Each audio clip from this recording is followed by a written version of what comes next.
Hey, everyone. If you enjoy my audiobooks, you can also support me by becoming a Patreon member. Your support helps me keep creating, and you'll get exclusive perks. Check out the link in the description to join. The Crown Prince paced over, patted the Minister of Justice on the shoulder, and said, "My condolences." After all, he'd heard that the minister's wife had married beneath her station. She was strong-willed, not one to be bullied, and doted on by her family. The Minister of Justice had no choice but to swallow this bitter pill. Tisk, tisk. No wonder Su Yanmiao was so impressed. These monks really knew how to pick their clients. And there's more? The wife didn't just go herself, she even recommended it to her closest friends, who then recommended it to their friends, and so on. I'm dying? So that's how the temple's reputation spread by word of mouth. Only a few could still laugh at this point, mostly Su Yanmiao. Several ministers, however, began to recall that their wives were friends with the minister's wife or friends of her friends or friends of her friends' friends. Su Yanmiao continued flipping through gossip, then suddenly had an epiphany. Yulong Temple. Ha ha ha, I get it now. Yulong? Ha ha ha, what a Yulong temple indeed. Cough, cough, cough. The old emperor choked on his tea, coughing uncontrollably. Yulong. His face twisted in discomfort. No, I don't want to understand this. The court erupted in uproar. This, Adat Novel bin Adat. How could it be that kind of Yulong? This is disgraceful. Absolutely disgraceful. This temple must be shut down immediately. I'll submit a memorial to His Majesty as soon as I return. Officials with loving relationships didn't worry about their wives' fidelity, but those who were cold or unfaithful themselves or who were less than skilled in certain areas turned green with anxiety. They frantically racked their brains, trying to recall whether there had been any clues suggesting their wives' loyalty was questionable. But they didn't dare voice their suspicions. After all, many of their fathers-in-law were also present in court, glaring at them with an air that said, "If any of you dare slander my precious daughter, I'll crush you first." Meanwhile, the Minister of Justice was trapped. His wife's father and brothers surrounded him. "Son-in-law, don't worry. No matter what she does outside, we'll always see you as our one and only son-in-law. Brother-in-law, women are playful by nature. As long as you take care of the household, she'll come around eventually." The Minister of Justice fumed inwardly. Nonsense. Why don't you let your wives go out and play, then? Every word they said mirrored things he or his parents had told his wife in the past. But seeing their imposing official robes and their authority outweighing his, he had no choice but to bow and say, "Indeed. My wife, she's still young." Ha ha ha ha ha ha. A burst of laughter rang out. Everyone instinctively thought, was that Su Yanmiao laughing? Their second thought, oh no, how do we cover this up? Should we claim he ate poisonous mushrooms and hallucinated? But upon closer inspection, it wasn't Su Yanmiao. It was Jian Marquis. The old emperor blurted, "Finally, someone's been driven mad." The ministers. "Your Majesty, why do you sound so entertained?" The emperor cleared his throat. "Why are you all staring at me? To enjoy the spectacle, of course." After his laughter, Jian Marquis pointed angrily at a beautiful woman, his voice sharp and fierce. "Just wait. Especially you, vile monk. Your indecent deeds at this vile temple are known to His Majesty and the court. Your temple will be shut down, and you corrupt monks will be sent to do hard labor." The beautiful woman's expression shifted subtly, but she said nothing.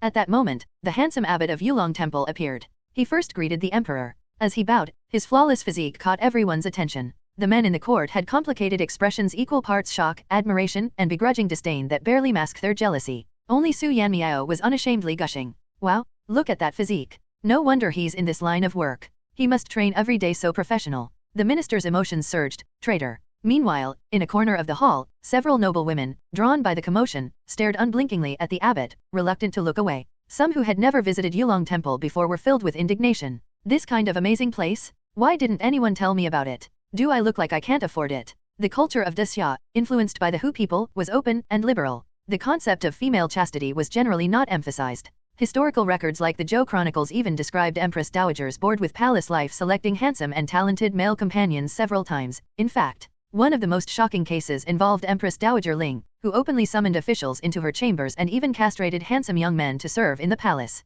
When her son, Emperor Jing, grew dissatisfied with her behavior, he conspired with court officials to execute her male companions. In retaliation, she poisoned him to death. Such scandals involving dowagers, concubines, and court officials, or even princesses with male companions, were so common that they no longer shocked society. It wasn't until the middle to late periods of the dynasty that this trend subsided somewhat. But the newly founded Daxia dynasty, only 32 years into its reign, was still heavily influenced by the previous dynasty. While such behaviors were no longer open, it wasn't uncommon for noble women to keep male companions in secret. Yulong Temple had capitalized on this business opportunity. The handsome abbot stepped forward to face Jian Marquis. Seeing the Marquis's murderous glare and the 8 sons and several male relatives standing behind him, the abbot carefully weighed the odds. Calmly, he stepped back 2 or 3 paces, then another 3 or 4, before speaking. "Your Grace, what do you mean by calling this a vile temple and slandering us?" He subtly straightened his chest. Our Yulong temple is nothing like what you claim. Our monks are merely handsome and strong, skilled in music and dance, physically fit, and empathetic. That's all. Seeing the clear interest on the faces of the surrounding madams, the abbot contentedly withdrew his gaze and turned to righteously glare at the Marquis of Jian. Your Grace, though you may be of noble rank and we are but humble monks, we cannot allow you to slander us so. He spoke with conviction. We are merely too compassionate and kind-hearted. Seeing the furrowed brows of madams who come here to offer incense, we help alleviate their worries and troubles, nothing more. The cloudless sky and radiant sunlight reflected off his cleanly shaven head, nearly blinding the Marquis of Jian. Even so, Su Yanmiao could vouch for him. What he says isn't entirely wrong. Many of the noble ladies who come to Jade Dragon Temple are indeed looking for someone to lend a sympathetic ear, or perhaps a sympathetic shoulder. Several officials whose faces had already turned green thought, do we look like we're happy about this? So what? Just talking doesn't count as cheating now? Who exactly is involved? Someone, tell us. We want to know. The unbothered officials discreetly glanced toward Su Yanmiao as well. We want to hear it. The Marquis of Jian didn't want to hear it. The Marquis snapped. Beat them? Beat this pair of adulterers. The noblewoman's clan seemed to be low on male offspring, with only a sparse few relatives present. Meanwhile, the Marquis of Jian had brought 13 sturdy men. Seeing the imbalance in numbers, tension escalated. There were also bodyguards on both sides, but their strength appeared evenly matched. The Marquis' 8 sons, however, looked visibly torn, hesitant to act. After all, the woman in question was their mother? Su Yanmiao curiously wondered, why are these 8 fools just standing there? The Marquis isn't even their biological father. The 8 fools, oh? Suddenly enlightened, they thundered across the scene like a herd of iron bulls, running over to stand protectively in front of their mother and glaring furiously at the Marquis. Very good, Su Yanmiao commented thoughtfully. The bloodline is questionable, and now the offense-defense dynamic has shifted. The Emperor and his officials. At this point, shouting for a fight might have seemed too undignified. The Crown Prince slapped his thigh and exclaimed, hey, why is no one acting yet? The Emperor coughed, ahem. The Crown Prince continued, they're fighting now. Wow, they're really going at it. But why are only the bodyguards fighting? What about the main participants? Shouldn't they do something too? Or are they planning to hide behind soldiers on the battlefield as well? The Emperor coughed louder, ahem. They're probably afraid, considering it's 10 versus 5 now. The Emperor, cough. The Crown Prince, look at that guard? He's using monkey steals the peach. That's outrageous. The man on the receiving end looks so young. What if he can't have children after this? That'd be tragic. Oh, that eye poke counterattack was vicious? But he dodged it. The Emperor began hacking violently, cough. Su Yanmiao perked up, monkey steals the peach? Where? The Emperor, now nearly choking, cough. The Crown Prince, about to point, it's right. Cough. The Emperor's tuberculosis-like coughing finally caught the attention of the onlookers. Both the Crown Prince and Su Yanmiao turned their heads. The Crown Prince hesitated for a moment before reluctantly pulling a handful of melon seeds from his sleeve and offering them. Want some? The Emperor glared. Is this what I'm trying to say? Taking the seeds anyway, the Emperor cracked one open. Tui. Spitting out the shell, he began critiquing the fight. They're not fighting nearly as well as I did in my day. Look at that one in grey. If I were in his position, I would. Adat novel bin adat. The Marquis of Jian roared angrily, you bastards. Do you think I'll fear you just because you've brought 8 illegitimate brats? Attack. Something felt off. He turned his head and looked around.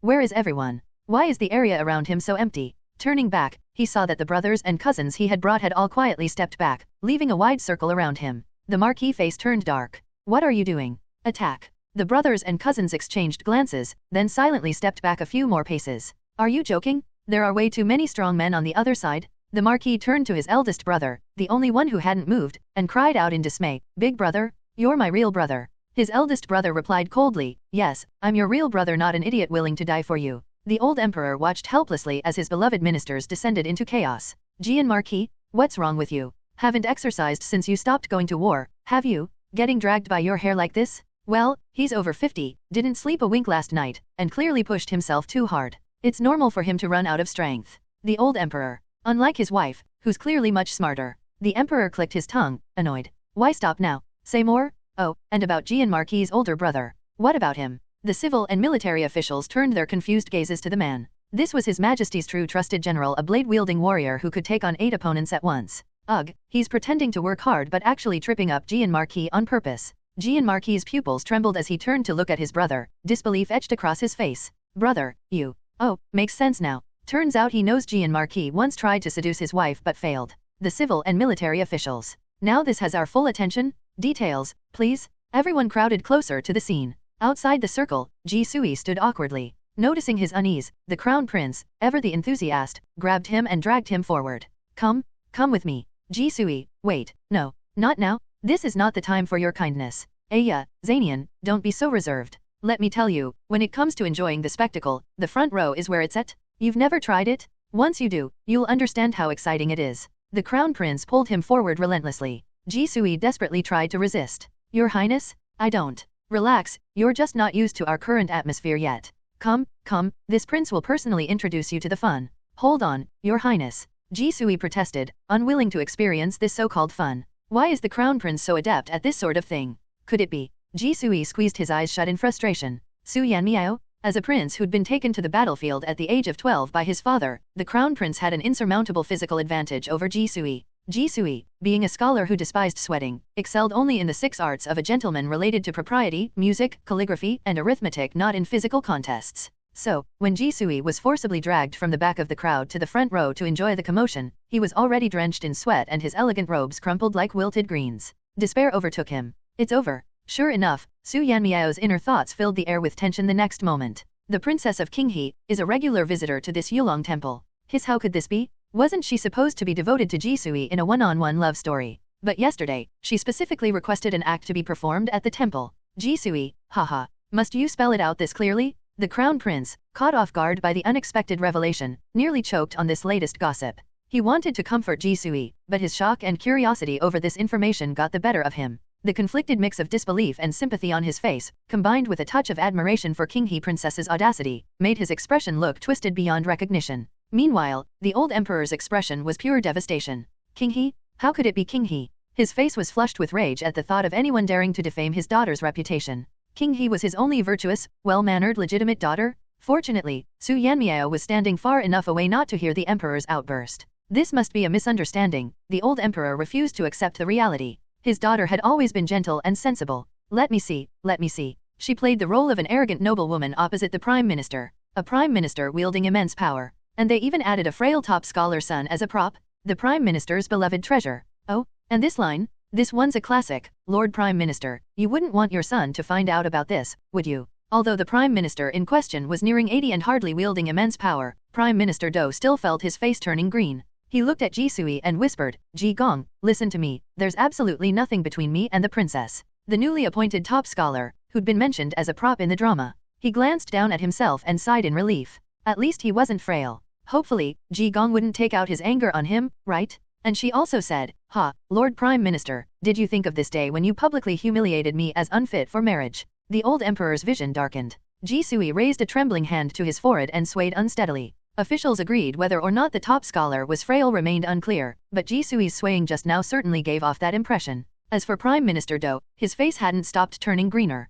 Suddenly, the Minister of Justice noticed something alarming. Prime Minister Do's face was turning an even darker shade of green. Seeing that Su Yanmiao was about to drop yet another bombshell, Ji Sui immediately stepped forward to intervene. Su Yanmiao, you. The old emperor felt gratified at novel bin at. He gazed at Ji Sui's back as though beholding a priceless treasure. Who would have thought Ji Sui held such deep feelings for his daughter? Everyone knew about Ji Sui's cleanliness obsession. Even though his daughter had been unfaithful and had something going on with a monk, Ji Sui wasn't angry. Instead, he interrupted Su Yanmiao to protect her reputation. By stepping in, Ji Sui was surely risking becoming Su Yanmiao's next target? The old emperor's eyes filled with tears. Good. He hadn't chosen the wrong son-in-law. As for his daughter's affair, he would make sure she ended it with the monk and returned to live harmoniously with Ji Sui. Such an outstanding man was not to be wasted. Wait, I just realized something. Su Yanmiao's eyes glowed with excitement, completely ignoring Ji Sui standing in front of him. His cheeks were flushed with exhilaration. Ji Gong and Qinghe princess? They've never shared a bed, not since the first night of their marriage. Su Yanmiao repeated with dramatic emphasis, never shared a bed before. Ji Sui could feel the stairs on his back go from fiery to icy, with a murderous chill creeping in. Ji Sui. He knew it. Su Yanmiao was a menace. Not only to his literary works but also to his very existence. Meanwhile, the old emperor's glare was nothing short of deadly. How dare you, Ji Sui, marry my daughter only to force her into a life of celibacy? I knew it. My shy, gentle, quiet, and reserved daughter would never seek out a monk. You drove her to this? Grinding his teeth in fury, the emperor could barely restrain himself from drawing his blade. The ministers, on the other hand, kept their heads down, determined to avoid eye contact with the enraged monarch. No one dared to make a sound. Yet secretly, many officials gave Ji Sui silent thumbs ups in their hearts. Ji Gong truly lived up to his name. To treat a princess like this, what a role model. Even more shocking than the last guy who wanted to have the princess flogged, Ji Sui remained calm. Turning to face the emperor, he quickly formulated a flawless excuse. He'd say that he and the princess were deeply in love but, due to a tragic accident, had conceived a daughter out of wedlock before their marriage. After their wedding, they lost their child, leaving the princess heartbroken and reckless. Both of them were too grieved to want more children, so they agreed to sleep in separate rooms until they found their lost daughter. Who would have guessed the search would take over 30 years? This explanation was bulletproof, Ji Sui decided. He stepped forward, putting on a solemn expression. Your Majesty, oh, no wonder they never shared a bed. Turns out it's a contract marriage. The words caught in Ji Sui's throat, and he nearly spat blood in frustration. Su Yanmiao, that troublemaker, finally reacted and asked him, what are your instructions, Lord Ji? Ji Sui stared at Su Yanmiao expressionlessly. Su Yanmiao looked even more confused. Lord Ji. Ji Sui chuckled dryly. Ha. Su Yanmiao. Ji Sui wiped the fake smile off his face and said flatly, it's nothing. Understood. Su Yanmiao obediently refrained from asking further questions. And then, hiss, not only a contractual marriage, but Ji Sui also had an ex-wife? Could it be an undying love for the ex-wife?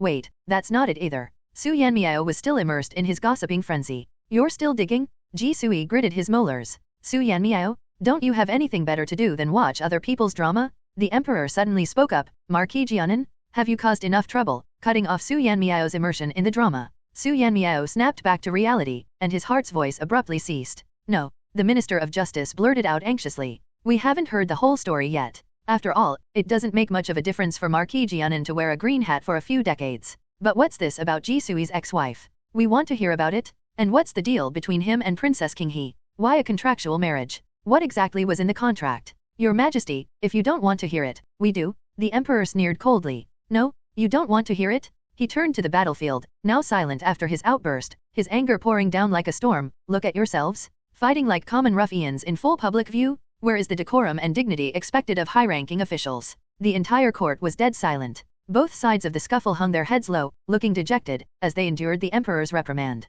With an outlet for his frustration, the Emperor's mood improved considerably. Suddenly, a voice emerged in his mind.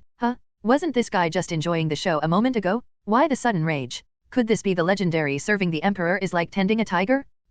Being an official really is hard. The boss's mood changes faster than a chameleon. The Emperor's mood crashed again. He was utterly infuriated. The Emperor shot a fierce glare at Su Yanmiao, who looked perplexed, wondering which unfortunate soul nearby had angered His Majesty enough for him to glare in this direction. Taking a deep breath, the Emperor muttered to himself, this one is untouchable. He turned to Marquis Jianan. Marquis Jianan. His expression instantly became one of pure horror. The Emperor declared, I shall adjudicate this matter myself today. Glaring at Marquis Jianan and the elegant woman, he said, since the two of you are so estranged, why not separate? The woman immediately agreed with enthusiasm. Marquis Jianan suspected she was eager to elope with that charming abbot and didn't want to let her have her way so easily. However, with the Emperor watching, Marquis Jianan's face twitched. He didn't dare to openly show his displeasure and reluctantly replied, as you command. The Emperor continued, since you signed a contract. Mentioning contracts made the Emperor think of Su Yanmiao's earlier words about contractual marriages, further souring his mood. His tone became even frostier. This breach of contract is on you.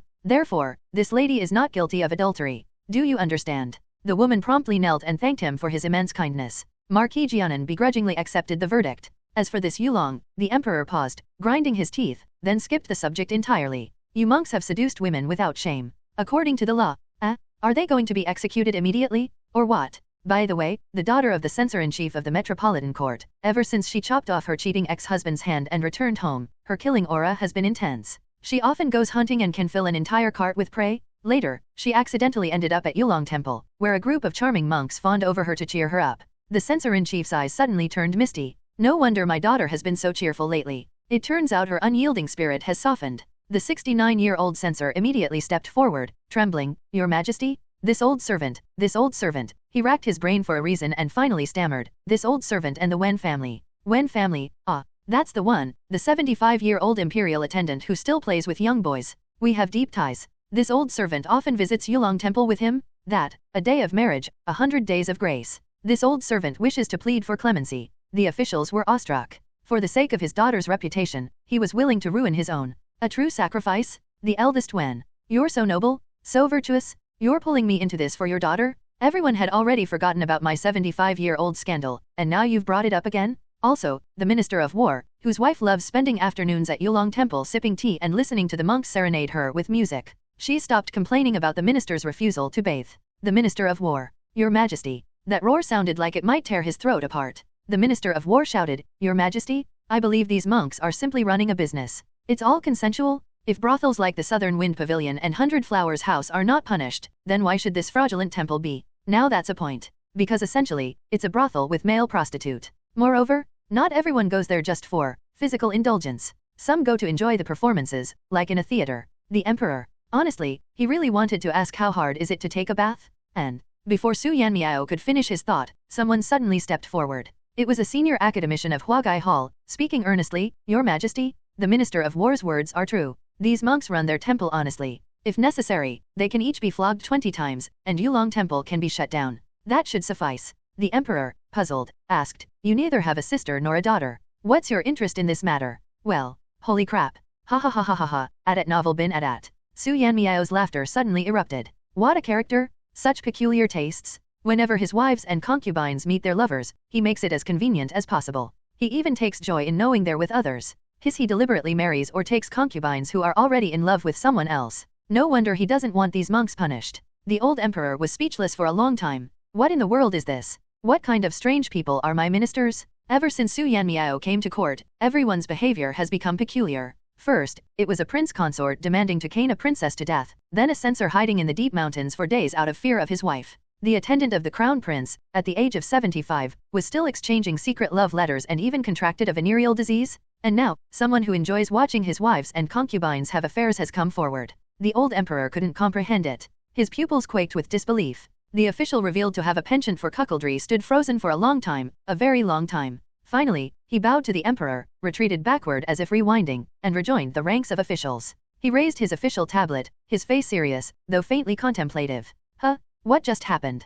Nothing, right? A colleague beside him nudged his arm. Do you really enjoy being cuckolded? Wow. So, such people exist too. The cuckoldry-loving official held his tablet aloft, tears streaming in the wind. What possessed you to jump out and admit it? Was it your turn to show off? Foolish beep. The old emperor finally managed to speak after a long pause. You all. The loyal censor, teary-eyed, gazed at him. The Minister of War stared at him expectantly. The cuckoldry-loving official, well, he didn't look at him. However, many officials whose wives had visited Yulong Temple appeared particularly troubled, although they didn't speak up. Their worried glances occasionally flicked toward the emperor. The old emperor. Your Majesty, some officials whose wives sought entertainment at the temple spoke with trembling voices. The old emperor. Why do I have to deal with this nonsense? Am I perhaps a strange kind of emperor? After enjoying the drama and excitement, the emptiness of it all surged in his heart. The emperor swept his gaze across the useless officials below and suddenly remembered something. Has Yulong Temple paid taxes? If they're not a legitimate temple but rather a business selling pleasure, have they paid taxes? The ministers.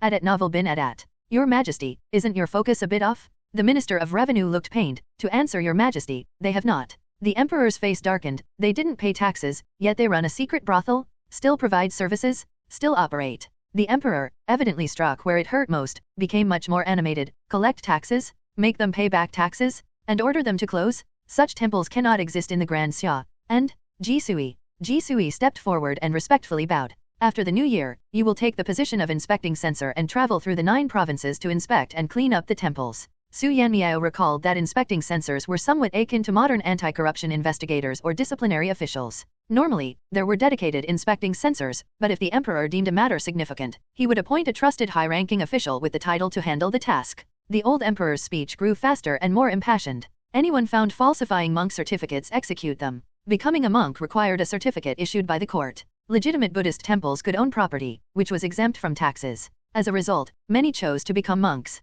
The court tightly controlled the issuance of these certificates to prevent tax revenue from declining significantly. Any temple engaging in lewd acts, as in the case of Jinjian Temple during Emperor Jiaozong's reign, where women seeking children were led through underground passages to rooms where monks masqueraded as deities to assault them, execute those responsible for similar acts. Ji Sui, understood. Where is the Minister of Rights? Here, Your Majesty. For cases before the 32nd year of Tiantong, they are not to be pursued. From the 32nd year onward, all Buddhist and Daoist temples shall be limited to 40 people in a prefecture, 30 in a district, and 20 in a county. No men under 40 or women under 50 may become monks or nuns. The Ministry of Rights shall oversee this matter. The Minister of Rights, understood. Resume testing of monks. Zen monks shall be examined on Zen principles. Preachers on key sutras. Yoga monks shall be tested on yoga practices. Only those who are proficient may remain monks, others shall be caned 30 times and returned to civilian life. Starting this year, inspections will occur every 3 years. Understood. Establish monk registries. These registries must record the birthplace, residence, rank, age, name, gender, temple of ordination, and date of tonsure for every monk. They must also note the names of their family members and preceptors. Every temple must record the number of halls and monk quarters, as well as their permanent properties. These tasks shall be coordinated by the Ministry of Rites, the Monk Registry Office, and local monk supervisors. No one shall evade my taxes? No one? The Minister of Rites and the Left and Right Shinshi, heads of the Monk Registry Office, hurriedly bowed. Understood. One order after another was issued, and the massive machinery of the imperial court began to move. As for Yulong Temple and its monks, unlike his earlier casual tone, the old emperor spoke with great seriousness this time. Expel the monks, abolish the temple, and reduce the monks to commoners. Charge them with tax evasion, cane them 50 times, and confiscate half of their property for the state. The Minister of Revenue blurted out, "Your Majesty is wise." The Minister of Revenue made his stance clear. This is exactly the correct judgment. Who cares about their immoral acts? All that matters is that even if we can't recover all the money, charging them with tax evasion means half of it goes to the treasury. Moreover, Yulong Temple was operating illegally, essentially without a license. The Minister of Revenue's eyes gleamed so brightly they were almost blinding. Illegal operation? That means double fines. The old emperor continued, "For those with severe violations, they shall be made state courtesans and registered with the Imperial Music Bureau." The loyal censor thought about his daughters at home but didn't lose heart. He only asked, what constitutes a severe violation? Significant tax evasion, which referred to those who had the most patrons. The censor's eyes lit up, and with a louder voice and more fervent emotion than the Minister of Revenue, he exclaimed, "Your Majesty is wise." Many officials' eyes brightened with enthusiasm. The term official courtesan refers to courtesans sanctioned by the state rather than government officials. Any entity or individual could apply to hire official courtesans, provided their application was approved by the government. Taverns could hire them to pour drinks and sell alcohol, literary gatherings could employ them for singing, dancing, and reciting poetry, and private residences could invite them to attend banquets and events. Even their family members could. The emperor continued, "The remaining civilians only need to pay their owed taxes and serve their sentences before being released." As for the noble women involved, the emperor didn't mention them at all. That was the end of the discussion. The officials, knowing the timing, promptly echoed in unison, "Your Majesty is wise." Following that, the customary session began. Present your concerns. If there are none, court is adjourned. The emperor addressed a few more state affairs before impatiently summoning Princess Qinghe and Jisui to Wuying Hall. Clearly agitated, he reprimanded them. "What on earth is going on with you two? Qinghe, especially you." The emperor was furious. "What's the deal with that so-called prime minister? You're a grown woman, how could you engage in such things?" A sudden thought struck him, and his face turned pale. Could it be, you have improper feelings for Doqing? His shout echoed through the hall, shaking the ground. Princess Qinghe, who had been nervously fiddling with her fingers, immediately raised her head upon hearing this and nearly sprained her neck. "Father, Prime Minister Do is 77 years old." But the emperor, consumed by his own train of thought, became increasingly convinced of his suspicion. After all, why else would she be playing these role-playing games? As an old-fashioned individual, the emperor had no concept of don't mix fantasy with reality. He simply lamented, "Exactly. My dear daughter, he's 77 years old." Princess Qinghe, feeling like she was suffocating, Princess Qinghe quickly explained, "Father, you're overthinking this. At this point, I might as well tell you everything." The emperor said, "Go on." Adat novel bin adat. "I did, indeed, enter into a contractual marriage with Jisui before our wedding. I didn't want to marry, but you wouldn't have allowed me to stay unmarried. Jisui, on the other hand, didn't mind if I pursued my own life, so I married him." "Oh, so you two just do your own thing." The emperor nodded but then frowned. "What about that missing granddaughter of mine?" The emperor rarely used I or me in casual conversation, opting for we or us instead. But when things got serious, his imperial pronoun we immediately slipped out. He turned his sharp gaze to Jisui and narrowed his eyes. "She's not the daughter of you and your ex-wife, is she?" Before Jisui could respond, Princess Qinghe angrily retorted, "What nonsense are you saying? That's my child, whom I carried for 10 months. Father, just because you were away at war doesn't mean I wouldn't know if I were pregnant." Moved to tears, she continued passionately, "She was lost when she was just a baby. Jisui has searched for her for over 30 years, and I have often inquired about her whereabouts as well. You've seen this yourself, how could there be any doubt?" The emperor remained wary. "But some say that after your marriage, you and Jisui have never shared a bed." Princess Qinghe, "Actually, Jisui and I had a fling at first. When I found out I was pregnant, Jisui proposed marriage to you." Jisui fell into a strange silence. The emperor was utterly stunned. "Jisui? A fling? Wasn't he bothered by the dirt?" Princess Qinghe held on to Jisui's arm, leaned against him with an air of shyness, and said, "Love conquers all." The emperor, Jisui said firmly, "Indeed, your majesty, that is how it was." The emperor pressed, "Then why haven't you?" Princess Qinghe hadn't expected the emperor to think so quickly on his feet and was caught off guard. Ji Sui, however, closed his eyes briefly and then resolutely declared, "After losing my daughter, I found it impossible to engage with women anymore." The emperor breathed a sigh of relief. "Oh, so it's my granddaughter, and the problem is just you being incapable." Recalling how upset Princess Qinghe had been earlier, the emperor felt a little guilty. To make amends, he bestowed treasures upon her and promised her several favors, finally cheering her up. Satisfied with the answers, the emperor picked up his pen. Fine, a contractual marriage it is. After all, his daughter wasn't the one being wronged. "You may leave now." "Yes, Father/Your Majesty." Your daughter/subject takes her leave. As the emperor bent down to review his memorials, he completely missed the look of relief on his daughter's face as she left. Outside the palace gates, Princess Qinghe gave Ji Sui a sidelong glance. "You'd better be careful." Ji Sui paused for a moment, bowed, and said, "Thank you, Princess." Princess Qinghe raised an eyebrow. "Thank me? It's mutual benefit." She turned and climbed into her carriage.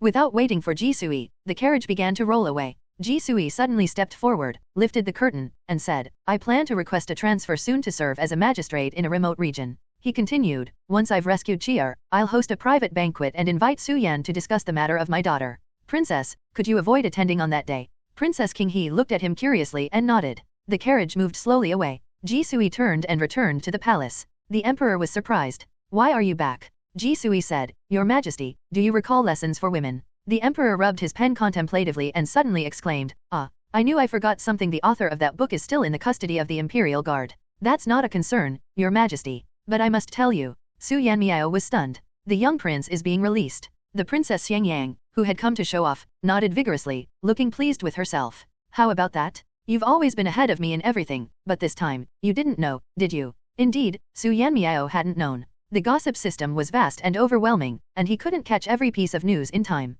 Curious, he asked, "How did you manage this?" The Princess of Xiangyang bit her thumbnail and carefully phrased her response. "Well, my second brother-in-law. I heard Ji Gong sat with the emperor to debate this matter, arguing that the young prince shouldn't be blamed. Instead, the fault lay with consort Qin for her lack of virtue. He even referenced some points from Lessons for Women to shift all the blame onto her. Eventually, the emperor decided to release the young prince on New Year's Eve." Oh, Yanmiao blinked. But just last night, he'd stumbled upon a piece of gossip he'd been pondering how to discreetly share with Ji Sui without revealing his source. The Princess Xiangyang was puzzled. "But what?" Su Yan scratched his head, feeling troubled. "The thing was, Consort Qin was actually Ji Sui's granddaughter." "Oh my god, that's the biggest gossip so far in this novel." He pitted his own daughter for his nephew. Granted he did not know, but he still did. What's the point of doing so many things for women and servants outside when you can't start from the royal family? Shame. Su Yanmiao was feeling quite troubled. After parting ways with Princess Xiangyang, he wandered to the East Market, gloomily munching on a bag of sweet and sour snails.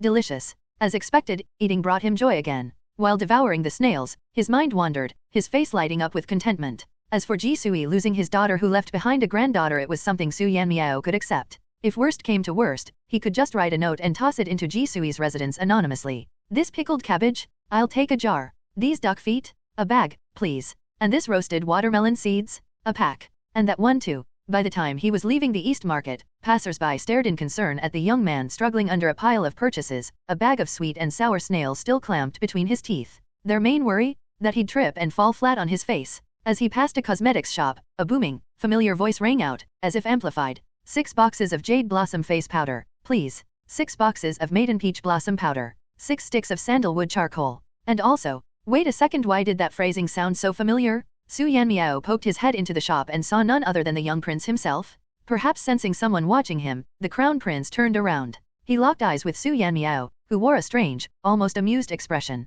Inside, his thoughts screamed, "Wow, buying 6 of everything, living life to the fullest, huh? Absolutely lethal." The crown prince, visibly trying to hold it together, explained, "These are for my mother, those are for my wife, and those are for my 4 daughters." Su Yanmiao blinked. "Oh, so that's what it's for." Why did his inner thoughts sound so disappointed? Sorry for not being the kind of crown prince you were imagining, okay. After realizing he had misunderstood, Su Yanmiao promptly made his exit, beating a hasty retreat. Thank goodness I only thought about it silently. The next day at court, Su Yanmiao continued his internal musings. Why isn't it New Year's Eve yet? When can we have the sealing ceremony for officials? When can I finally sleep and wait? Let's see what Consort Qin is up to. The sudden shift almost broke the collective composure of the officials. The emperor's face turned green. It had been nearly 2 months since the incident, yet Su Yanmiao still brought up Consort Qin?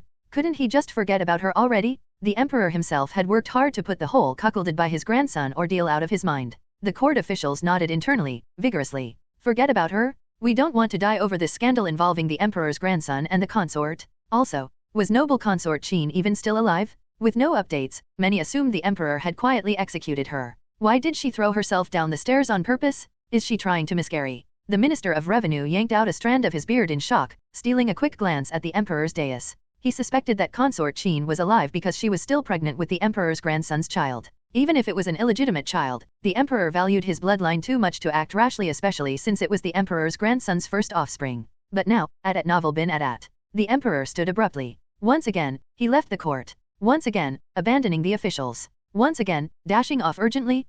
Su Yanmiao mused cluelessly. Why is the court session interrupted again? The officials, what do you think? That's the emperor's great-grandchild. The first child of the emperor's beloved grandson? How could he not be worried? Surely even the crown prince would. This consort Qin is kind of pitiful, someone murmured. Indeed.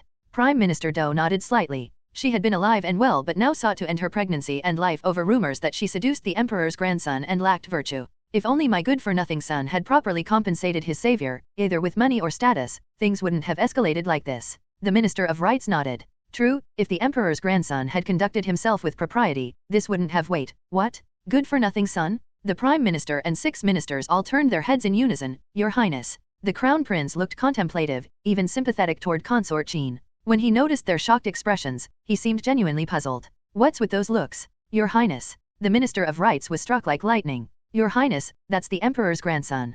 Consort Qin is carrying your eldest grandson. Why was the Crown Prince more concerned about the consort than his direct descendant? So, the Crown Prince sincerely explained, Minister, I come from a farming family. We were slaves, beggars, refugees, soldiers, and soldiers' families. The surrounding officials wanted to cover their ears. The Crown Prince could afford to say such things, they couldn't afford to hear them? Earnestly, the Crown Prince continued, so my family isn't all that particular about rules. You all know Lady Zhang, right? The officials nodded reflexively. The first concubine the emperor took after rising to power, they knew. And Lady Zhang's daughter, the county lady of Wankan? You're aware of her too, right? Again, the officials nodded. Lady Zhang had a daughter with her previous husband, who wasn't considered part of the imperial lineage. She was raised as a noblewoman and given a title, though not princess status. She was granted a county lady's rank. The Crown Prince clapped his hands and spread them wide. Isn't that simple? My father has always had a very straightforward mindset. He believes the more descendants, the better. Before he became emperor, he even adopted a large number of foster sons and went around boasting that he had 100 sons. In reality, his biological children numbered fewer than 10. Back then, he would often lament to me about how unfortunate it was that Zhang Myron's child with her former husband wasn't a boy. If it were, they could have gone to war together as father and son, which would have given him more confidence in fights. I even remember he once had this crazy idea. He would take concubines, and his retainers would secretly visit his harem to impregnate them. This way, he could produce as many sons as possible in the shortest time and expand the family. For this goal, not a single one of his concubines was shorter than 7 feet tall. The only reason this plan didn't succeed was because he hadn't anticipated how extraordinarily gifted he was. He conquered the world in just 13 years, leaving no time to implement it. After becoming emperor, such things were no longer feasible. Prime Minister Do's pupils shook in shock. The 6 ministers' pupils shook in shock. No wonder they'd always felt that the emperor gave them strange looks back during the wars, especially the generals. No wonder the emperor would occasionally sleep foot to foot with them and inquire after their health, particularly their height. All the officials collectively wore expressions of utter despair. Why did they have to know these things?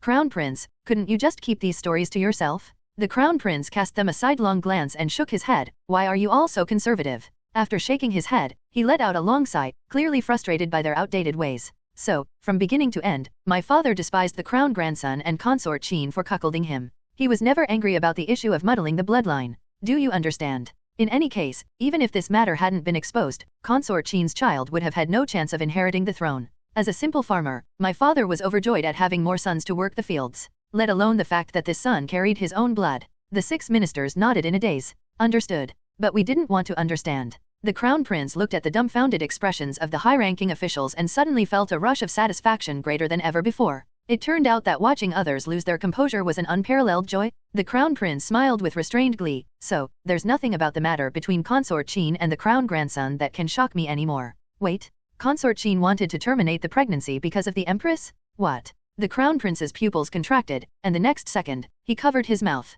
Ouch, bit my tongue. But he still couldn't suppress his disbelief. What did you say? Consort Qin wanted to terminate the pregnancy for whom? For the empress, to prevent her from being criticized. Wow, for over a month now, the empress has been visiting her daily and showing her care. Wow, Consort Qin even told the empress that she was just the daughter of a farmer. The crown grandson, so noble and handsome, had confessed his love for her. She felt both overwhelmed and grateful, thinking it was a miracle that someone so lowly could be cherished by someone so lofty. She said she was willing to die for him to repay that love. At novel bin at. Then, she said she'd realized that the crown grandson's feelings weren't true love. It was the empress who truly loved her. Clatter. Prime Minister Do dropped the imperial tablet he was holding. What does she mean by saying the empress truly loves her? Could it be that Consort Qin has feelings for the empress? Caring for her as a person, not as the emperor's concubine, the crown grandson's mistress, or the mother of the emperor's great-grandson.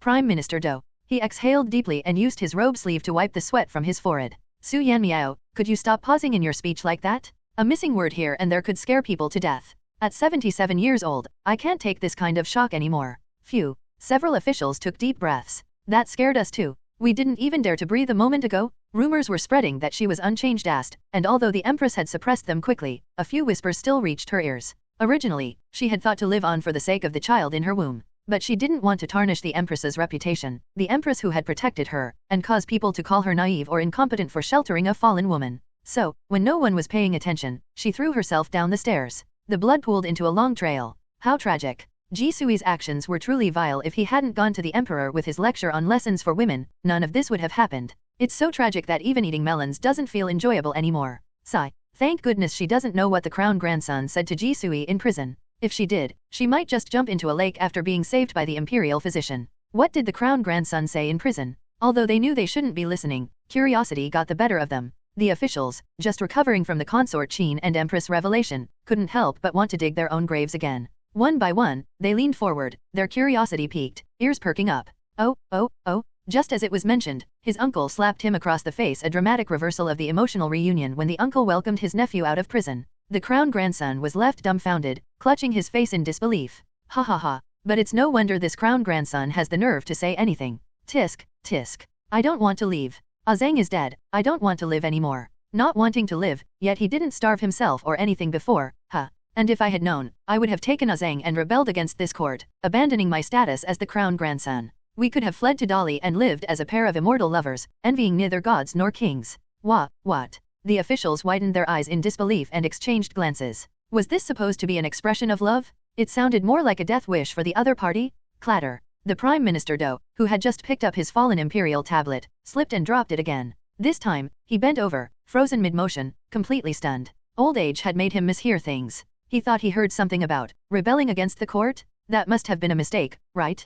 Prime Minister Do clenched his fists, knuckles cracking. How could his younger sister have a grandson like this? They should have drowned him in a wash basin when he was 3 days old. At the end of the hall, the commander of the Imperial Guards felt his scalp tingle, his face turning pale. They had just returned because the emperor wanted to bring the crown prince along, and upon their return, they overheard. Rebel against the court? Quit being the crown grandson. The emperor repeated the words, laughing in rage. Fine. I'd like to see if he truly has the guts for that. I think I will stick to the crown grandson from now on. The old emperor took a deep breath and said to the commander of the Imperial Guard, go and summon the crown prince. My father called for me. The crown prince shook his head, trying to dispel the shock of the phrase abandon the court and the title of crown grandson from his mind. He stepped forward a few paces, positioning himself conspicuously between the 2 rows of officials. Usually, this was not a problem, but at this moment, the crown prince's heart suddenly sank, sensing an ominous premonition. Let's leave from the other side, he muttered, intending to sneak away. Before he could finish giving the order, he heard Su Yanmiao's voice. Why is the crown prince stepping out? Probably summoned by the old emperor. Poor crown prince, he doesn't even know yet that his eldest grandson is gone. He loves his daughters so much he just bought them rouge and powder yesterday. It's clear how much he cherishes his children. When he finds out. Wait, what? The crown prince raised his arm to cover his face. It's over. Father, that matter is probably going to. If the crown prince loves his children so much, why hasn't he tried to bail out his son all this time? Instead, his brother-in-law has been running around handling everything. Let me think. What? The crown prince's eldest son isn't even the son of the crown princess. He's the son of a concubine, raised under the crown princess's name. The crown princess only has 4 daughters. Su Yanmiao's eyes widened. No wonder the crown prince hasn't been concerned about the situation with the eldest son lately. He's been roaming around gossiping? So it turns out the crown prince is just like his father, only valuing children born of his legitimate wife. The court officials were stunned. An uproar broke out. Years ago, the emperor had publicly announced that the crown prince had a son, explicitly referring to him as the child of the crown princess. The old emperor. Smack. The old emperor mimicked the crown prince's gesture, raising an arm to cover his face. I really shouldn't have summoned the Crown Prince at this moment. The Crown Prince, sensing the escalating chaos, tried to make a swift retreat. Hobbling on his feet, he muttered, "Let's leave quietly." But the Prime Minister Do grabbed his wrist. "Your Highness." He lowered his voice, his expression indescribable. "What is the truth about the Crown Grandson?" His precious granddaughter was once destined to marry the Crown Grandson as his legitimate wife. Although the Prime Minister didn't particularly care about the legitimacy of bloodlines, as the Crown Grandson had been officially recognized under the Crown Princess's name, he was still considered the rightful heir. However, the Crown Princess is only 40, she could still give birth? If she were to bear a true legitimate son in the future, and the Emperor decided to make the new son the heir, what would happen to his granddaughter then? The Crown Prince forced a sheepish smile. "Uncle, well, actually..." Before he could explain further, a group of officials affiliated with the Crown Grandson surrounded him. The Crown Prince. The Crown Prince, oh no. These officials, while hesitant to show overt hostility, looked at him with teary, pleading eyes. After all, their allegiance to the Crown Grandson wasn't born of loyalty, but of pragmatism. The Crown Grandson's stable position as the first legitimate son, seemingly irreplaceable, was their basis for aligning with him. However, with this revelation, they recalled a similar situation in the Chu dynasty. Back then, Emperor Zhenzong of Chu had no sons and had to adopt a relative's child as his heir, the future Emperor Zhongzong. But 5 years later, Zhenzong finally had a biological son and immediately sent Zhongzong back to his original family. Unfortunately, the prince later passed away, prompting Zhenzong to recall Zhongzong. Several years later, Zhenzong had another son, once again sending Zhongzong away. When this son also died, Zhongzong was brought back yet again. This cycle of succession gave rise to the saying 3 in, 2 out, a cautionary tale about hasty decisions. These officials paled at the thought. If the Crown Princess were to bear a son, the old emperor might send the current Crown Grandson back to his biological mother. What would become of us then? We've tied ourselves too closely to the Crown Grandson's faction? The Crown Prince wanted to wipe his sweat. He mentally cursed Su Yanmiao several times but maintained his usual frivolous demeanor,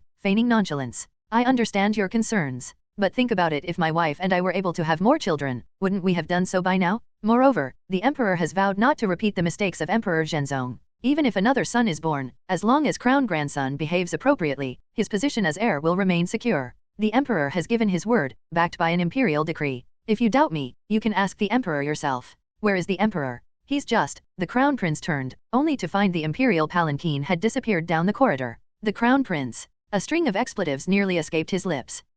That was close. On the way to the Empress Palace, the old emperor reflected on the officials' reactions and felt grateful for his swift, strategic departure. The Crown Prince will handle this matter well. I have full confidence in his abilities. Yes, that's it. Reassured by his reasoning, the old emperor entered the Empress's palace. Upon smelling the metallic scent of blood in the air, his expression turned grim. He quickly approached Empress Do, his voice laced with concern. "Empress, are you all right?" "I'm fine. She's been stabilized. At first, she was still seeking death, but I managed to talk her down." "Oh, I wasn't asking about her, I was asking about you, Empress. Are you unharmed?" Empress Do sighed. "I'm fine." The old emperor sat beside her, holding her hand as he began recounting the day's events in detail, from why he had come to see her to the shocking revelations about the Crown Grandson. When the Empress heard that the Crown Grandson would rather forego his position to be with Consort Qin, regardless of whether it was a heartfelt statement or a rash outburst, her brows furrowed deeply. "I suspected as much," she said. "Oh, Adat Novel bin Adat. That's one reason I insisted on keeping Consort Qin here. Beyond sympathy for her plight, I wanted to see if the Crown Grandson could truly bear the weight of his position. Before meeting Consort Qin, he was a well-rounded talent proficient in both civil and military affairs, sharp-witted, and composed in his actions. We all believed he would be the great leader of the third generation. Ah, Empress, this wasn't our fault. Who could have foreseen such a misjudgment? I'm actually grateful for the Consort Qin's involvement, which exposed his true nature ahead of time," the Empress spoke in a calm tone. "The child is too accustomed to smooth sailing, capable only in favorable conditions. The moment something doesn't go his way, his flaws become apparent." The Emperor nodded. Reflecting on the Consort Qin incident, he found her assessment accurate. The Empress sighed again. "And both of you, grandfather and grandson, are equally stubborn. I worry that if the Consort Qin dies, and he finds out, he'll end up resenting you." There was something she didn't have the heart to say aloud. If the Emperor were to know his beloved grandson harbored resentment for him due to his affection for a woman, it would surely break his heart. The Emperor raised an eyebrow, clearly surprised. "Why didn't you tell me this earlier? If I had told you, you would have been even more determined to kill her."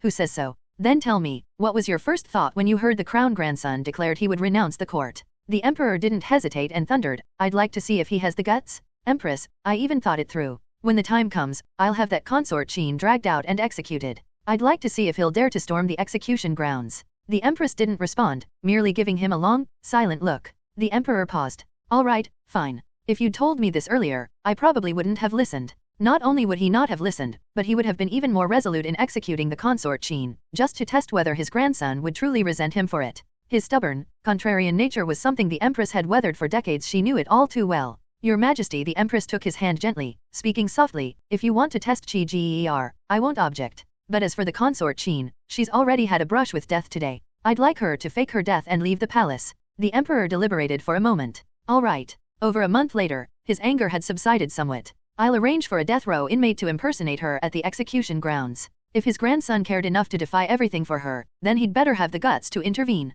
The crown grandson still walked out of the prison with the mark of a slap on his face. By imperial decree, the emperor had granted him an immediate release. A group of minor officials, who weren't required to attend court that day, gathered around him and Jisui, showering them with flattery. Your Highness, your hardship has ended. Surely this was a tribulation destined to pass, and now your path ahead will be smooth and without turbulence. We should celebrate your release and recovery. Your Highness must have suffered greatly in prison. Though you've suffered, your Highness still exudes a heroic and dignified aura. No dust can dim your brilliance. Ji Gong's cleverness is unmatched, devising such an excellent plan to rescue your Highness. Indeed, and that shameless woman, playing hard to get with your Highness. Instead of fleeing far away, she hid in the Princess Royal's residence, just waiting for your Highness to find her and rekindle your relationship. Without Ji Gong, our faction would have been severely weakened in your Highness's absence. The Emperor was furious this time. If Ji Gong hadn't acted swiftly and made it clear the entire fault lay with that lowly wench, your Highness might have faced dire consequences. Ji Gong truly possesses extraordinary wisdom.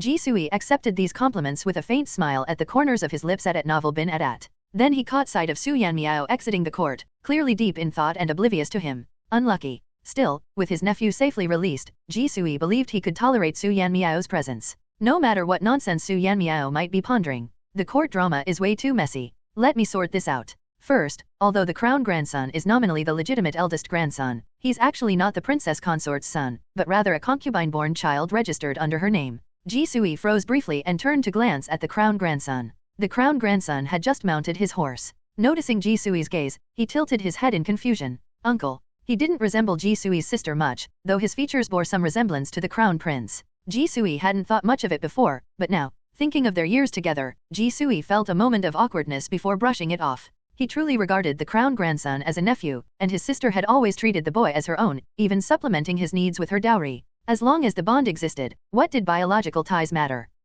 Next. Ji Gong has a missing daughter, but not one born to his wife, Princess Qinghe. Jisui's brows furrowed slightly, but it wasn't particularly distressing. As long as he could keep things under wraps for a few more days until he left the capital. Finally, that missing daughter had a daughter of her own, none other than the consort Qin, entangled with the crown grandson. Who? Jisui suddenly felt the world spinning. He staggered, clutching the prison's iron gate for support, as though struck by a deafening slap. His mouth tasted of blood. Meanwhile, Su Yanmiao clapped his hands in his mind, delighted. Finally, I've figured it out. So the consort Qin has no blood ties to either the crown grandson or the emperor? Phew, what a relief. Elated at his revelation, Su Yanmiao strolled away toward home. Jisui, his vision swimming, tried to reach out to stop him. But the world tilted further, and his legs buckled, sending him crashing to the ground. Wait, come back, explain. At that moment, a herald arrived in haste. Your Highness? The consort Qin has been taken to the execution grounds. She's set to be executed at the 3rd hour of noon. The crown grandson froze. What? Zhang is still alive. Ouch. He was yanked off his feet before he could react. Just as he was about to erupt in anger, he saw Jisui mount a horse and gallop away at full speed. Uncle? You don't even know how to ride a horse? Be careful. Watch out, you're going to hit something, uncle. Right? No, left. Jisui quickly vanished from sight. The crown grandson muttered, what's the rush? He suddenly knows how to ride. The herald hesitated. Your Highness, consort Qin. Please, your Highness, don't do anything rash. The crown grandson took a hesitant step forward before pulling back. All right. Gritting his teeth, he closed his eyes and growled, I will act prudently. At the execution grounds, in a pavilion overlooking the scene, the emperor sat with a commanding presence, staring coldly out the window. I'll see if that insolent grandson dares to show up. Below, the executioner sprayed wine over his gleaming blade, preparing for the strike. A woman knelt on the ground, her black hair obscuring her face. The blade rose high, catching the sunlight, as the sound of frantic hoofbeats echoed from the distance. As the blade hovered midair, a desperate male voice, cracking with emotion, rang out, stay the blade. The emperor's face darkened, his expression thunderous. He grabbed the blade lying on the table before him, radiating murderous intent. Insolent. Jisui burst into the scene, throwing himself forward to embrace the kneeling woman as though reuniting with a long-lost family member. My child? I'm your grandfather. The emperor. Why was it Jisui? Where was that insolent grandson? Wait. What did he just say? Grandfather? Ji Sui's granddaughter was his. The emperor sank back into his seat with a thud, clutching his chest, his expression twisted with disbelief. Wrong, wrong. Su Yanmiao's voice chimed in soon after. That's not your daughter's daughter, it's a fake. A death row inmate. The emperor. So, not the daughter of his ex-wife? Not King He's child? The emperor barely had time to feel deceived before relief washed over him in a cold sweat. All the gathered imperial guards witnessed the emperor sit in silence for a moment before suddenly standing and erupting. Su Yanmiao, you little scoundrel. It had to be that troublemaker's thoughts that sent Ji Sui rushing in like this? That word, grandfather, it nearly stopped his heart. Empress personally escorted Consort Qin out of the palace. Originally, the Empress intended for Consort Qin to recuperate for another 2 months after her recent miscarriage before giving her a sum of money to leave the palace in secret. However, Consort Qin insisted on leaving immediately. As a compromise, the Empress arranged for her to recover at an imperial manor under her name. This is 12,000 coins, Empress said as she handed over an amount sufficient to support a family of 5 for a year. She accompanied Consort Qin to the carriage, where the interior was padded with thick bedding to shield her from the cold. Keep it safe. Once you've recovered, use some of it to establish a livelihood. In the Great Xia dynasty, women weren't restricted from earning a living. They could brew wine, run tea houses, sell food on the streets, or work as waitresses in inns. Women were also employed as sedan chair bearers, cooks for banquets, or even as doctors. There were many options, so Consort Qin wouldn't need to worry about exhausting her savings. Consort Qin sobbed as she climbed into the carriage but then lifted the curtain and hesitated. Your Highness, why are you so kind to me? Her fingers nervously picked at the wooden frame of the carriage, and she bit her lip lightly.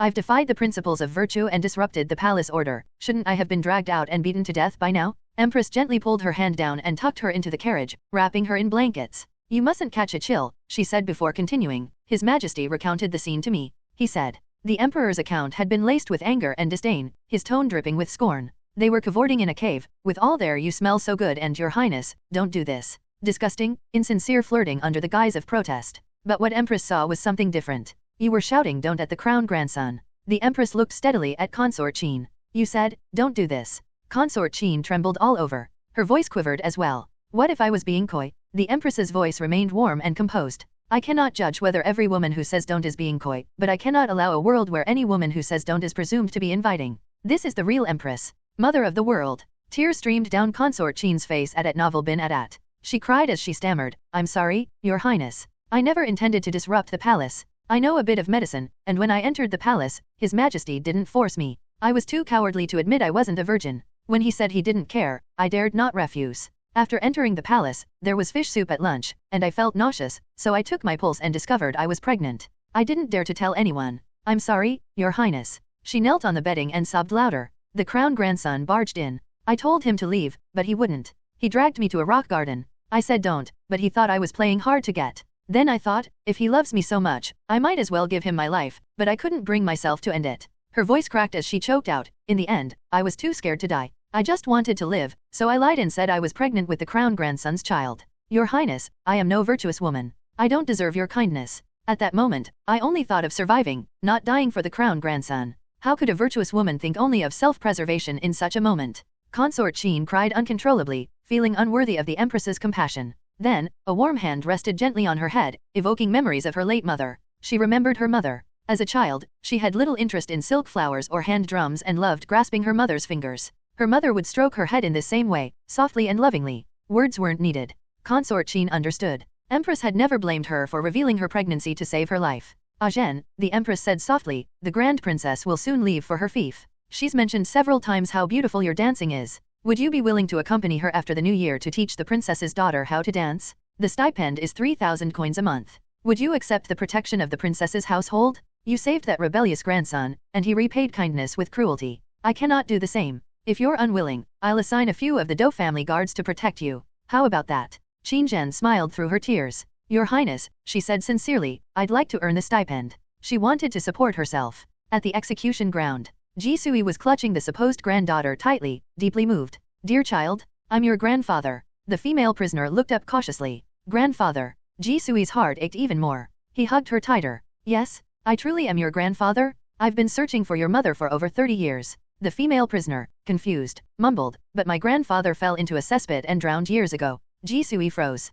He resisted the urge to shove her away, despite the goosebumps prickling his skin. Maintaining his composure, he declared passionately, that was your mother's adoptive father. I'm your real. The execution ground wasn't far from the prison. Su Yanmiao arrived, panting, only to be dumbfounded by the scene before him. Wrong? Wrong, he panicked internally. That's not your granddaughter. She's just a stand-in prisoner. Ji Sui shoved the prisoner away, stumbling back 3 steps, clutching his churning stomach. The words echoed in his mind, cesspit, cesspit. Ugh. He dry-heaved loudly. Oh ho, he's throwing up? Su Yanmiao, why are you everywhere? Now your cleanliness obsession kicks in? Even if you thought she was your granddaughter, the shock of your cleanliness obsession is still overwhelming. No, it's not. Ji Sui nearly ground his teeth to powder. If she really were my granddaughter, I wouldn't care whether she's clean or not. Ji Sui glanced at the guards surrounding the execution ground, produced his official seal to confirm his identity, and pointed at Su Yanmiao. Drag him away. Su Yanmiao, Su Yanmiao, wait. As he was being taken away, Ji Sui could still hear Su Yanmiao's thoughts from afar.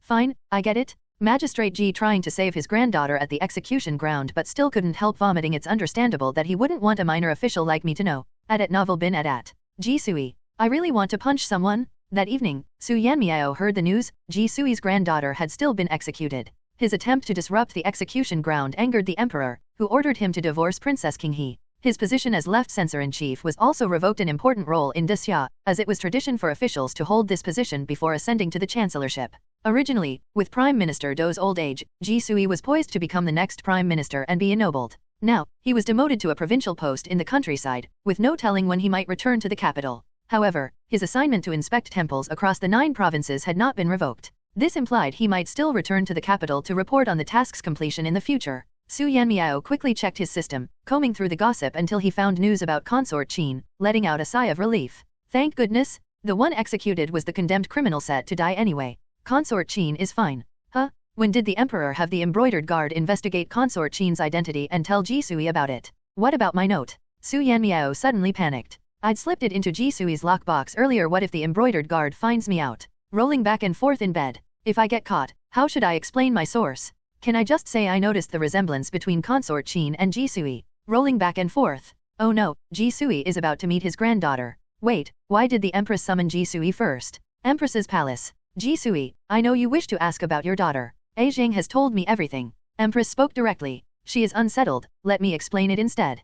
Thank you, Your Highness. Ji Sui sat upright. At 46, this imposing official seemed as nervous as a schoolboy privileged to hear a great scholar lecture. Zhang told me her mother was the daughter of farmers. In the 10th year of Tiantong, a plague devastated Quanzhou, leaving her family destitute. She was sold to a brothel at the age of 7. Ji Sui's face remained stoic, though his hands under his sleeves clenched into fists. At 16, her mother was preparing to leave the brothel, but that year you launched a campaign against brothels across the region. The brothel she belonged to was shut down, allowing her to escape. She later married a farmer, a simple, honest man who treated her well. Because he had cracked down on brothels, his daughter had escaped such a fate. Ji Sui's mind went blank. It wasn't until Empress resumed speaking that he barely managed to collect his thoughts. But life in the brothel took its toll. Her health was frail, and she passed at the age of 26. Her husband had died when Zhang was only 3. As a widow, she struggled to raise her daughter alone, but when Zhang turned 10, she too passed away. Zhang learned dancing and some healing arts from her mother. These skills saved the crown grandson and later helped her escape him.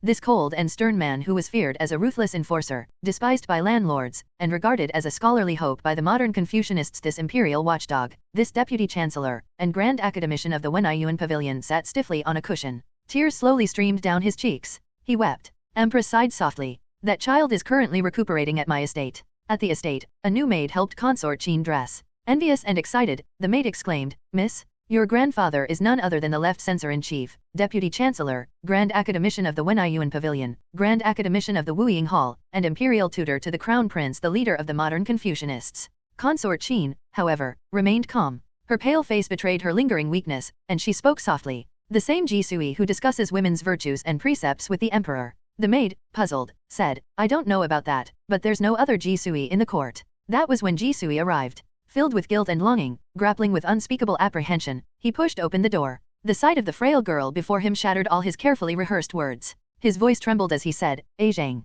I am your grandfather. The girl looked up with clear, solemn eyes. Rising, she performed a perfect bow, her demeanor detached yet respectful. Ji Gong, she greeted him formally. Ji Sui froze as if struck by lightning. When he regained his senses, a sharp ache radiated from his chest, and his trembling fingers betrayed his despair. Before Ji Sui even had a chance to warm his seat, the old emperor summoned him again. The emperor cared little for Ji Sui's emotional turmoil, having just reunited with his granddaughter and learning about his daughter's death. Instead, concerned Ji Sui might faint from the shock, the emperor had a bowl of blood-red bird's nest soup brought from the small kitchen to steady him. Then, with a displeased expression, the emperor bluntly asked, what exactly happened back then? Ji Sui forced himself to take a few bites of the bird's nest soup, but it tasted like ash in his mouth. Back then, Ji Sui still remembered that it was during the final battle before the founding of the nation. He had the fortune of being appointed rear commander, overseeing logistics for the campaign. It was an exhausting task, with hardly a moment to rest. His first wife had accompanied him, claiming she wanted to care for him so he wouldn't fall ill from overwork.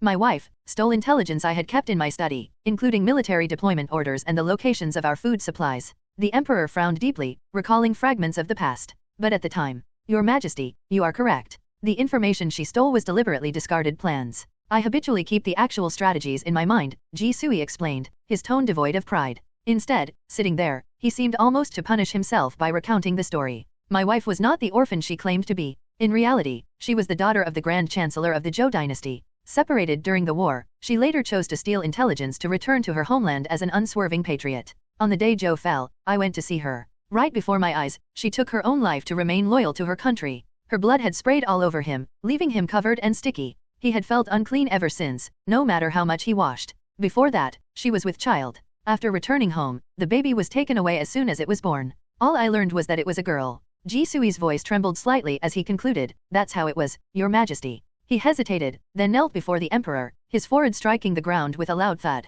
Adat Novel bin Adat. I failed as a commander for not discovering the plot in time. I failed as a husband for not noticing my wife's inner turmoil. And I failed as a father, driving my daughter's mother's family to ruin, leaving my daughter alone in the world with her fate unknown. I have since deemed myself unworthy of marriage or fatherhood. All I want is to find my daughter. Qin Zheng knows nothing of this, Ji Sui implored, his voice raw. She has no idea she carries the bloodline of the Zhou Chancellor. I beg your majesty to show mercy and spare her life. I am willing to exchange my life for hers. Wow, the old emperor really holds a grudge against the Zhou Chancellor, Su Yanmiao remarked to himself, clicking his tongue. Back then, that chancellor pretended to surrender, nearly pulling off a successful betrayal. He even caused the emperor to lose an entire vanguard unit, enraging him to the point where he vowed to leave the man's body exposed to the wild. Though in the end, the emperor let it go and gave the chancellor and his family proper burials, Su mused. Still, it's no wonder Ji Sui has always been hesitant to reveal the truth. To protect his daughter's identity as the Zhou Chancellor's daughter, he even made a deal with the Qinghe princess. He agreed not to interfere with her keeping male companions in exchange for her granting his daughter a title as a Junzu in honor for the legitimate granddaughter of the Grand Princess of Daxia. He muttered a few more things before turning to a street vendor. In one breath and without pausing, he rattled off a long list of food items. I'll take one of everything, thanks. The steaming snacks smelled heavenly, and Su Yanmiao's eyes gleamed with anticipation. Extra spice on all of it. Make it fiery. Daxia's night markets were full of delicious treats, and the best part was being able to add as much spice as you liked. When he turned around, he spotted Ji Sui wandering aimlessly through the bustling East Market. His distracted demeanor was evident, and a young attendant trailing behind him appeared visibly anxious.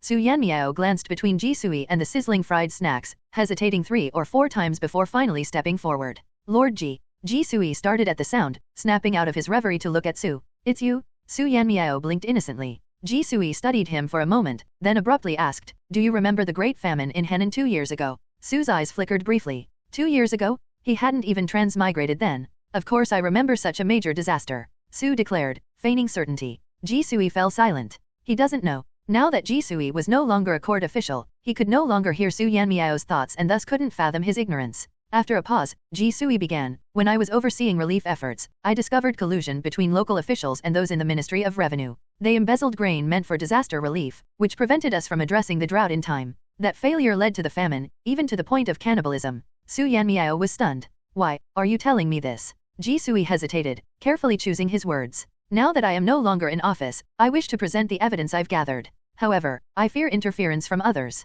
Since you are acquainted with the Wanshao princess, Ji Sui explained his reasoning at length, and Su Yanmiao listened quietly. Whatever thoughts were running through his mind remained a mystery. Finally, he nodded. All right. If I meet the Wanshao princess, I'll make sure to hand her the evidence. With that, Su Yanmiao left. After he departed, Ji Sui remained motionless for a long time. Long enough that the attendant behind him eventually broke the silence. Master, I can't hear it anymore. Hear, what? Under the flickering lights of the night market, Ji Sui's shadow stretched long and thin. His voice, tinged with melancholy, drifted softly into the air. I can't hear him anymore. When he could hear Su Yanmiao's inner voice, it had been infuriating and exasperating. But now that it was gone, it felt as though a massive door had slammed shut in front of him, leaving him adrift. Only capital officials could hear Su Yanmiao's thoughts. Once an official was transferred to a local position, even with an official seal, and even if they temporarily stood on the capital's soil, they could no longer hear Su Yanmiao's inner voice. After being reassigned as a magistrate, Ji Sui, despite understanding that his official career was essentially over since the emperor would never allow his return to the capital, hadn't yet emotionally grasped the difference. His door was still frequently visited by people seeking favors, his network remained intact, he was still the leading figure of the Jinwen school, and his best friend was none other than the current crown prince. Yet, no moment made the difference clearer than when he realized he could no longer hear Su Yanmiao's inner voice. He had been shut out from the inner workings of power, and without actual authority, all those connections and titles ultimately amounted to nothing more than an empty reputation. The young servant accompanying Ji Sui struggled to find words to comfort him. After some thought, the servant said, "Miss is still waiting for you to return home." It was a lie, of course. Qin Zheng was always indifferent to Ji Sui, she would never wait for him. Ji Sui gave a complicated glance in the direction Su Yanmiao had left, then thought of Qin Zheng. His expression softened instantly. "Let's go home." Zheng might not acknowledge him now, but that was fine. It was his fault, after all. He would spend his entire life seeking her forgiveness. And if forgiveness never came, that was fine too. He would do everything in his power to make amends for her sake. He also recalled recent news. Someone had sent word that the gentleman who wrote Lessons for Women, Nu Ji, had been released by the emperor. The gentleman announced his intention to return to his hometown and start spreading the influence of Lessons for Women within his community, gradually expanding its reach. As it happened, that man's hometown was in the jurisdiction where Ji Sui would serve as magistrate. And since Ji Sui had fortunately earned the emperor's forgiveness, he was allowed to take his family along. Thinking about that gentleman and his lessons for women, Ji Sui let out a cold laugh. Want to expand its influence? Go ahead and try. Su Yanmiao arrived at court with dark circles under his eyes, having spent the entire night pondering how to expose the corruption case. The issue was massive, and handing it over to Princess Wanshao might not be enough to handle it. What Su Yanmiao didn't realize was that Ji Sui's talk of passing the evidence to Princess Wanshao was just an excuse. Ji Sui simply wanted Su Yanmiao to understand the situation so that, one day, Su Yanmiao could speak of it in court. This way, all the credit would go to Su Yanmiao. Ji Sui might find Su Yanmiao insufferable, but he was also deeply grateful to him for reuniting him with his granddaughter. Su Yanmiao, however, was zoning out at the moment, completely ignoring the official from the Ministry of War, who was trying desperately to signal him with glances and whispers. The clerk was growing frantic. "Lord Su, stop daydreaming? His Majesty is clearly in a foul mood today. If you're caught." Su Yanmiao, the emperor's voice cut through, calm and measured. But Su Yanmiao was still lost in thought. The emperor took a deep breath, raising his voice, "Su Yanmiao." Startled, Su Yanmiao finally snapped out of it and hurriedly stepped forward. "This humble servant greets your Majesty." The emperor curled his lips into a smile. Remembering the fright he had endured at the execution ground yesterday, he decided to vent his frustration openly. That's right, venting, plain and simple. So blatantly, in fact, that the court officials couldn't bear to look and began to feel an odd sense of pity for Su Yanmiao. Just listen to the petty grievances. "Is this document copied by you? Look at it. The handwriting barely stays on the page. Why didn't you copy 3 identical copies of the document? The rule says 2, but can't you take the initiative for once? Must you wait for explicit instructions for every little thing? And why do you always eat alone? Such isolationist behavior? How can you be a proper official like this?" The nitpicking was outrageous. But the emperor even knew Su Yanmiao usually ate alone. This detail struck some officials in court with a pang of jealousy. And, honestly, if this was how the emperor expressed his displeasure by venting trivial frustrations instead of imposing real punishments, then they'd gladly endure it. If they were in Su Yanmiao's shoes, they'd probably be smiling in their sleep. Yet Su Yanmiao, thoroughly sleep-deprived from a night of stress over Ji Sui's corruption revelations, hesitated instead. What's wrong with the emperor today? Suddenly, a terrifying thought struck him. Could he already know about the Ministry of Revenue colluding with local officials in Henan to embezzle grain supplies? Does he suspect I'm involved? At novel bin at that? The discrepancy 5,710,000 bushels of grain meant to enter storage but only 2,360,000 actually recorded. This has nothing to do with me. I've never stolen a thing. The emperor's slightly uplifted mood crashed abruptly, his smile freezing. 5,710,000 bushels, reduced to 2,360,000, nearly 60% missing. Who did this? From the high-ranking Minister of Revenue to the lowest scribe, every official broke out in a cold sweat. Panic spread like wildfire. Many looked ready to kneel on the spot and swear their innocence. Meanwhile, all they could think was, why is it that when the emperor and Su Yanmiao clash, it's always us officials who suffer the consequences? Someone has tampered with the imperial grain. The emperor's dark eyes bore into the officials of the Ministry of Revenue. Surprisingly, he did not erupt in fury. Instead, his expression remained eerily calm. Yet, the officials standing in the front row, close enough to detect his subtle emotions, felt a chill seep through their thick official robes, penetrating straight to their bones. Those who understood the emperor knew that when he was outwardly calm, it signaled his deepest anger. The emperor finally spoke, his tone unyielding. Su Yanmiao, step back into your place. Su Yanmiao, though often oblivious to subtext, was quick to follow orders. Without asking questions, he retreated to the back of the formation, where a minor 9th rank official like him belonged. The emperor seems angry. Could it really be that the corruption involving the imperial grain has been uncovered? I need to tread carefully and avoid getting caught in this mess. Su Yanmiao tucked himself further into the ranks. He no longer dared to sneak glances at the front like he used to, curious to see the drama unfold.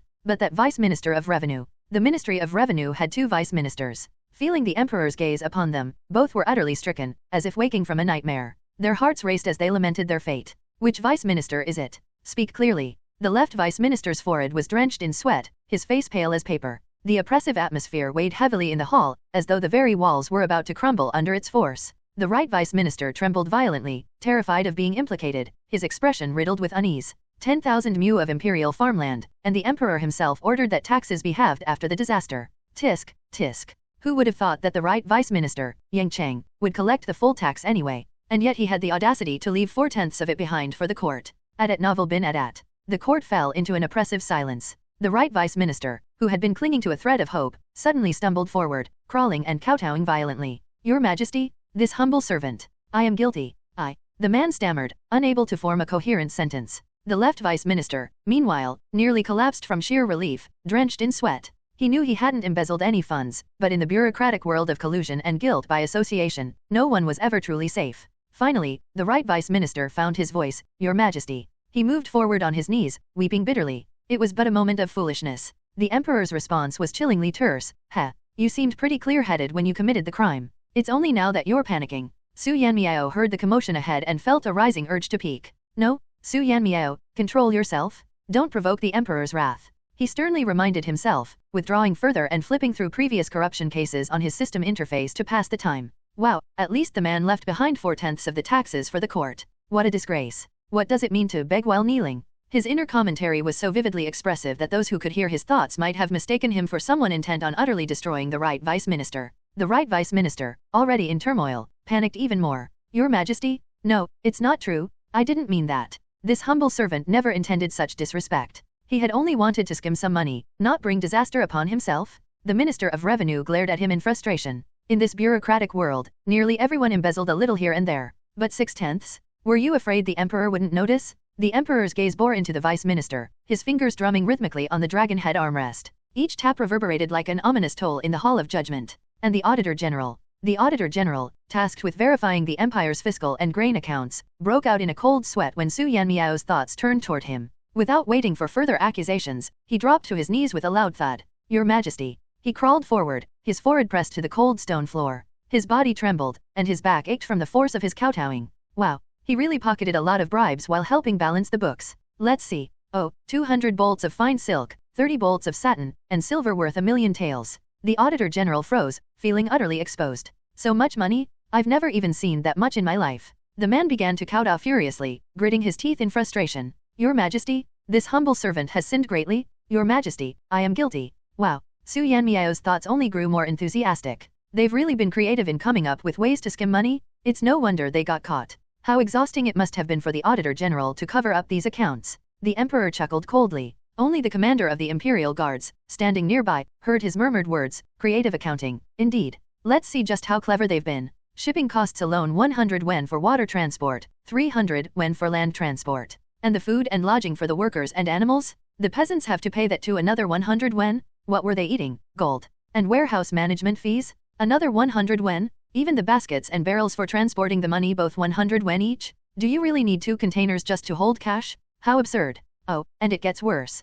Apparently, they charge the peasants a prayer fee to ensure safe passage on the rivers. That's another 100 wen. Are you serious? The naive Su Yanmiao, who had never engaged in or even considered embezzlement, was utterly shocked. His eyes were glued to the system screen, oblivious to the storm brewing around him. Meanwhile, the court officials felt the mounting tension, each one silently begging Su Yanmiao to stop talking or thinking. When Su Yanmiao calculated the total figures, his mind reeled. This can't be right. The emperor's base tax rate is only 1,800 wen per stone of rice. But after all this creative skimming, the total rises by 900 wen. That's 2,700 wen per stone. They've practically doubled the tax rate. Su Yanmiao was in awe. Did Buddha pass through here? Are they scraping gold dust off the statues for him? The Ministry of Works Auditor General felt the urge to turn around and kneel before Su Yanmiao in reverence. The left Vice Minister of Revenue knew he shouldn't laugh. He knew that Su Yanmiao's cutting remark about begging on their knees was cruel. Yet, seeing his fellow victim, the Auditor General, drenched in cold sweat from Su Yanmiao's relentless revelations, he couldn't hold back and burst out laughing. Pfft. Apologies, but witnessing someone worse off than himself, his heart suddenly felt a strange sense of balance. What were the 18 censors dispatched to Henan for famine relief doing 2 years ago? The warehouse officials there were adding water to the grains and soybeans to increase weight. When the weather heated up, all that grain got ruined from the damp heat. 7 million bushels of grain went bad. The local officials, afraid of being discovered, buried it all underground. 7 million bushels wasted. Immediately, the 18 censors in charge of inspecting and overseeing famine relief broke into a sweat and knelt on the ground. Ah, that Shui Yuanji? The emperor sent him to comfort disaster victims, and this criminal officer from the Ministry of Justice let death row prisoners do his work for him while he lazed around. The officer from the Ministry of Justice turned pale as a sheet. And this Chen, a minister from the Ministry of Works. Impressive? After accepting bribes, he told the emperor that Henan not only suffered from drought but also from locust plagues, scamming a huge amount of disaster relief funds. The minister from the Ministry of Works staggered, his entire body trembling as his blood ran cold. Oh no. Su Yanmiao stood too far back to see or hear the events unfolding at the front clearly. Determined to keep a low profile, he focused on flipping through gossip notes. While he was thoroughly entertained, the 1,188 capital officials present at the court were breaking into cold sweats. When they heard Su Yanmiao's exclamations, they prayed it wasn't their name. Upon realizing it wasn't, their legs almost gave out from relief. Yet, as soon as the next name was mentioned, their anxiety returned in full force, leaving them on edge and terrified. One by one, their faces turned pale with fear. It was like the king of hell calling out names. Oh, the Minister of Justice. The other ministers all turned to stare at the Minister of Justice. Their expressions resembled those of honest students discovering a classmate cheating on an exam. What? Even you got involved? What were you thinking? The Minister of Justice was dumbfounded. Wait, did he really do something? He racked his brain but couldn't recall any wrongdoing, which made it even scarier. Had he unintentionally done something? Or perhaps one of his relatives or children had used his name to commit crimes behind his back. A shiver ran down his spine as he knelt hastily under the emperor's piercing "Even you're involved" glare. Your Majesty. His voice choked with emotion, his face full of guilt. I have failed your grace. Ha ha ha. He read in an ancient text that wheat was poisonous, but he still loved eating noodles. So, after cooking the noodles, he'd bag them up, dry them in the wind, and rinse them in cold water 3 or 4 times before eating? Ha ha ha. Who eats noodles like that? The emperor. The Minister of Justice. The other ministers. The court officials. Why is someone able to multitask on such absurd topics during a serious investigation? The Minister of Justice was drenched in sweat. He gulped dryly, collapsed onto the ground with a loud thud, and sat there in shock. Sweat dripped audibly from his forehead as his heavy breaths echoed. So close his entire clan almost perished. At the Jin Prince's residence. The Jin Prince, the emperor's half-brother from the same mother, had once shielded the emperor from an arrow, leaving him paralyzed. Out of compassion for his poor health, the emperor made an exception, allowing him to remain in the capital instead of moving to his fiefdom. Though already over 30, the Jin Prince had yet to leave for his assigned lands. Yesterday had been the wedding of the Jin Prince and his new princess consort. What's causing such a commotion outside? The prince sat up in bed and asked his steward. The steward replied, Your Highness, the Jinyue are arresting people everywhere. It seems they're officials who embezzled state grain. Word has it that many were taken in during the morning court assembly. Vice Minister of Revenue Yang Cheng, Auditor General Wu Shenming, and Ministry of Justice Officer Shui Yuanji, among others. The Jin Prince's expression turned grim. Fetch my wheelchair immediately. I need to see my brother. Your Highness. Hurry. The steward retrieved the wheelchair from the corner and helped the prince put on a half-face mask. His face was disfigured, and he wore the mask to avoid scaring others. Then, he summoned a few guards to escort the prince to the palace gates at Novel bin Adat. After the prince left, the princess consort asked the steward, Why is His Highness in such a rush so early? The steward replied, His Highness is heading to the morning court assembly. That's odd. His Highness never attends court. The princess consort, puzzled, brushed it aside and ordered, Bring me the guest gift list. The officials all came to celebrate yesterday. I need to see how to return their gifts in kind. At the palace gates, the Jin Prince's expression grew increasingly solemn. Brother, I understand your fears. You've kept me here in the capital even though I'm already 30. For years, I dared not marry, yet now I've grown old and must pass on my lineage. To allay your suspicions, I chose a powerless daughter of a minor official as my wife. And still, I know, revealing this scandal on the second day after my wedding is your way of warning me. The Vice Minister of Revenue, the Auditor General, and the Ministry of Justice officer all attended my wedding banquet yesterday. Fortunately, I remember this. You're afraid I've conspired with them. He closed his eyes in pain. How far will you push me? Looking at the imposing Jinyue guards outside the palace, the Jin prince ordered his guards, "Leave me here. You may go." After they left, the prince steeled himself, pushed the wheelchair aside, and collapsed to the ground. Humiliating himself, he crawled forward with his hands, dragging his body inch by inch as he shouted, "Brother, brother, the Vice Minister of Revenue's corruption has nothing to do with me. I've never had private dealings with him. My loyalty is clear as day and night. Brother, you must believe me. Brother, is this enough? Brother, is this enough for you?" Su Yanmiao caught a glimpse of something out of the corner of his eye and was startled. What kind of ridiculous thing is this? The sound was deafening, like a morning bell or an evening drum, shocking everyone present. Almost instantly, all 1,188 officials in the court turned to look toward the back. The scene was nothing short of dramatic. Prince Jin's gaze was dark and brooding. "As I expected, my royal brother is wary of me, trying to keep me in check. It's because we resemble each other we both take after our mother. My royal brother fears I'll replace him. Adat novel bin adat." This seemed to be an inescapable predicament. Prince Jin clenched his fists in silence, thinking, it seems that merely disfiguring myself wasn't enough before. The collective gaze of the officials, their attention now all directed at him, was like a silent intimidation. It was as if the emperor, seated on the dragon throne, was wordlessly warning him and demonstrating his command over the court.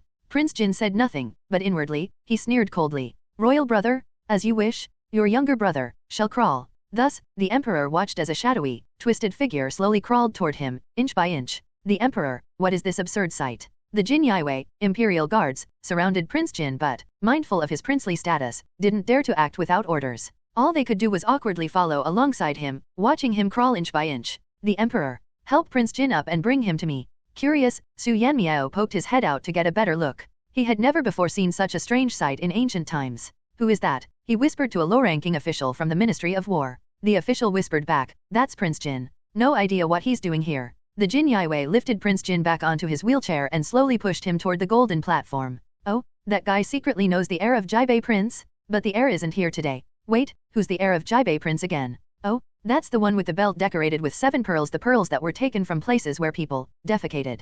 The heirs and princes weren't required to attend court unless they held official positions or significant duties. Prince Jin, known for never attending court, was a familiar absence, while the Jibei Prince's heir was infamous for being as sociable as a butterfly, occasionally showing up to court. The emperor's gaze shifted to Prince Jin. "So, my 6th brother has private dealings with Jibei Prince's heir." Prince Jin's eyes briefly met one of Jibei Prince's secret contacts in the capital, a minor official frantically gesturing with 5 fingers. The contact's expression was filled with urgency. The official was internally screaming, "Your Highness, don't meet with him tonight. If Su Yanmiao notices us, we're doomed."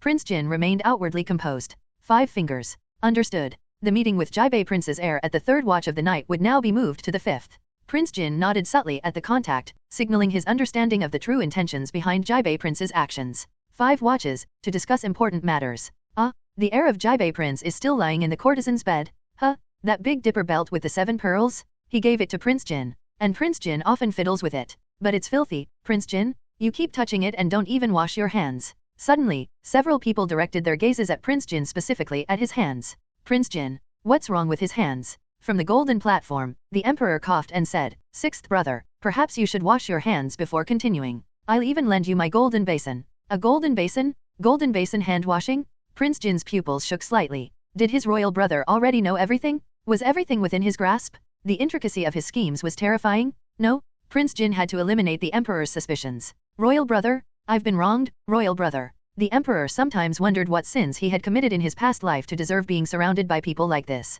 Decades ago, after selling himself into servitude and being separated from his parents, he had struggled to build his empire while searching for them. When he ascended the throne, he finally learned that his mother had remarried long ago and born a son with her new husband. It wasn't surprising whether during war or peacetime, single women in rural areas had a hard time surviving. Marriage was often necessary, and bearing a son was the only way to avoid being bullied or having their property seized. The emperor had brought his mother, her new family, and his younger half-brother to the capital. But his mother and stepfather had passed away years ago, leaving only his troublesome brother behind. Normally, this brother was reasonable. But today, why was he acting so deranged? Royal brother, I'm innocent, royal brother. Shut up, the emperor barked. The hall fell into an odd silence. The emperor took a deep breath and said, "What nonsense are you making now?" The troublesome younger brother flinched, his expression morphing into one of pitiful helplessness. He looked at the emperor like a fragile flower trembling in the wind. "Royal brother, the corruption by the Minister of Revenue, the Auditor General, and the Assistant Minister of Justice." The Assistant Minister of Justice couldn't take it anymore. He shouted with all his might, "Your Majesty, I did not embezzle funds. I merely abused my power and used prisoners to handle my work. These are two entirely different crimes. Prince Jin. His brows furrowed as he inwardly cursed. The emperor's probing gaze bore down on him. Was this also part of your plan? Prince Jin raised his voice even louder. Royal brother? I have no connection to them? Yes, they attended my wedding yesterday and gave me gifts, but I truly don't know them. The overlapping voices created chaos, forcing the emperor to press his fingers to his temples. After a long moment, he finally told his irksome brother, I believe you have no ties to them. You may leave.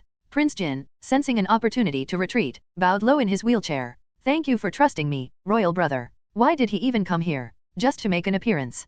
Prince Jin, being an idle prince without an official position, couldn't hear Su Yanmiao's thoughts. But the emperor, who could, chuckled. I'd also like to know. The emperor still wanted to uncover what was really going on between Prince Jin and Jibei Prince's heir. Prince Jin left the court. Before departing, he once again nodded meaningfully toward the minor official, signaling that he understood the arrangement for the fifth watch. The emperor's wrath toward the corrupt officials remained unabated. He issued his judgment on the spot. Those guilty of fiscal fraud would be executed, with their families punished as well. The perpetrators themselves would be drawn and quartered. For those who had embezzled funds, their stolen amounts would be calculated in units of silk. For every foot of silk stolen, they would receive 100 lashes. Beyond a certain threshold, the penalty would escalate to execution by strangulation. As for abuse of power, given the dire circumstances of disaster relief, all offenders would be beaten to death. The court was immediately filled with cries of despair, confessions, and pleas for mercy. A low-ranking official from the Ministry of War sneered at the chaos. If you knew this would be the result, why did you do it? Stealing disaster relief grain and pocketing post-disaster taxes.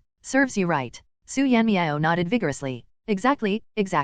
Suddenly, a commotion broke out at the front of the hall. Su Yanmiao craned his neck to see, but all he could make out was someone straightening up, seemingly speaking directly to the emperor. After a while, the messenger from the imperial guards began loudly recounting the events at the front so that all the officials could understand what was happening. Almost every group of several hundred people had an imperial guard responsible for relaying messages. Then, Su Yanmiao realized that the person kneeling and addressing the elderly emperor at the front was the audit general who had embezzled 1,000,000 taels of silver. Upon learning that he and his entire clan would be executed, the general kowtowed earnestly, saying, Your Majesty, this subject deserves death, but I must speak. Punishing embezzlement of even a single piece of silk with 100 strokes, isn't this excessively harsh? Officials are also human and need to spend money. Those who serve far from home inevitably seek financial gain. Your Majesty, water that is too pure has no. Su Yanmiao instinctively completed the phrase in his head, humans that are too base are invincible. The word fish that the audit general was about to utter got stuck in his throat. Feeling as though he'd been insulted but unsure, his face turned red with frustration, his expression extremely contorted.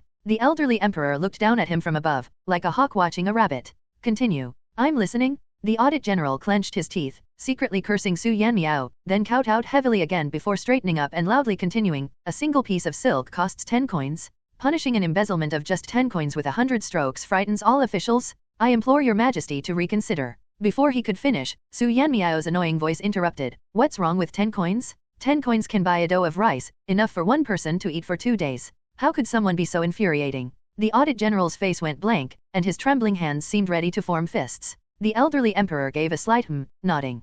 Punishing an embezzlement of 10 coins with 100 strokes. Continue. The audit general, now utterly deflated, stammered on, I implore your majesty to reconsider. I've thought it through 9 times already, the emperor replied calmly. 10 coins is still too lenient. It can buy a dough of rice, enough for 2 days without hunger. Officials should not embezzle or accept bribes in the first place. Let's amend it to a punishment of 100 strokes for embezzlement of just 1 coin. The audit general was stunned. Your majesty, he cried out shrilly. Are you planning to run the entire imperial court by yourself? How can officials not embezzle? I don't embezzle. Su Yanmiao proudly puffed up his chest upon hearing the report from the imperial guard. I've never taken even a single coin. The audit general. Now that I think about it, why hasn't anyone ever tried to bribe me? Though I wouldn't accept it, isn't it too disrespectful to not even try? The official of the Ministry of War glanced at Su Yanmiao but held his tongue. Someone had tried to offer a gift, dropping hints 1,000 different ways. They had said, this fruit is a local specialty, just a small token of appreciation, rare in the capital. But Su Yanmiao had declared it too precious and insisted the gift be taken back. Then, he spent 3 days wondering about its taste before concluding, my teacher once said that any fruit not widely grown must taste terrible, and promptly forgot about it.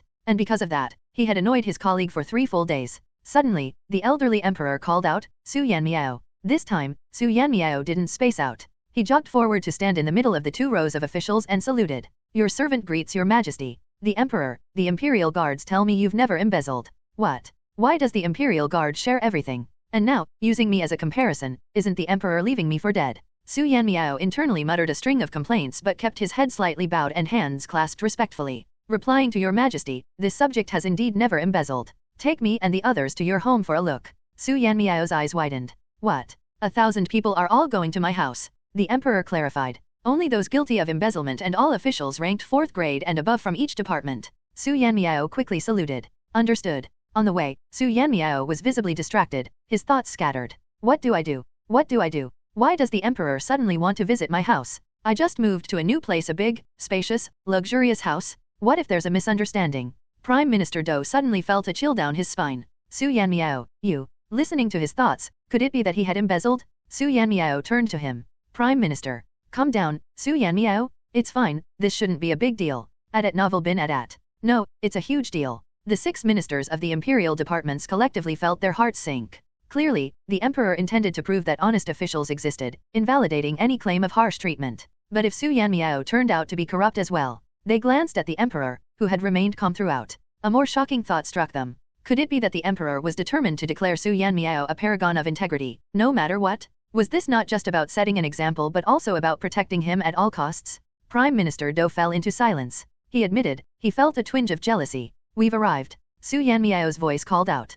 Prime Minister Do looked up absent-mindedly and was immediately shocked. The Minister of Personnel cautiously asked, is this really your residence? Su Yanmiao turned to him, puzzled by the doubt. Of course it is. This house, is it big? Su Yanmiao glanced back at the house and looked even more confused. Not big. I live alone, so it's spacious enough. It's just a common house. A single hall, 2 inner rooms, with a small courtyard. The rent is 4 strings of cash per month. A single hall and 2 rooms, with a courtyard no more than 5 paces deep. How could that be considered big? Su Yanmiao, worried he'd spent too much, quickly added, but it's not from embezzlement. I rented it with the princess's wedding gift. And I only just moved in. Prime Minister Do, who owned a southern estate spanning hundreds of acres with bamboo groves and streams. The Minister of War, whose northern villa had orchards and canals. The Minister of Revenue, whose gardens were filled with exotic flowers and artificial hills. The other ministers, recalling their multi-building mansions with dozens of rooms. Suddenly, they all felt the same thing. I'm such a scoundrel. Even my coachman lives better than him? Even the emperor was stunned.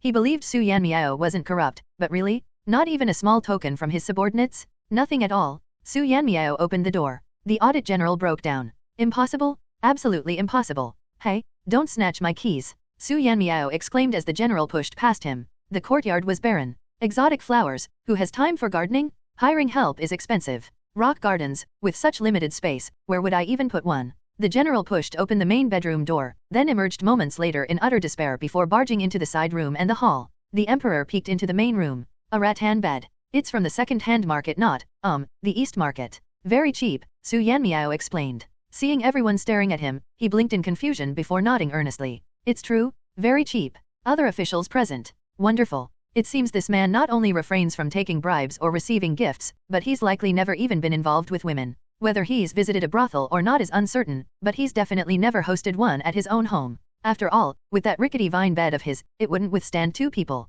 The noise alone could collapse it. How can anyone live such a spotless life? Shock. Could this be why this little Baizi was chosen by the divine artifact? Because of his childlike purity? The Minister of Justice was deeply moved, but a sudden thought jolted him, sending cold sweat trickling down his back. His gaze shifted to the emperor. As expected, the emperor's eyes were now shining, as though he'd stumbled upon a rare treasure. The last time His Majesty looked this elated was when he discovered Su Yanmiao could hear people's inner voices, allowing him to leverage those insights to govern more effectively. The Minister of Justice felt a chill down his spine and almost wanted to kneel and beg the emperor, please, no more. Su Yanmiao was unmarried, but the rest of them had families to care for. Not everyone could live as carefree a life as this little Baizi, avoiding socializing, bribing superiors, or networking. These things all cost money. This kind of extreme frugality simply wasn't feasible for others. Let's not even mention his 3-room home. If he got married and had more than 2 children, the place would be unbearably cramped. The Minister of Justice prided himself on his integrity. He didn't touch funds like disaster relief money, not a single coin, but even then, he had to accept gifts and use his position to make some extra income just to support his household expenses. It's not that the emperor's salary wasn't generous. Aside from their pay, officials received land. Second-rank officials like him were granted 35 ching of permanent farmland and 10 ching of duty land as well as 500 shi of grain annually. On top of that, there was a monthly stipend, food allowances, and optional monetary exchanges for guards, totaling 23,500 yuan annually. But it still wasn't enough. Sure, as the Minister of Justice, he didn't have to curry favor or grease palms anymore, but maintaining servants, marrying off children, and buying paper and ink, all of that cost money. Meanwhile, the emperor, now beaming, warmly addressed Su Yanmiao, beloved subject. That title change was swift. Living so frugally, is there anything you lack? The officials immediately broke out in cold sweat, one by one casting pleading looks at Su Yanmiao. Heaven forbid Su Yanmiao say, it's sufficient. If the emperor slashed their salaries in half as a result, it would be hell on earth. Su Yanmiao hesitated, then said, no. Even someone as socially oblivious as him knew that when the boss asked if you were struggling, it wasn't an invitation to complain. The emperor encouraged him, really? No difficulties at all? If there's something, just say it. I've never been an official myself, so I don't know what your lives are like. This is my way of seeking counsel. Speak, and I'll adjust policies accordingly. This time, Su Yanmiao responded more firmly, none. I knew it. Do you think I'm dumb? The emperor's cheerful expression froze. Wait. What did Su Yanmiao just say? Accompanying officials? A dramatic reversal? Encouraging glances now shifted towards Su Yanmiao. Yes, little Bai. Say more? If I said I had difficulties, wouldn't that undermine the emperor? It's like taking food off his plate, absolutely unacceptable. The emperor grew exasperated. Truly none. I don't believe it. Speak. If you don't, I'll accuse you of deceiving the monarch. Wait, is he really seeking advice? Your Majesty, Su Yanmiao hesitated, then said, the salary is too low. The emperor frowned. How can it be too low? I calculated it carefully, it's perfectly reasonable. Su Yanmiao looked down, counting on his fingers. Your Majesty, before I moved into this house, I spent 500 copper coins monthly on rent. Then you still had 1,417 wen left for other expenses. Firewood, rice, oil, salt. The emperor slapped the doorframe. This time, he was determined to get to the bottom of it. Accusing him of stinginess was one thing, but suggesting he neglected his officials? Unforgivable? You're entitled to 52 shi of rice annually. How much can you eat personally? 3 shi, 4 shi, 5 shi? The rest can be sold, netting you thousands of copper coins? Isn't that part of your salary? Isn't it enough for you to eat meat every day? The emperor was indignant. He hadn't even accounted for the revenue from duty land and permanent farmland yet. Each ching of land was 20 mu, he'd allocated 80 mu. Was that not enough? Fetch me the abacus? Let's do the math. The imperial guard swiftly brought an abacus. The emperor, abacus in hand, was ready for a showdown. All right, tell me how much you eat daily. I have lunch at the yamen. Breakfast and dinner together are 1 sheng of rice, 5 liang of flour, and 8 liang of meat. 5 liang of flour can make 2 buns, and 8 liang is half a catty of meat daily, including firewood, rice, oil, and salt. The emperor furiously worked the abacus. With 500 wen for rent, that's 3,001 wen per month.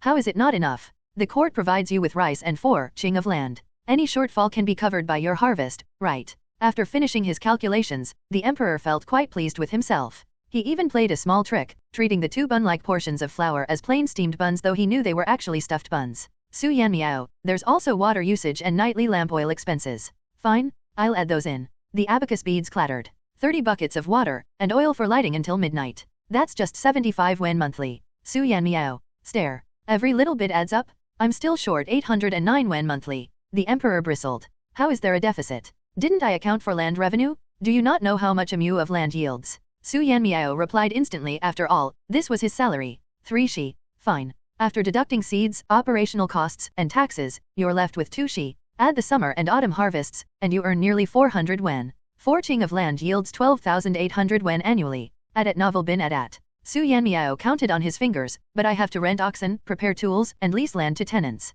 The emperor interrupted, I'll account for everything. By supplying oxen, you retain 60% of the harvest. Oxen rental is 3 wen daily, and fodder costs 33 wen daily in spring and summer. With 2 oxen, you can plow 5 mu daily. Before the emperor finished, Su Yanmiao had already calculated 1,152 wen. The emperor glanced at him in surprise, then checked the abacus, amazed. You know arithmetic. Su Yanmiao shyly smiled. Of course, I aced my college entrance exams without a calculator. The emperor continued, exactly, 1,152 wen. You keep 60% of the harvest after costs, leaving 14,208 wen annually. Doesn't that cover your deficit? You'll even have 4,500 wen left? Isn't that plenty? The emperor was indignant. When my family farmed, we never had this much left over. You officials just don't know contentment. Su Yanmiao, there are still tools to replace. Every 5 years, at most 40 wen annually. Winter clothes, New Year's outfits. 1,530 wen? You still have 2,480 wen. Bathing in winter, at the public bathhouse, every 3 days.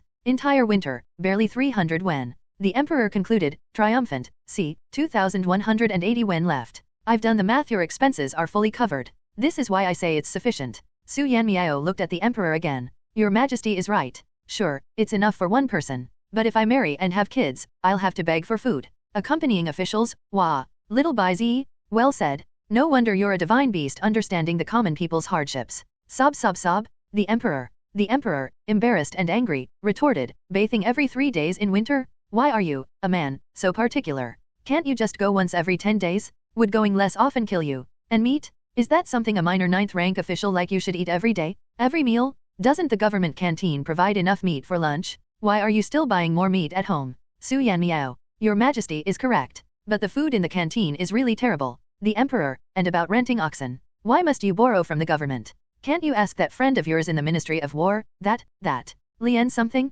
Can't you borrow from him and save some money? Su Yanmiao lowered his head silently, yet his inner voice roared. So stingy. But Lian Hang also spends money to raise his oxen. How come you're not calculating those costs? Plus, renting oxen isn't even the big expense feeding them is? What, should I borrow his oxen, starve them for a day, and then let them go home to eat before coming back the next day? That's too wicked. The previous dynasty even distributed meat, salt, tea, wine, flour, kitchen supplies, firewood, and paper to officials. Officials in attendance, sob. Yes, exactly. Those were all provided. The emperor turned his head and shot them a frosty glare. Officials in attendance quietly bowed their heads. And lamp oil, the emperor thundered. Do you have that much work to do? Do you really need to burn the lamp until midnight every day? Your Majesty is correct. But I already go to bed quite early by 10 p.m. Ugh, such exploitation. Apart from working for you, can't we small officials have a bit of personal life? And I can't even afford a ride? A donkey costs 5,000 coins? Every morning, I have to walk across half the city to attend court. Su Yanmiao's current physical fitness had reached its peak better than during his high school fitness exams. The emperor gritted his teeth. Fine, let's do it like the previous dynasty. Meat, flour, and even cloth will also be distributed. Officials in attendance. The emperor today, actually being generous for once? Su Yanmiao also stared at the emperor in shock. The emperor, visibly pained by the decision, waved his hand, pretending to be magnanimous. We'll distribute it. It's been 32 years since the founding of the dynasty. We can afford it now. Su Yanmiao, thank you, Your Majesty. Your Majesty is wise and mighty. Your Majesty is benevolent and virtuous. Your Majesty. The emperor coughed. All right, stop with the flattery. Su Yanmiao immediately fell silent. But in his heart, woohoo, a raise. The emperor couldn't suppress his smile.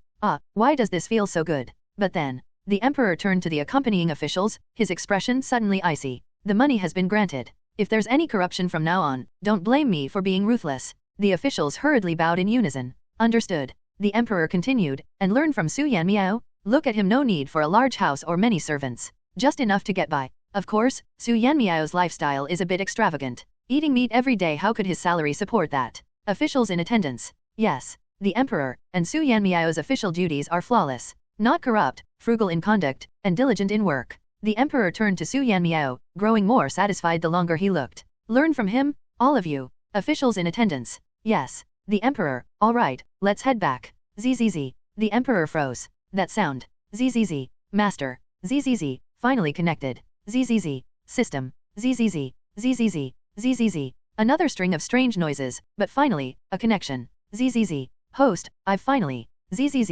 Connected with you. Zzz. Wait, why are you attracting so much resentment? Su Yanmiao was confused. I have no idea. I've been keeping a low profile every day for the past 6 months and haven't offended anyone. Officials in attendance. Honestly, based on the number of corrupt officials he's exposed, it's only natural some might bear a grudge. Poor little Bai Zi is probably in for quite a few assassination attempts soon. But don't worry, His Majesty will definitely protect. Zzz. Connection might drop again. Zzz. Make sure to protect yourself. Otherwise, if the system collapses, while I can extract your soul and create a new body for you, all the gossip inside the system will spill out for the world to see. For 100 years. Continuously updated with new gossip. Terrifying, right? Protect yourself at all costs. Zzz. Zzz. System. Well, it was disconnected again. Su Yanmiao scratched his head. By resentment, does it mean I'm being resented by corrupt officials because the emperor is using me as an example of a clean official? Adat novel bin adat. If dying just means the gossip gets leaked, well, that scared me for nothing. I thought it'd be something truly terrifying. What a relief it's got nothing to do with me. The emperor. Officials in attendance. No, it has everything to do with us. Night. Wu Ying Palace. The old emperor surveyed the second-rank ministers below him with a solemn expression, as if facing a matter of national extinction. Prime Minister Do furrowed his brows in thought. The 6 ministers wore distressed expressions, and the newly appointed left censor-in-chief, along with the 69-year-old right censor-in-chief, both had sweat beading on their foreheads. The front, rear, left, right, and central military commanders exchanged glances before the central commander took a bold step forward and, with an air of confidence, declared, "Your Majesty, my 18 adopted sons will personally guard Xiao Baizi's right flank." Initially, Xiao Baizi was merely a private nickname, but once it became public, everything changed.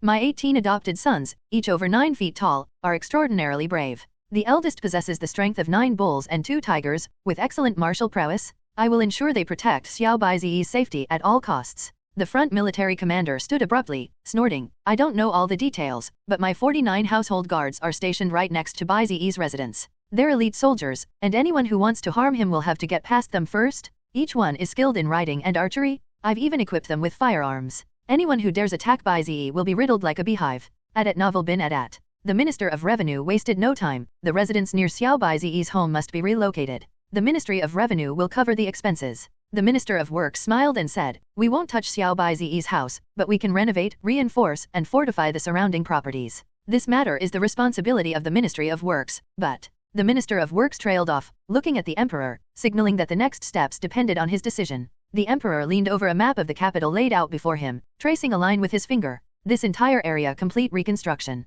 The Minister of Works stepped forward, studied the map, his eyes flashing with astonishment before bowing and withdrawing without a word. This behavior piqued the curiosity of the other second-rank ministers, who approached with the Emperor's permission. When they saw the area marked by his finger, their eyes widened. It was the entire southern 36 districts. The central commander couldn't help but exclaim, "Your Majesty, are you evacuating the entire southern 36 districts? Do you realize how many people that involves?" The Emperor hadn't spoken yet when Prime Minister Do, fearing the Emperor might hesitate, urgently stepped forward, "Your Majesty, my estate in the southern district can be demolished and rebuilt as new housing for the people." At his age, Prime Minister Do sought nothing but a spotless reputation. If Su Yanmiao were to die and the entire world learned about his multiple concubines, his bedroom habits, and how many of his descendants were honorable versus unscrupulous, he might as well die of shame. The thought of his political rivals, his cherished juniors, and his respectful subordinates knowing such things was unbearable. He was determined to preserve his reputation. Prime Minister Do's tone grew even more resolute. "Your Majesty, relocating the residents of the southern 36 districts is not a bad thing.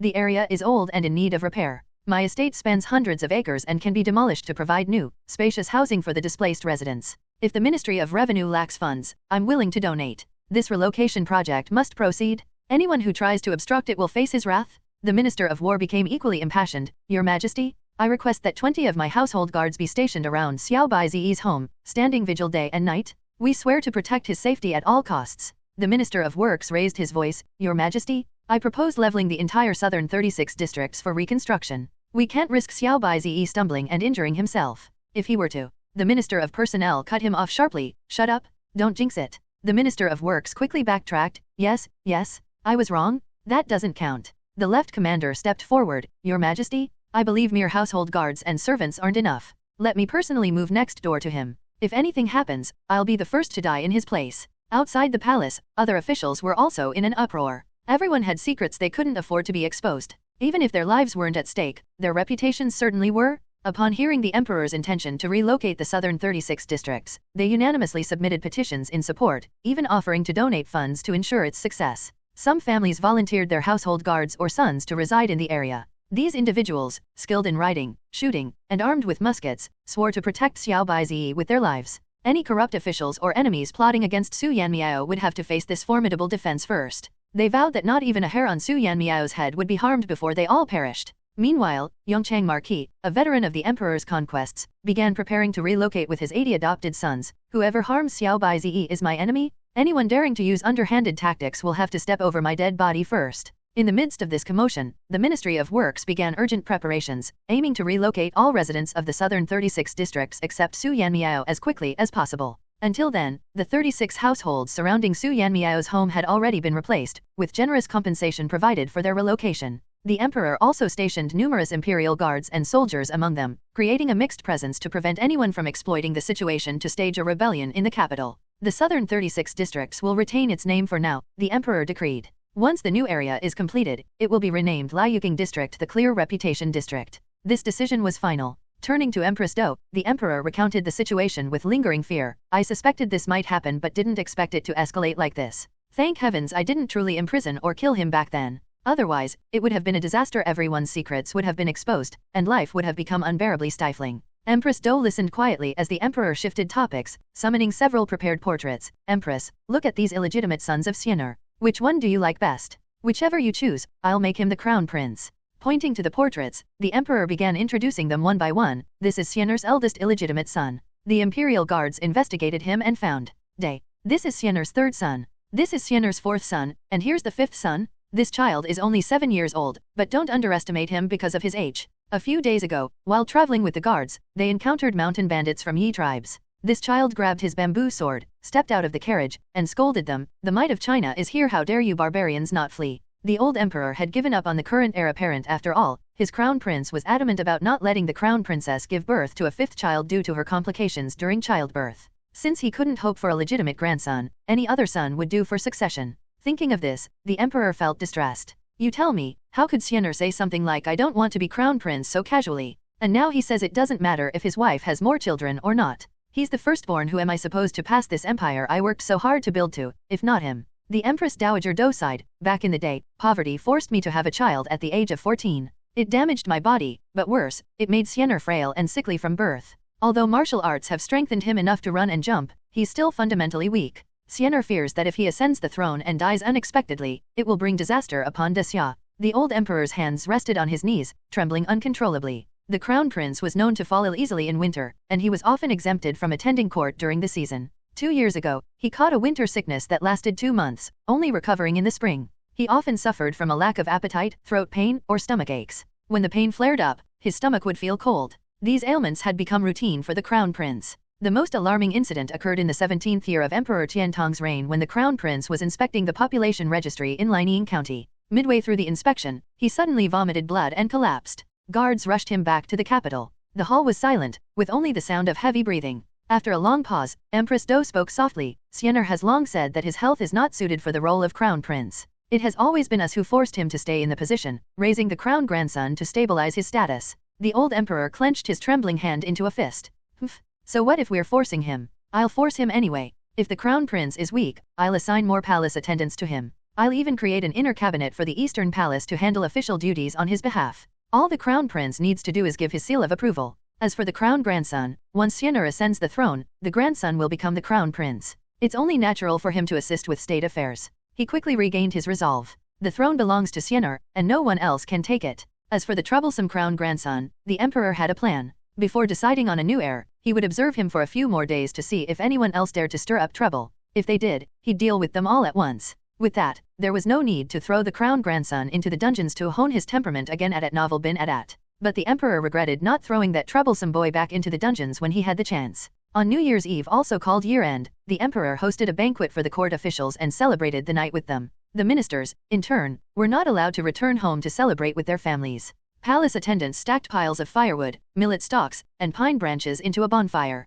With a whoosh, they lit it ablaze, and the flames danced brightly. This tradition, called banquet blaze, was a spectacle for Su Yanmiao, who was seeing it for the first time. On the steps of the palace, candles and lamps illuminated the hall as though it were daytime. The emperor, empress, and concubines wore ceremonial attire, feasting and reveling in the festivities. The tables were laden with New Year delicacies, including spiced wine, tisa wine, and an assortment of symbolic dishes said to ward off illness and extend longevity. The entertainment began with performances. 24 boys aged 12 to 16, wearing masks and red costumes, performed in rows of 6. Drums thundered, and horns blared, exuding a raw and primal beauty. The master of ceremonies wore a 4-eyed golden mask, a bearskin cloak, and a black and red robe, holding a ceremonial banner. The performance involved singing, drumming, and horn blowing, with someone chanting the names of deities. The atmosphere was lively. In the surrounding pavilions, officials and their families clapped and cheered. Even commoners were allowed to attend this special event to witness the exorcism ceremony. Scholars recited poems to celebrate the occasion, hoping to catch the attention of influential figures and achieve instant fame. Su Yanmiao, however, was focused on snacking. He munched on various treats like candied lotus balls, honeyed ginger beans, and almond pastries. While others played, he ate. When the exorcism performance ended, the dance segment began. Finally lifting his head from his feast, Su Yanmiao noticed that the lead dancer was Qin Zhang. Leading a folk dance troupe under the guise of celebrating New Year's Eve, she performed the Birds Flock to the Phoenix dance. Throughout her performance, her eyes never left the Empress Dowager. She even smiled at her several times. Oh my, Su Yanmiao thought, biting into his pastry and glancing at the old emperor. Oh wow, the old emperor looks furious. Then he looked at the crown grandson. Oh, the grandson is shocked. His dear Qinzhang hasn't looked at him once, ha ha ha. Well, no wonder. Qinzhang prepared this dance for the Empress Dowager, not him. She wants to show the Empress Dowager that she's doing well, dancing when she wants, studying medicine when she wants, and even learning from a female tutor to enrich herself lately. At the head of the hall, the Empress, holding the phoenix seal, smiled faintly as she listened. Beside her, the Emperor's face darkened further. Below, the crown grandson called out, Zhang? Zhang. His officials even tried to explain, Your Highness, it's clear Qinzhang only admires the Empress Dowager. Impossible. The grandson fumed. My grandmother is already 60 years old. Unfortunately, as he shouted this, the dance ended, and the hall fell silent. His loud remark, my grandmother is already 60 years old, echoed across the chamber. The old emperor slammed his cup down with a loud bang. Finally, the enraged emperor, who felt his wife was being coveted, found his target. With a face darker than ever, he roared, 60? So what? Your grandmother could be 90, and she'd still be a peerless beauty. The crown grandson dropped to his knees with a loud thud. Grandfather, I wasn't being disrespectful to grandmother. Despite the crown princess's attempts to stop him, the words spilled out of his mouth. I just meant to say that Zhang and grandmother are generations apart. Grandmother is over 60 now, how could there be any connection between them? Zhang surely respects and honors grandmother as a senior, as someone to be filial to, and in the future, she'll join me in caring for grandmother in her old age until her passing. On the surface, the words sounded thoughtful and proper, but the crown prince raised his wine cup, silently shielding his face. As expected, in the next moment, the familiar sound of hearty, boisterous laughter filled the air at novel bin at. Ha ha ha ha ha ha ha. Is this crown grandson completely clueless? Doesn't he know the emperor is only 5 months older than the empress? And Qin Niangzi used to be an imperial consort? Ha ha ha ha. Generations apart? Respect? Filial piety? Old age care? Ha ha ha ha. Every word is a dagger to the emperor's heart. The grandson looked bewildered as he noticed his grandfather's face growing even darker, and the atmosphere in the hall turning strange. Did he say something wrong? Although he was the crown grandson and had participated in grand ceremonies like offerings to heaven and his official investiture, he was ultimately still overshadowed by the crown prince. The crown prince was the true heir, complete with the prince's seal and his own palace, effectively a small imperial court, while the grandson only had the title of crown grandson unless the crown prince passed away, in which case, he would inherit those privileges. Thus, he couldn't hear Su Yanmiao's inner voice. The emperor's eyes burned with deep dissatisfaction. Why hadn't he realized earlier that this grandson was unfit to rule? Fortunately, this situation with Qin Gairen had arisen, allowing him to cut his losses in time. Otherwise, wouldn't the Xia dynasty collapse within 3 generations? Feeling the empress gently grasp his hand, her warmth gradually calmed him. The emperor's tone was cool as he said, I understand. The crown grandson instantly sighed in relief. He failed to notice the crown prince and crown princess's quiet sighs or the strange looks on the faces of several officials. The deputy commander of the left army nudged his colleague with exaggerated winks. His Majesty has already decided to abandon him. The deputy commander of the front army murmured, about time. Remember when the crown princess gave him 3,000 taels to aid disaster victims, and he pocketed 500 taels for himself? Following this guy in the future, we'd starve 9 days out of 10. Mutter, mutter, mutter. Though the 2 coarse-voiced commanders were trying to whisper, their efforts were far from effective. Meanwhile, Princess Qinghe, outwardly composed and dignified, couldn't help but glance their way and suddenly smiled. Oh, how delightful! I used to think only the refined wit of civil officials could be amusing, but even these military commanders have such entertaining remarks.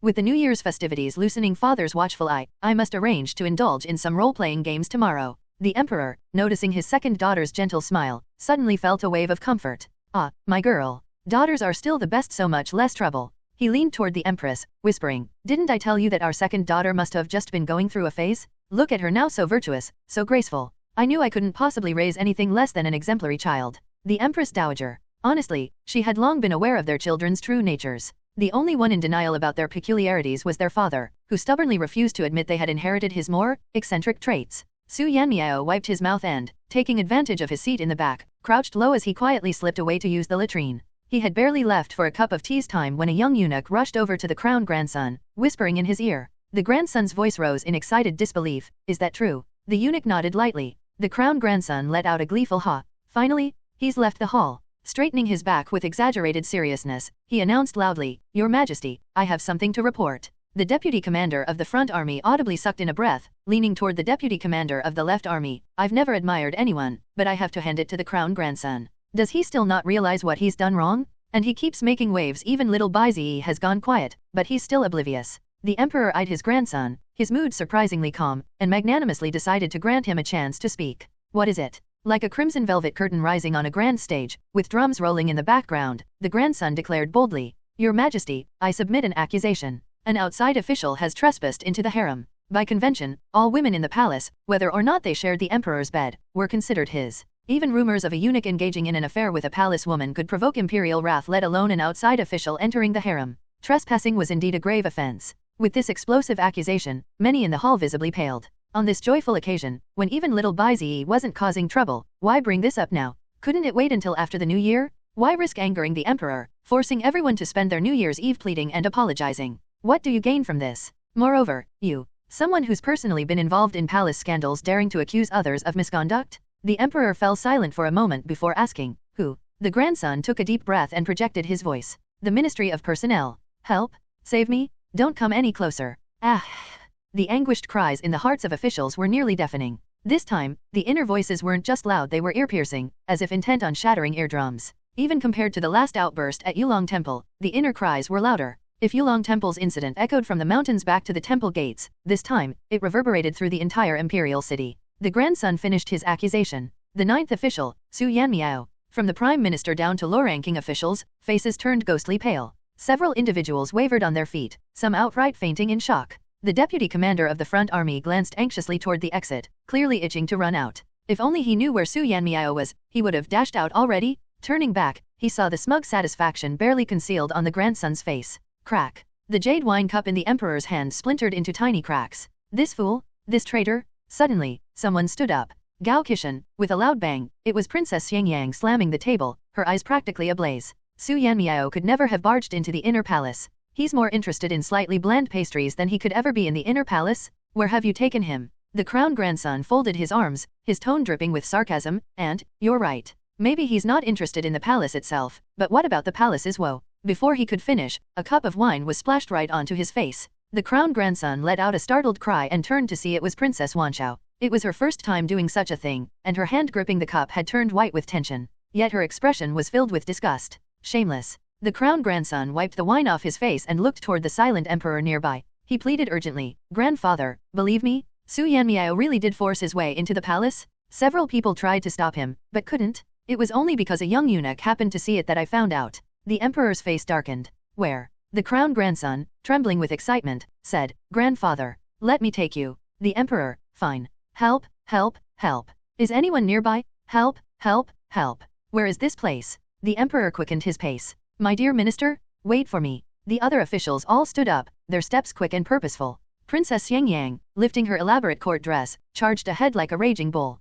As she passed the crown grandson, she kicked him hard. "You'd better not try to silence him. Killing him to destroy the evidence will only make things worse." The princess didn't notice that her words caused the surrounding officials to look horrified, nearly shouting in protest. Meanwhile, the commander of the front army whispered anxiously, "Su Yanmiao, don't just keep yelling for help. Shout where you are too." He was practically pulling his hair out with regret. Why didn't he assign someone to keep an eye on Su Yanmiao during the palace banquet? He could have submitted a request to the emperor for the imperial guards to watch over him. Wait, the imperial guards, at novel bin at. There should be imperial guards in the palace, right? As they approached the dividing line between the inner palace and the court, they saw several imperial guards standing nervously, their shadows long and ominous. They craned their necks, not daring to step further into the inner palace. When questioned, the emperor learned that 2 of the guards had gone to report back to him but must have missed him on the way. "Your Majesty, we followed Su Yanmiao from a distance, unsure of his intentions. After a conversation with a palace maid, he willingly followed her into the inner palace. We failed to stop him and deserve punishment."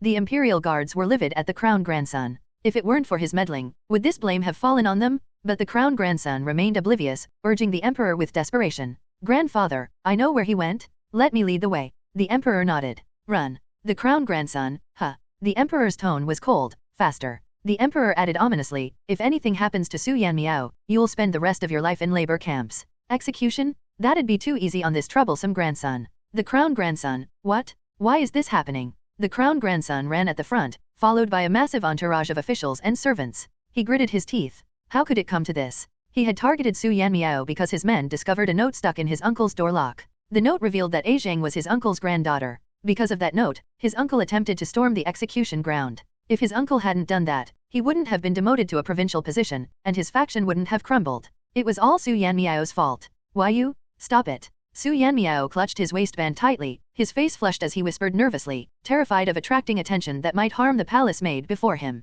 I won't tell anyone, just leave quickly. Otherwise, you'll be in trouble. The palace maid tugged at his hand. Su Yanmiao pressed harder on his waistband. Whoever sent you, you'd better go now. If we're discovered, I don't care what happens to me, but you, it won't end well for you. His voice was hushed, barely audible to the maid, but in his mind. Ah, help, somebody, help. This is terrifying. Who's trying to hurt me? Is this what politics is? Is this what court intrigue feels like? Bang! The emperor kicked open the door, dropped the knee. He froze. It was nothing like what he'd imagined, someone holding a knife, ready to chop off Su Yanmiao's fingers. Instead, before him was a plump palace maid holding a torn waistband, while Su Yanmiao rolled to the ground, clutching his loose clothes tightly and on the verge of tears. It was the very picture of a virtuous man about to be wronged. The young man sat on the ground, propping himself up with one arm. A broken piece of black sash slid off his green official robe and fell to the floor. His pale skin was like timeless jade, and the flush on his cheeks resembled blood seeping through the stone. Hurriedly gathering his robe, he stood up, one hand holding his clothes in place while the other barely managed a formal salute.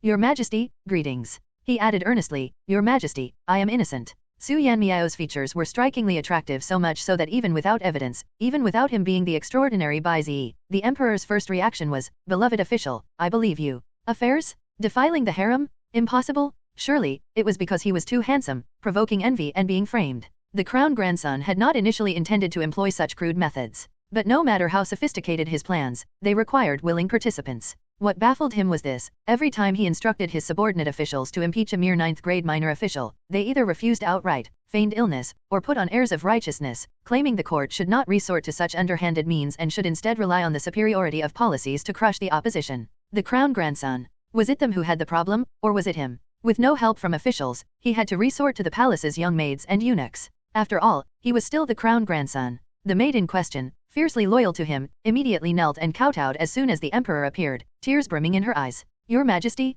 please don't blame Master Su. It was this servant who seduced him. Many officials watched coldly at Novel bin Adat. The crown grandson's scheme was indeed sinister. At first, it seemed designed to paint Su Yanmiao as someone who had forced himself on a palace servant. However, the pure-hearted Bai Zi neither succumbed to the temptation nor compromised his virtue. When the maid couldn't succeed, she now accused them of an illicit relationship, putting on an act of sacrificing herself for love. Regardless of whether the emperor believed her, a seed of doubt would inevitably be sown. The vice-commissioner of the Front Army's Dudu office widened his eyes and muttered to his colleagues, Thank goodness this wasn't aimed at me. And thank goodness Su Yanmiao doesn't drink. If he were drunk, he might have gone along with it or been rendered defenseless, allowing her to have her way. The most sophisticated schemes often use the simplest means. The crown grandson's approach wasn't without merit. His only miscalculation was underestimating the significance of Bai Zi. In the past 6 months, why had neither the emperor nor the officials acted against Su Yanmiao? Did they truly fear a divine artifact exposing their secrets? No, it was because the artifact revealed one startling fact: he could influence reality.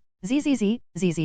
In its virtual space, the system fretted. It could sense its signals dispersing uncontrollably, somehow connecting to many people's brainwaves. Though it hadn't bound anyone else, it seemed to have forced them to adhere to the host code of conduct. The code had only one rule: no revealing the existence of the system. Anyone trying to speak about it would find their words silenced. Writing, signaling, or even hinting wouldn't work. Surely, this wouldn't cause too much trouble, right? Ancient people wouldn't develop delusions about binding a system and start spreading it around, right? Su Yanmiao was unsurprised when the maid insinuated an affair. Modern novels were full of such schemes. He'd seen at least 1,000 of them, if not more. What puzzled him, however, was, is this what they call political scheming? Does party strife involve ministers accusing their rivals of illicit affairs to oust them? Real political rivals and factions? No, we would never stoop to such base tactics. The worst we'd do is plant armor in someone's house or a dragon robe, then accuse them of treason? Reputation unjustly tarnished. Still, those who'd suffered under Bai Zi's truth-revealing artifact felt a twisted sense of schadenfreude. Huh? Finally, Bai Zi gets a taste of his own medicine? Let's see how smug he'll be now. Curse it! Who is framing me? Thank goodness the emperor trusts me, or I'd be done for. I must find out whose pawn this maid is. But I haven't even offended the crown grandson. Why would he frame me? Could he be helping someone else? Or is this a case of using one's enemy to strike another? I don't get it. I haven't wronged anyone. Using one enemy to strike another? The emperor's expression grew grim. All the officials stiffened. Their gazes turned cold, scanning each other suspiciously. Compared to the crown grandson's clumsy attempt, the politically astute officials were more inclined to believe someone was leveraging the situation to sow discord. Who would dare harm Bai Zi? Harming him meant endangering all of them? As soon as the princess of Xiangyang heard her father's declaration of trust in Su Yanmiao, she discreetly slipped to the back of the group, reluctant to reveal that she had secretly befriended him under a false identity. Then she noticed her elder sister, the princess of Wanshao, looking troubled. What's wrong? The elder princess briefly summarized, some suspect a minister is using this incident to strike at their rivals. The younger princess clutched her chest, shocked and amazed. Is this what they call political scheming? Layers upon layers who could guard against it? She had thought her dim-witted nephew was simply acting out of spite, but it turned out to be a chain reaction of intricate schemes. The crown prince muttered, who might hold a grudge. The assistant commissioner, once accused of being a poor angler, hastily clarified, it's not me. The minister of war, previously exposed for his dubious hygiene habits, exclaimed, I didn't do it either. The minister of justice, accused of eating noodles oddly and fearing for his family's safety, declared, I still have my dignity. If something happens to Su Yanmiao, I won't live with myself. Even Kui Yi, demoted from deputy censor-in-chief to a 5th-grade Ministry of Revenue officer due to his strict wife, frantically denied any involvement. It wasn't me, I didn't do it. Finally, the venerable scholar Quan Yazang, known for his love of ancient literature, weighed in. Though his interpretation of the character nearly drove me to an early grave, I would never stoop to such lowly tactics. Officials whose wives had visited the Yulong temple were particularly terrified. No, we wouldn't dare. Those previously exposed for using regional slurs slammed their chests with the force of a bear, swearing with all their might, I swear to the heavens, it wasn't me. Jian Marquis, who felt he was the most suspicious, was practically in tears, it wasn't me, truly, it wasn't me, even though he exposed that all 8 of my children weren't actually mine, at least I'm no longer in the dark. I'm grateful to him, Wuyu, so grateful, how could I possibly hate him? The crown prince. He finally understood there wasn't a single civil or military official in this court that little Bai Zi hadn't offended. The Prince of Tang, the youngest of the Crown Prince's legitimate brothers, who had returned to the capital for New Year's greetings, whispered mischievously to his eldest brother, elder brother, could this person be father's illegitimate child? The Crown Prince sighed deeply and lamented, if only he were such an interesting person. If he were his brother, the palace would surely be lively every day. This attitude only made the other princes more curious. Meanwhile, Su Yanmiao was in a corner, frantically pulling gossip from the system. What? So it's actually. The officials warily scanned their peers. Who could it be? It turns out the crown grandson truly acted on his own initiative in this mess. His subordinates even advised him not to do this, but he stubbornly persisted. The officials, so it wasn't some calculated plot or devious scheme. It was really just the crown grandson being brainless? The crown prince's mouth twitched uncontrollably as he looked at his eldest son as though he were a bizarre species. The crown grandson, father. Why was he looking at him like that? The crown prince patted his shoulder, sighed, and shook his head. After hesitating, he simply said, forget it, being foolish has its merits. At least his empress might finally abandon the idea of keeping him as the crown prince. Plus, if he were this foolish, when one of his brothers eventually ascended to the throne, they might be willing to let him have a meal or two. The crown grandson's face turned beet red. Father. Oh no, wait, there's still more to this. Let me see. Holy crap, the king of Jibei is plotting rebellion. The room was struck by another revelation. So, the Jibei king's heir came to the capital this time to harm the crown prince? He almost succeeded. The crown grandson's actions were his own, but the Jibei king's heir discovered it and gave the situation a little nudge. At novel bin at. He knows the crown prince has a weak constitution, or is it a liver problem? Damn it, I can't read the pulse diagnosis? Something about not tolerating the cold, frequently losing his appetite, and coughing up blood a few times. What is this illness? The only thing I get is excessive internal heat. Anyway, the crown prince can't handle stress. The plan was for the crown grandson to cause a scandal, possibly losing his position as heir apparent. That would infuriate the crown prince to the point of spitting blood. With the emperor in disarray, Jibei would seize the opportunity. The old emperor's face darkened, and he turned abruptly toward the crown prince. Startled by his father's gaze, the crown prince blinked, looking confused. Would losing the throne really make him so angry that he'd cough up blood? As he processed this, his expression quickly turned icy. How dare they try to use the loss of his position to manipulate him? Such a cunning mind. Such vicious schemes?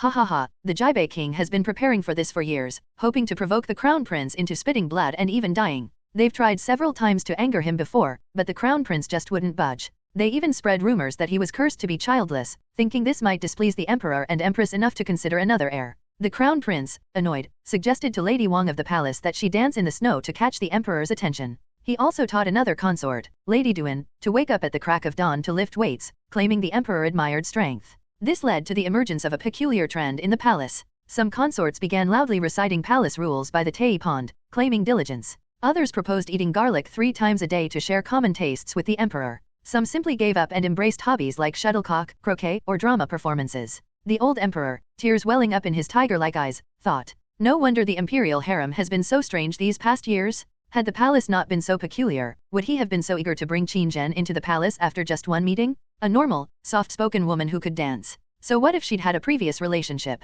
That's completely normal? Empress Do had even turned a blind eye to the crown prince's antics. She truly had no desire to share a bed with the emperor at her age, even platonically he snored. The old emperor. The emperor almost cried like a tiger caught in despair. They once staged limping acts in front of the crown prince, hoping to irritate him. He applauded instead. Well done. Do it again. Another time, he corrected someone squatting improperly, scaring the person nearly into the latrine. They tried to create anxiety, claiming other princes were winning imperial favor or achieving great feats in their territories. Some were even said to have multiple sons already, while he had none. But no matter what they tried, the crown prince remained calm and carefree. If not finding joy for himself, he sought amusement in others. He procrastinated on official duties to the last moment, yet rushed to watch entertaining scandals, like someone pretending to sell a kirin to a noble for gold. The crown prince hasn't been angered to the point of spitting blood, but the Jibai king has coughed up blood 3 or 4 times already, arriving at the new year without energy, forcing his son to come to the capital on his behalf. The crown prince found it completely absurd after hearing all this.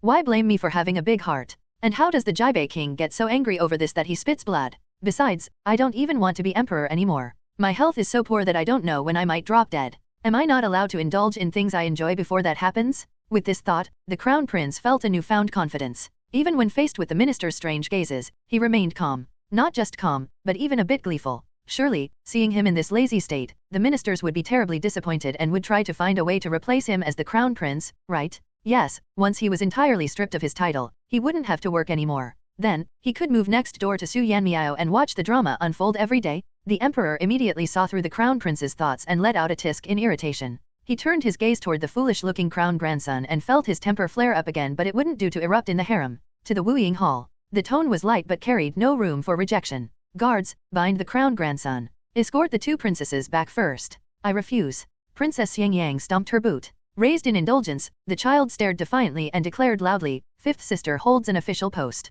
After the new year, we will too. Either send all 9th rank officials back or let us go to wooing hall as well. You can't play favorites or treat us differently. Only Princess Yangyang and the crown prince dared to confront the emperor directly after he made a decision. After this outburst, she turned to look at Princess Wanshao. 5th sister, say something, 5th sister. Princess Yangyang spoke with great volume. This is something we're entitled to. If he doesn't give it to us, we should speak up ourselves. If we stay silent, it'll be taken away. Princess Wanshao's heart skipped a beat at novel bin at. This is something we're entitled to? She also turned toward the emperor. Your Majesty, though she was so nervous that she seemed to be forcing out each word, she indeed mustered the courage to address her father, once feared, now the supreme ruler, and ask for what she deserved as an official of the Ministry of Revenue. Your Majesty, I now serve as a commissioner of the Ministry of Revenue. I have not committed any crimes. I request to attend court meetings. Princess Yangyang smiled, satisfied, and raised her head to face the emperor as she saluted. Your Majesty, I too wish to attend court meetings. The ministers remained silent. The 2 female officials adhered to the demeanor of officials, lowering their eyes to avoid direct eye contact with their sovereign. Yet, even while bowing, their spines were straight and upright. Despite the pressure, they stood firm, unmoving. Su Yanmiao was stunned for a moment. Inwardly, he was incredibly shocked. Gao Xiang. His friend was actually Princess Yangyang? The emperor gave Su Yanmiao a glance before suddenly turning and saying, to Wuying Hall. This signified tacit approval. But Princess Yangyang couldn't quite celebrate just yet. The emperor had now formally acknowledged her status as an official. Although her official seal had not yet been delivered, this moment marked a distinct shift from before. Previously, she had been humored like a child. Now, she was recognized as an official. Thus, she clearly heard. Gao Xiang. Princess Yangyang. She concealed her identity. Princess Yangyang, with her back to Su Yanmiao, mistakenly thought he had spoken aloud. Her eyes darted nervously. You don't see me, you don't see me, she muttered, briskly walking forward while repeating the mantra. Su Yanmiao. Gao Xiang. Princess Yangyang froze. Then, she picked up her skirt and ran. Su Yanmiao's eyes widened. Stop right there. But Princess Yangyang bolted away at lightning speed, slipping into the crowd within moments. Su Yanmiao couldn't very well push through the throng at this time, leaving him fuming. She lied to me. How outrageous. So unfair. This frustration soon found a new target, the crown grandson. Picking up his gossip system, he began digging, all the while walking and investigating. Wait. I thought the crown grandson didn't know he was adopted. Turns out he does. He paused, his inner monologue suddenly spiking in excitement, as if he had stumbled upon something particularly juicy. And he resents the crown princess. The emperor halted mid-step.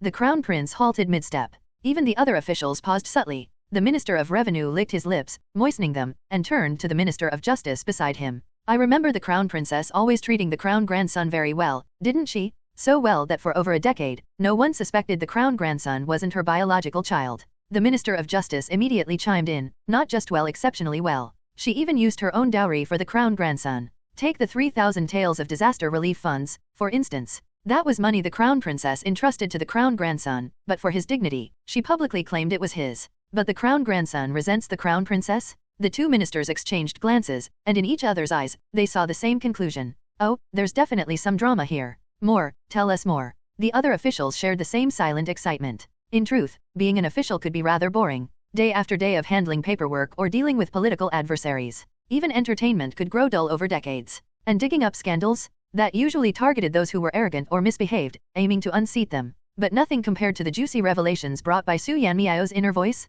Even the wronged Marquis of Pengchang, who had once been duped into buying a gold-leafed pig Kailan, couldn't help perking up his ears and quietly leaning in Su Yanmiao's direction. The courtiers paused briefly but resumed their movements, albeit at a pace akin to a springtime stroll. However, Su Yanmiao didn't notice this. Too busy eating melons, asterisk. Let me see.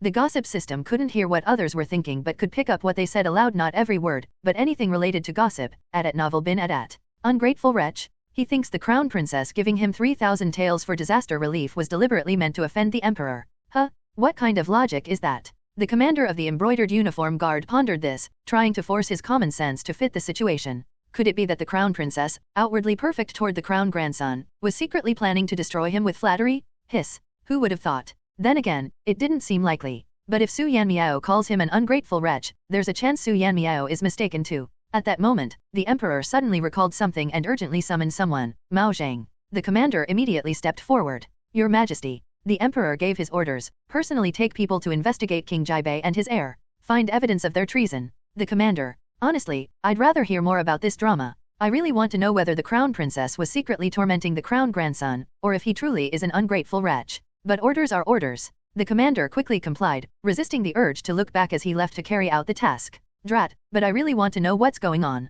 Curse that King Jiabei. The emperor resumed listening to Su Yanmiao's thoughts. Oh wow. Because the emperor also donated 3,000 taels for disaster relief, the crown grandson felt the crown princess was trying to make him equal to the emperor and set him up. So, he secretly kept 500 taels for himself. The crown prince, who also donated 3,000 taels. That was worth worrying about? The princess Xiangyang, who emptied her savings to donate 5,000 taels. If donating 3,000 taels means you're equal to the emperor, does donating 5,000 taels mean I'm trampling over him? The emperor was already questioning his parenting skills. The crown grandson was raised in the palace to highlight the crown prince's favor. Yet this mindset, neither the emperor nor the empress could claim credit for it. Oh, wow. He even told his subordinates, grandfather favors me the most, that's why I was raised in the palace. It's also thanks to me that my father's position is so secure. The crown prince, wow. The courtiers inwardly echoed, wow. Their eyes gleamed with satisfaction at the unfolding drama. The crown grandson, father. Why are you making that weird sound? The crown prince turned around.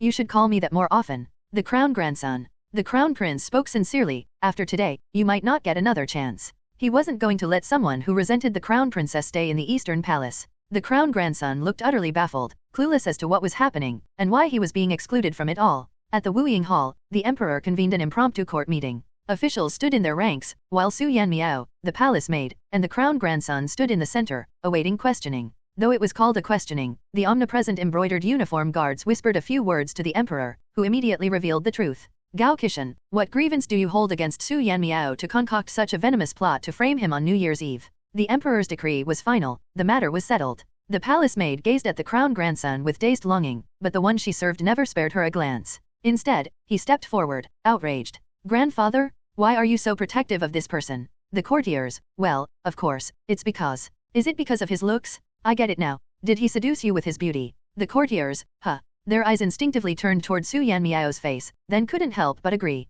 Well, the face was exceptionally beautiful. But this was Su Yanmiao? Looking good was a given, wasn't it? The purely straight emperor's face turned green. Gao Qishan, I'm 63 years old. Also, I have your grandmother. And Su Yanmiao, why are you glaring at me like that? Why so wary? I have no such preferences. I like women over 7 feet tall. You don't qualify. Meanwhile, Su Yanmiao was furiously flipping through the emperor's romantic history. As the mental recounting of the emperor's past lovers filled the air, the crown grandson snapped and glared at the emperor. Grandfather, do you know he cheated on the imperial exams? Asterisk eating melons equals a Chinese slang term meaning to spectate drama or gossip.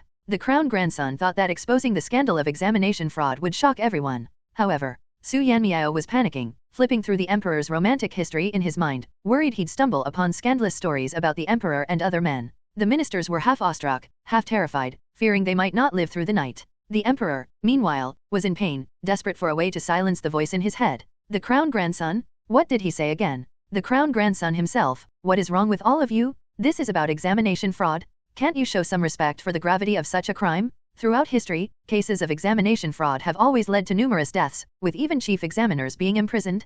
Grandfather. The crown grandson raised his voice. Your Majesty, Your Majesty. The emperor barely managed to return to his senses. Huh? What's the matter? Flushing with frustration, the crown grandson shouted even louder, Su Yanmiao, examination fraud. Su Yanmiao's internal voice suddenly came to a screeching halt. He had just been digging into records from Tiantong year 12. The ministers, some of whom were secretly enjoying the gossip, exchanged subtle glances. The crown prince, for instance, was oddly disappointed, as though something interesting had been interrupted. The emperor regained his composure and ordered the chief eunuch to fetch a cup of tea to calm his nerves. Gao Kishan, if you're going to slander someone, at least make it believable. How could Su Yanmiao, he paused to sip his tea, possibly commit examination fraud? At that moment, the emperor suddenly heard, has it been discovered? Pfft. The emperor spat his tea everywhere, coughing uncontrollably while the chief eunuch rushed forward with a handkerchief. The emperor's mind reeled with shock. Wait, did you really commit examination fraud? Su Yanmiao, you were capable of something like this? Simultaneously, the crown grandson triumphantly pulled a scroll from his sleeve and held it aloft. Your Majesty, here is the evidence. A young eunuch scurried over, carefully took the scroll, and hurriedly presented it to the emperor. The emperor stared at the scroll, pondering whether he could accidentally spill tea on it to blur the ink. Meanwhile, the ministers exchanged odd, knowing looks. Theoretically, examination fraud was a capital offense. However, but was always the key word. Given Xiaobei's importance, a little examination fraud was nothing. Still, they couldn't let the issue slide too blatantly, it would undermine the state's credibility. Quietly, the ministers began brainstorming ways to absolve Su Yanmiao. The crown grandson, oblivious to their scheming, added, Your Majesty, I found this scroll outside the former left censor-in-chief's residence. Upon investigation, I discovered it was written by Su Yanmiao of the Ministry of Personnel. However, the handwriting is vastly different from his usual documents. Before he could finish, a minister couldn't help but interject, Your Highness, that argument is flawed. Officials often delegate their writing to subordinates. It's quite common. This was true. Emperors had Hanlin scholars draft edicts, and officials had clerks write their documents. It was an unwritten rule of officialdom. The crown grandson retorted confidently, I'm aware of that. He lifted his chin proudly. But what if his handwriting on the examination papers is entirely different from his usual style? He emphasized, from the imperial examination through the local, provincial, and metropolitan levels, his handwriting remained consistent. Why would it suddenly change after the exams? Normally, the final steps after the metropolitan examination were the palace examination and selection of imperial scholars. However, in that particular year, the process was unusual due to imperial decree. Even those who failed the metropolitan exam could enter the imperial academy. At only 17, Su Yanmiao, or his predecessor, wasn't a prodigy, and failing the metropolitan exam was normal. He merely rode the wave into the Hanlin Academy without needing the palace examination or further evaluation. Thus, the argument his handwriting matched during the palace examination couldn't be used to refute the fraud claim. Another minister jumped in, it's common for candidates to alter their handwriting during exams to impress the examiners. That's hardly suspicious. Then, yet another minister chimed in, what if Su Yanmiao can write with his left hand?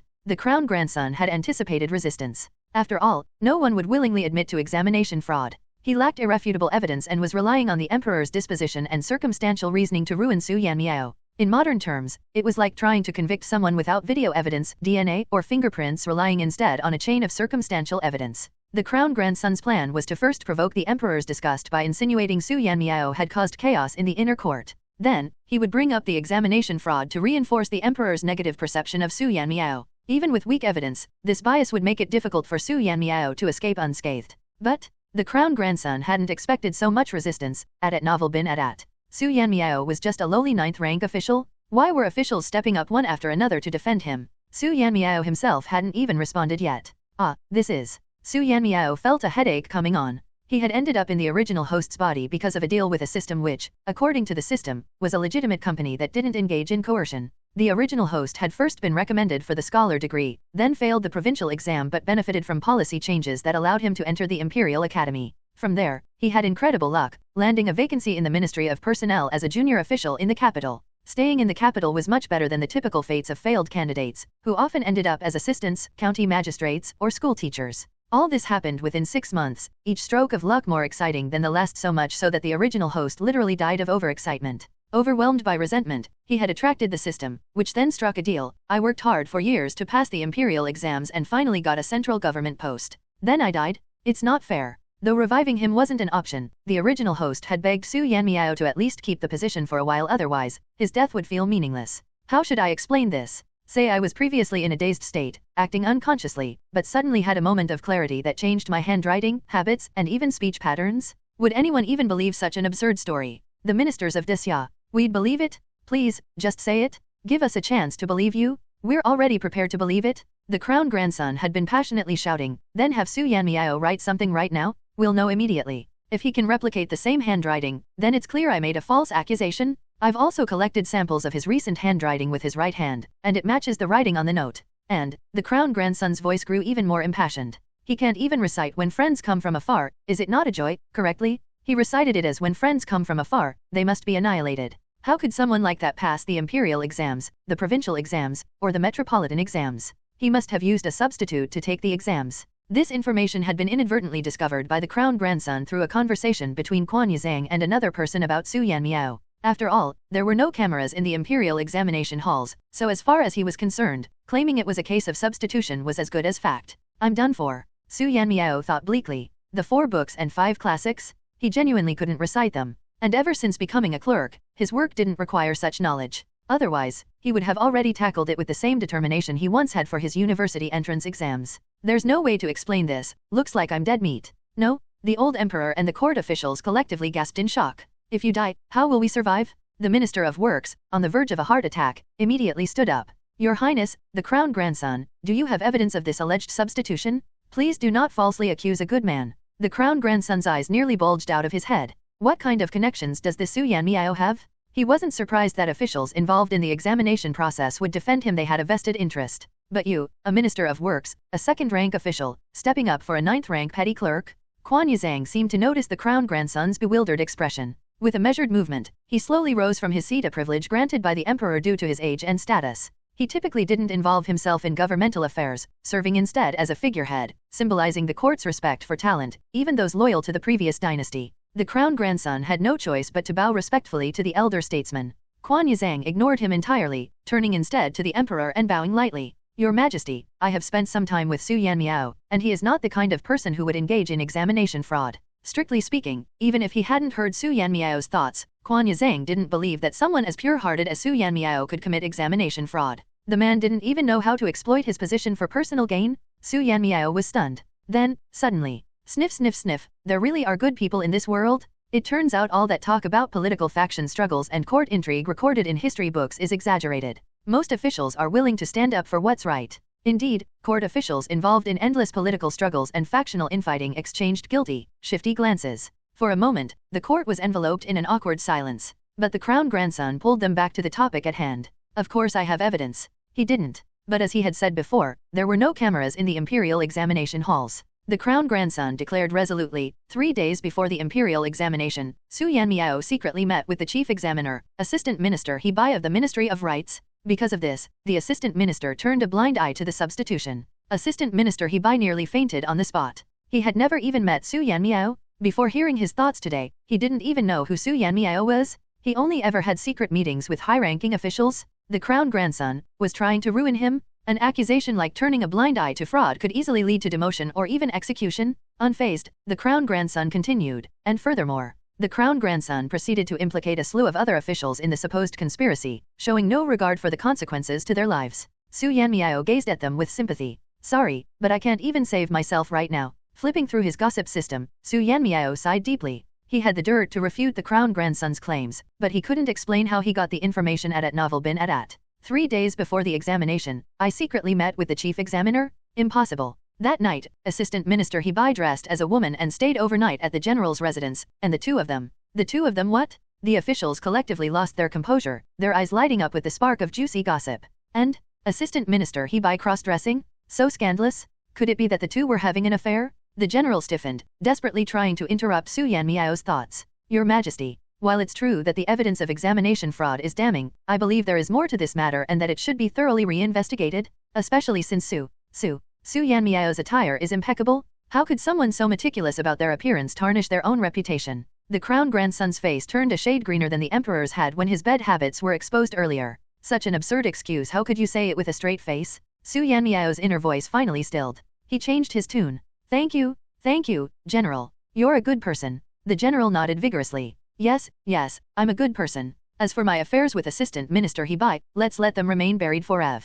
I swear on my life, I would never reveal that you secretly met with Assistant Minister Hebai late at night, suspected the emperor of mistrusting his sworn brothers, and had the Assistant Minister dress as a woman for a ruse. The general closed his eyes in despair. You've already spilled the beans? And not only did you spill them, but you also revealed the reason why the Minister of Rights was cross-dressing to the emperor. Moments later, the imperial guard approached. General, His Majesty has sent me to ask, does His Majesty seem like the type of ruler who would meddle in his subjects' personal relationships? The general. Well, I can't exactly say yes in front of the imperial guard, can I? Forcing a smile, the general replied, His Majesty has always been magnanimous. It is we, his lowly subjects, who have overthought. As the imperial guard departed to deliver his report, the general felt the scrutinizing stares coming from all directions. He silently endured for a moment, then glared back at everyone. What are you looking at? Never seen sworn brothers before? I'm from Fujian. In Fujian, even during the previous dynasty, an imbalanced gender ratio and low marriage rates had led to widespread acceptance of male companionship. What kind of underhanded move is this? The Minister of Rights' face paled drastically, and he raised his wooden official's tablet to shield his face. The general suddenly stopped glaring at others and averted his gaze as if trying to hide his guilt. The court officials, why does this feel like a bad omen? When these two initially swore brotherhood, apart from their mutual affection, they were also dirt poor. Later, they joined the emperor's rebel forces, cross-dressing as women to marry each other twice and collect double the wedding gifts. A collective sigh of relief swept through the court. Oh, it's just about the wedding gifts? The Minister of Rights pressed the wooden tablet even closer to his face. Prime Minister Do suddenly recalled something. Wait, General, aren't you known for? A worse premonition loomed over them all. Laughter burst forth uncontrollably from Su Yanmiao. Ha ha ha, how could this happen? Holding in my laughter is making my stomach hurt. I might lose decorum in front of the emperor. How could someone marry 7 times for wedding gifts, always to the same person, who just happens to be their sworn brother in disguise? Ah, my stomach hurts so much. Ha ha ha ha ha. And it's all thanks to the Minister of Rights' impeccable makeup skills. Ha ha ha. The emperor. His beloved general isn't cursed with bad luck in marriage? Prime Minister Do glanced at the general, his expression dripping with sarcasm. General, you have truly mastered the art of profiteering. The general averted his gaze. 7 weddings? 7 whole ceremonies? The gifts themselves weren't even the issue? For years, everyone had thought that the widower general was too wounded by past losses to discuss marriage. Turns out, wait, 7 weddings aside, there were also 6 funerals? Did this man also? The general looked skyward, whistling. Wait, there's more? He even conspired with the Minister of Rights to dress as a woman and scam the Marquis of Yongchang out of his money. The general, the Minister of Rights, the Marquis of Yongchang. The Marquis of Yongchang, what does this have to do with me now? But honestly, I'd love to know just how stunning the Minister of Rights looked in his disguise to make the Marquis of Yongchang pursue such a chaste romance. Writing letters every day, meeting only once every 10 days to hold hands. Terrible rating? Why can't the system provide visuals? Little T girl, what a sweet and delicate name. The Minister of Rights really knows his craft. The Marquis of Yongchang's face turned greener than the little T girl's robes. Meanwhile, the Minister of Rights' face flushed an angry red, clearly so enraged that Su Yanmiao had inadvertently cured his low blood pressure. The general stood motionless with his eyes closed as if he had mastered the art of standing while asleep, completely unbothered by Su Yanmiao's thoughts or the Marquis of Yongchang's increasingly menacing expression. The Marquis of Yongchang chuckled darkly, clenching his fists. Su Yanmiao, meanwhile, continued adding fuel to the fire. As for the accusations of cheating in the imperial exam, whatever, he thought. It's not like I'll survive anyway. Might as well lie down and enjoy the gossip. Tisk tisk, cross-dressing, pretending to find something the Marquis dropped, using it as an excuse to strike up a conversation. Wow, in just a few lines, he managed to coax the Marquis into revealing his identity. Truly a master manipulator befitting of a former imperial scholar. Unlike me, a student who got a free pass. Let me see, after the reveal, oof, so clever. Su Yanmiao mimicked in a falsetto voice, oh, you're the Marquis of Yongchang? Aren't you the great hero who defended the bridge against enemy forces, killing 33 enemies with a single blade while sustaining 17 wounds, and never letting them cross the line? Oh, forgive this humble one. That O was delivered with such charm and flourish that several ministers couldn't help but imagine themselves in the scenario. Their hearts raced, pounding in their chests. But then they turned to look at the unadorned face of the Minister of Rights, with its chiseled features, sword-like brows, and piercing gaze, and their hearts promptly stopped for a beat. Never mind. Let the Marquis of Yongchang have this blessing. The Marquis of Yongchang. For a moment, he seriously considered just letting Su Yanmiao die. What a sin! What a sin! The Marquis of Yongchang, a widower for 7 or 8 years, finally finds love, only to meet a penniless little tea girl whose grandfather sells tea to make ends meet. Tisk tisk tisk, they'd only known each other a few days, but when he heard about her upcoming birthday, he immediately sent her 10 bolts of fine silk. And within 50 days of meeting her, upon learning that her grandfather was gravely ill and she was out selling tea in the freezing cold, he wanted to gift her 100 ingots of white silver. But he didn't take it. The Minister of Rights didn't accept the money. Incredible? Such skill. Truly deserving of his title as the imperial scholar, his cunning knows no bounds. The emperor, watching his court's attention shift entirely to the little tea girl, twitched his mouth in frustration. Can't you people show some respect to the crown grandson? He's working so hard to fabricate accusations against Su Yanmiao, dragging down 10 officials and concocting 58 charges with vivid detail, and yet no one's listening. The emperor scolded them briefly in his mind, then, at novel bin at. So, Minister of Rights, what exactly did you do? Su Yanmiao, hurry up and spill. If the crown grandson runs out of accusations, I'll have to intervene to avoid arousing suspicion. Ha ha ha ha ha, such a delicate balance of rejection and allure, a strong yet foolishly beautiful idiot. Marquis, I know you mean well, but if I take so much money from you, how will you manage to live? Ha ha ha ha ha ha ha ha. Marquis, you're such a good person, but I really can't just take your money. How about I bring you some tea leaves in return? Otherwise, I'd feel so guilty. Ha ha ha ha ha ha ha ha. Marquis, you're so kind. Without you, I wouldn't even know what to do. Ha ha ha ha ha ha ha ha ha. The Marquis of Yongchang essentially spent 100 taels of platinum on a warehouse of subpar and overripe tea leaves. Ha ha ha ha ha ha ha. And he even confided to his son, marveling at how gentle and virtuous Miss Little Tea was. She was so considerate of his finances despite her own grandfather being gravely ill. Ha ha ha ha ha. Back then, the words had been so sweet, so moving, so heart-flattering. Now they only made the Marquis grind his teeth, barely holding himself back from vomiting on the spot in front of the emperor.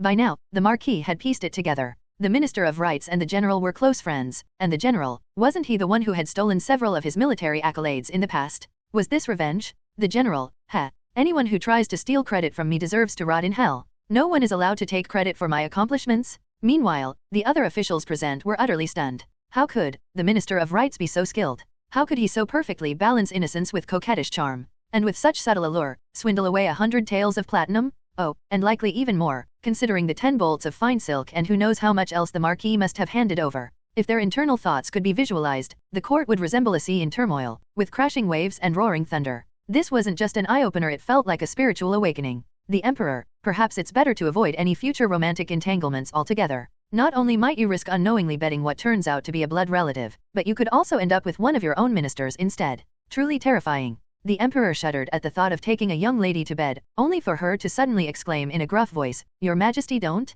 I'm Minister so-and-so." He'd likely drop dead from sheer fright. By this point, the crown grandson had fabricated 74 accusations against Su Yanmiao. The crown grandson declared firmly, and then there's Hanlin scholar Lu Yi. It was evident he feigned drowsiness during his rounds in the examination quarters to give Su Yanmiao the opportunity to cheat. They must have colluded.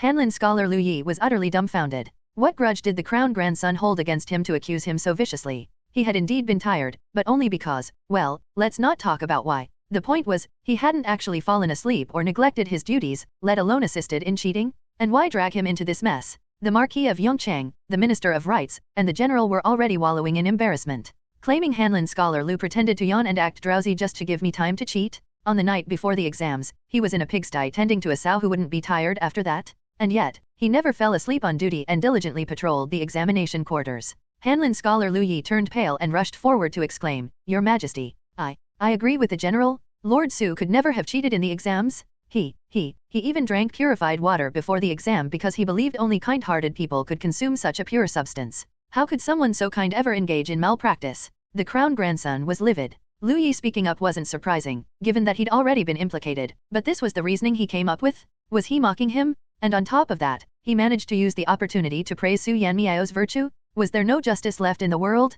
Caught in the heat of the moment, Lu Yi blurted out whatever came to mind. "Milk makes one live longer." The emperor fell silent, beckoning the prime minister forward. "What milk is this?" The prime minister hesitated awkwardly before replying dryly, "Pig's milk." Pig's milk? Longevity. That's what Lu Yi seems to believe. Hanlin scholar Lu Yi, I don't want to live anymore. For 3 years, Lu Yi had snuck into pigsties at night, fully believing in this longevity secret. Now, his secret was exposed to the entire court. Tears streamed down his face. It wasn't little Baise's fault. It wasn't intentional. It was all because of this blasted crown grandson. grinding his teeth so hard it echoed audibly. Lu Yi silently fantasized about uppercuts, jabs, and roundhouse kicks to the crown grandson's smug face. The crown grandson, summoning some unknown source of strength, cried out, "Your Majesty, Su Yanmiao has also formed cliques for personal gain. Look at the general and Lu Yi, they're blatantly lying for him in court." Ah, the crown grandson truly has a dirty mind. Everything he sees is tainted. The general and Lu Yi are merely kind-hearted individuals. They're good people who, despite their lacking intellect, are trying their best to help me with excuses.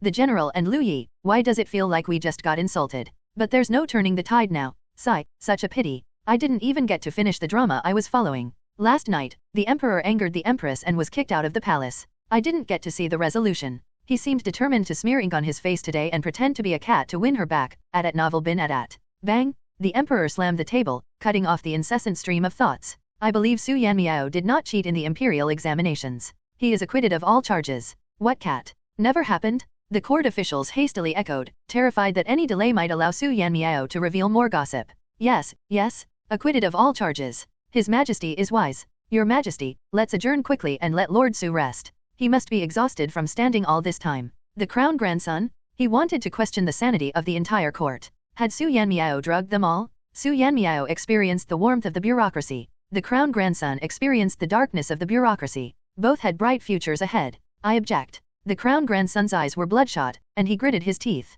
Why declare him not guilty? The emperor's smile faded slightly. With a solemn expression, he looked at the crown grandson. Gao Qishan, do you truly believe that your false accusations of Su Yanmiao's exam fraud have gone unnoticed by me or the court officials? Surely not. Surely someone wouldn't genuinely think that the court was only acquitting Su Yanmiao because they feared their own scandals might be exposed? From Su Yanmiao's inner thoughts, anyone could tell he was being falsely accused. Without the ability to hear thoughts, and if it had been any other official, they would already have been unjustly imprisoned. Any examiner implicated would have suffered the same fate. Such things had precedent in the dynasty's history. In the 12th year of the Qiantong era, a candidate who was close friends with an official surnamed Cheng had been seen visiting the official repeatedly before the exams. These visits, though common and considered harmless during exam season, became problematic because the official later happened to be appointed as the chief examiner. The situation worsened when the candidate, known for his carefree demeanor and exceptional talent, accurately guessed several exam topics and boasted about it. When the exact topics appeared during the exams, he achieved the top scholar position, but rumors spread that his friend had bribed the chief examiner with money and leaked the questions.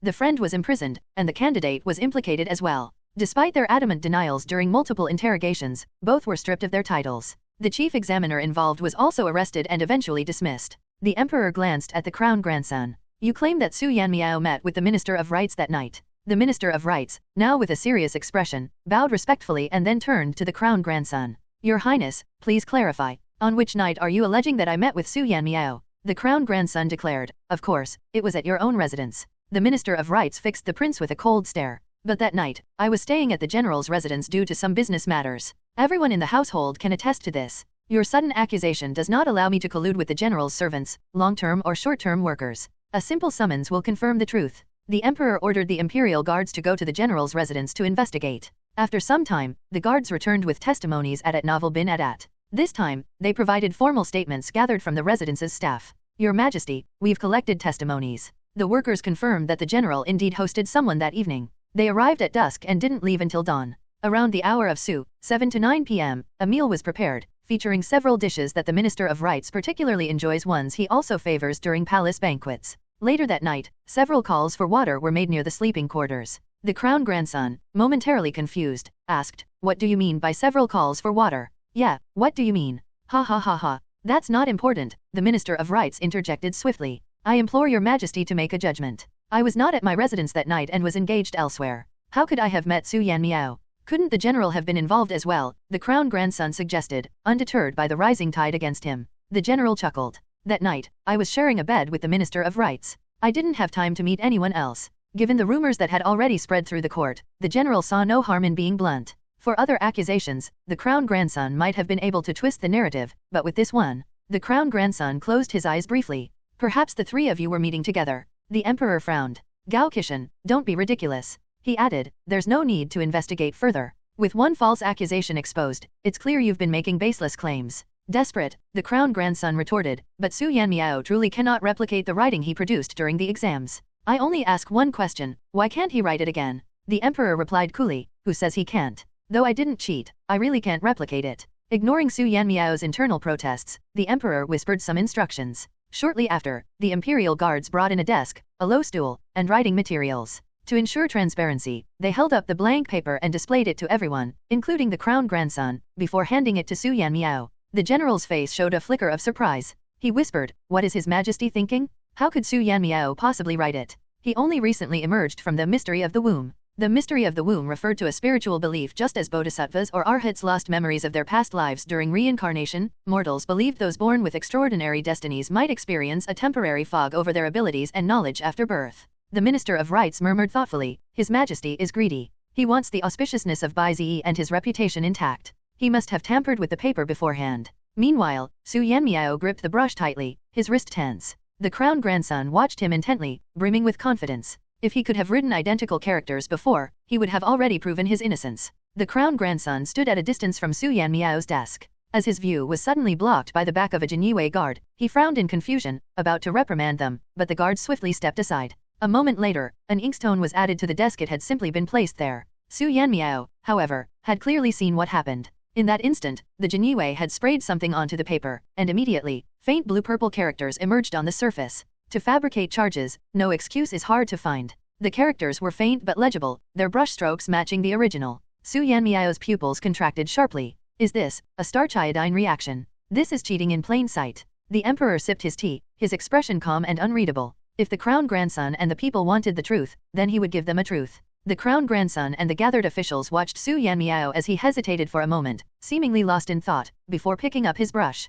Dipping it in ink, he wrote slowly and methodically. After finishing the last character, he set down the brush, stood, and bowed deeply. "Your Majesty, I am finished." The crown grandson couldn't wait. He rushed forward, and as soon as he saw the 8 characters written on the paper in bold black ink, his expression darkened. The Jinyiwei picked up the paper and first presented it to the emperor. After he had reviewed it, it was passed down to the gathered officials. When the paper reached Prime Minister Dou's hands, he immediately noticed its texture. It was distinctly flexible. Prime Minister Dou recognized it at once. This was raw xian paper. Raw xian paper has a unique property. It is highly absorbent. This gives written characters a bold and balanced appearance. Artists particularly value it for painting, as its ability to hold ink creates vibrant, three-dimensional lines. However, the drawback is that writing on it is extremely difficult. It resists smooth strokes, making it hard to write fluidly. But Su Yanmiao didn't need to write from scratch. He was merely tracing existing characters with ink, covering the faint blue-purple marks to render them invisible. Prime Minister Dou's eyes flickered, but he said nothing as he passed the paper along. When everyone had seen it, the emperor's deep voice rang out, "How is it?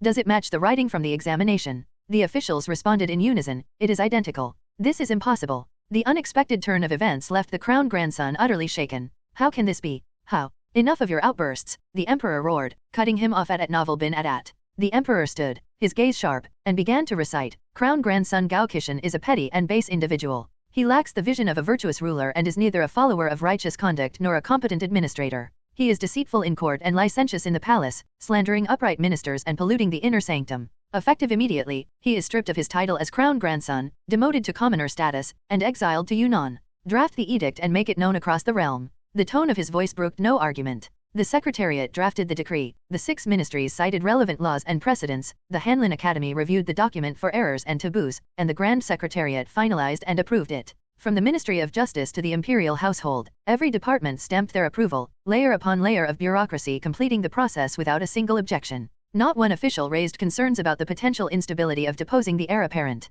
The crown grandson's legs trembled as he struggled to stand. He couldn't comprehend how framing a minor official could lead to this, his own grandfather deposing him. His father hadn't spoken a word in his defense. How could a mere official matter more than his own grandson and son? And what about the officials loyal to him? If he fell, how could they stand? His eyes darted desperately to those who had once supported him, but one by one, they avoided his gaze. Fear and panic finally took hold of his features. How had it come to this? Jinyiwei approached him. "This way, please." When he refused to move, they simply hoisted him up and carried him off. "Let me go, let me go," he shouted, kicking and flailing, but the guards held him firm as they dragged him toward the prison to await his exile to Yunnan. The imperial prison was eerily silent, amplifying even the smallest sounds. Hearing the commotion, a former imperial consort sat up in her cell. At first, she thought it was a new arrival, but then, "Crown grandson." The impostor prince looked equally shocked. "You again." The Jinyiwei corrected him curtly, "He is no longer the crown grandson." The impostor prince was even more astonished. Stripped of his title, what had happened out there?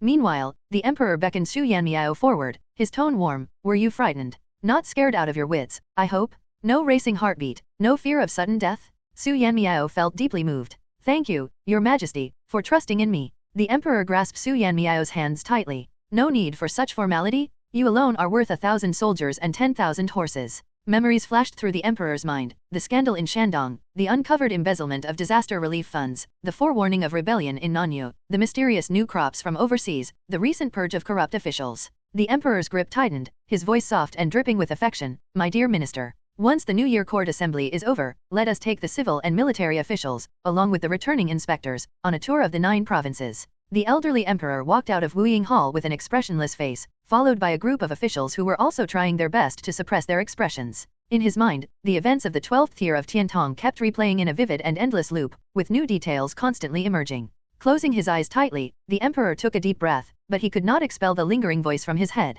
He just couldn't understand. Why couldn't Su Yanmiao interpret the gesture as a normal act of camaraderie between a ruler and his minister? What was wrong with an emperor holding a minister's hand? It was a sign of favor. An emperor could even sweet-talk his minister, professing his fondness, expressing his desire to care for him, suggesting they rest shoulder to shoulder for the night, or describing the harmony between ruler and minister as akin to that of fish and water. If an emperor truly valued someone, he could create a unique position for them, command others to bow to them, or even bend the law for their sake. The emperor felt aggrieved. I'm really not into men, he thought. I'm not like those emperors of past dynasties who indulged in both men and women. Meanwhile, Su Yanmiao continued flipping through the historical records, sensing something odd. It felt like someone was watching him. Turning around, he saw an official from the Ministry of War. What's the matter? Is there something on my face? He asked. The official gave Su Yanmiao a resentful look. Nothing. I just think it's great that you were able to escape danger tonight. If only we could also escape danger and not have to hear about our superior's romantic escapades anymore, the official thought bitterly. Yes, I feel the same, Su Yanmiao exclaimed, still shaken. Tonight was incredibly perilous. He shuddered. If not for the emperor seeing through the former crown grandson's scheme to discredit the ministers of the court. Su Yanmiao wasn't naive. He knew he wasn't the real target. He was merely a pawn the former crown grandson used to drag down the Minister of Rights, the general, the scholars of the Hanlin Academy, and others. But the emperor wouldn't tolerate such a blatant power play. That's why he helped Su Yanmiao cheat. If not for the emperor's wisdom, I might have been wrongly imprisoned, Su Yanmiao said solemnly. From now on, I'll be more cautious with my words and actions, avoid mingling with outsiders, and never form factions. It's much safer to enjoy gossip. The political scene is far too treacherous. One wrong move, and you're cannon fodder. Let me see. Tiantong year 15. The official stared at him blankly. So, you're going to keep digging into the emperor's private affairs? The subsequent New Year's Eve activities went smoothly. No one caused trouble, except for Su Yanmiao, who continued reading historical records, and the emperor, who wore a face darker than the bottom of a pot. The next day, during the New Year's Day court assembly, everything proceeded as usual. However, before the session ended, the emperor suddenly announced his intention to tour the 9 provinces. The local officials visibly panicked. Not only did the emperor plan to tour the provinces, but he had also sent the Yanmiao, imperial guards, to notify deputy governors to take charge during the inspection. This was clearly a surprise inspection to evaluate local governance and expose any corruption or exploitation of the people. By making this announcement during the assembly, it was evident he didn't want anyone tipping off the local officials. And indeed, that was precisely the emperor's plan. With everyone present, he proposed selecting a few officials to stay behind in the capital while the rest prepared to depart immediately. What? Too tiring? I'm over 60, and I'm not complaining. What are you whining about? The crown prince chimed in enthusiastically. Exactly, exactly. He then added, Your Majesty, I request to accompany you on this tour and learn from your example. As for managing state affairs, the Prime Minister can handle it. Wow, throwing your uncle under the bus at the first opportunity? So this is where the former crown grandson learned it? The crown prince's uncle, Prime Minister Do. You're such a wonderful nephew. Adat Novel bin Adat. The emperor didn't think much of it. As long as someone stayed behind to oversee the capital, it didn't matter. Fine. The crown prince will accompany me, and the prime minister will remain in the capital. The lower-ranked officials didn't even bother trying to voice their opinions. However, the second-rank ministers exchanged glances, each determined to secure a spot on the tour. Understood. Spots are limited. Push others out, and I'll get in. The Minister of War stepped forward, shaking his sleeves dramatically. Your Majesty, the Ministry of Works is tasked with designing new workshops, and the Ministry of Revenue manages the resources. The Ministry of War currently has no pressing matters. I humbly request the honor of accompanying you. Whoa, a direct attack? Ruthless? What a cutthroat move. The Minister of Works glared daggers at him. Your Majesty, while workshops are indeed important, they can be supervised by my deputies. I, however, can inspect dams, assess granary conditions, and evaluate irrigation, farming, and transportation projects. But the Ministry of War is unique, the Minister of Works interjected. It oversees critical funds like the courier fees, horse procurement funds, fuel allowances, and maintenance costs for postal stations. Without the Minister of War in the capital, who will manage these funds? Should we transport them on the road? What if they're lost en route? The Minister of War fumed. This is politics at its finest? Ministry of Revenue, are you just going to let the Ministry of War walk all over you? The Minister of Revenue sighed, Your Majesty, I am willing to either stay behind or accompany you as you see fit. However, the Ministry of Justice has numerous cases awaiting review, and leaving the capital would delay justice for many civilians seeking resolution to their grievances. The Minister of Justice panicked. Why are you dragging me into this? And so it went, with officials from various ministries sparring fiercely. The provincial military officers watched in awe. These central officials wield the 36 stratagems like pros, even resorting to beauty traps. The Minister of Rights argued, You all plan to leave deputies behind, but the Ministry of Rights cannot. Either both I and my deputy stay, or we both go. The Emperor eventually made the final decision. The Prime Minister stays behind. After all, the Crown Prince ran off. The Minister of Works stays behind. The workshops really are important. Let's finish them while Xiao Bei's is out of town. And with that, the officials prepared for the grand tour. The Minister of Rights shall remain in the capital. Once the New Year's ceremonial matters in the capital are resolved, he may ride with haste to join us, decreed the Emperor, acknowledging the abundance of ceremonial responsibilities during the New Year. As for the others, the Ministers of Personnel, Revenue, Justice, and War shall accompany me. On New Year's Day, the streets of the capital resonated with the thunderous crackle of firecrackers. The joyful explosions echoed through the city as the people exchanged cheerful greetings, Happy New Year. During the court assembly, the ministers who had been selected to accompany the emperor displayed triumphant, almost frozen smiles so unwavering that their cheeks threatened to cramp. They practically appeared ready to light celebratory firecrackers of their own. Prime Minister Do wore an expression of resigned frustration. If not for his nephew, the Crown Prince, who had so eagerly volunteered to oversee the capital, he might have suggested the prince govern in his stead. Meanwhile, the Minister of Public Works silently vowed revenge on the Minister of War, marking him for future retaliation. Let's see how you manage when you need my department's help, he thought bitterly. The Minister of Rights, however, wore a mysterious smile. The Emperor had given him a loophole, resolve his department's business, and he could leave the capital. His determination was absolute. Starting from the second day of the new year, the entire Ministry of Rights would work overtime. The Emperor's journey, ordinarily a grand spectacle of pomp and military might, had taken on a different form. We'll disguise ourselves as a merchant caravan, the Emperor insisted. Otherwise, people 100 miles away will know it's me, and where's the surprise in that? With no choice but to comply, the general in charge of security devised a makeshift caravan. To the untrained eye, it appeared to be a procession of merchants hauling riches and goods. In reality, the wagons were laden with hidden weapons, and the entourage was densely guarded, with sentries every 5 paces and lookouts every 10.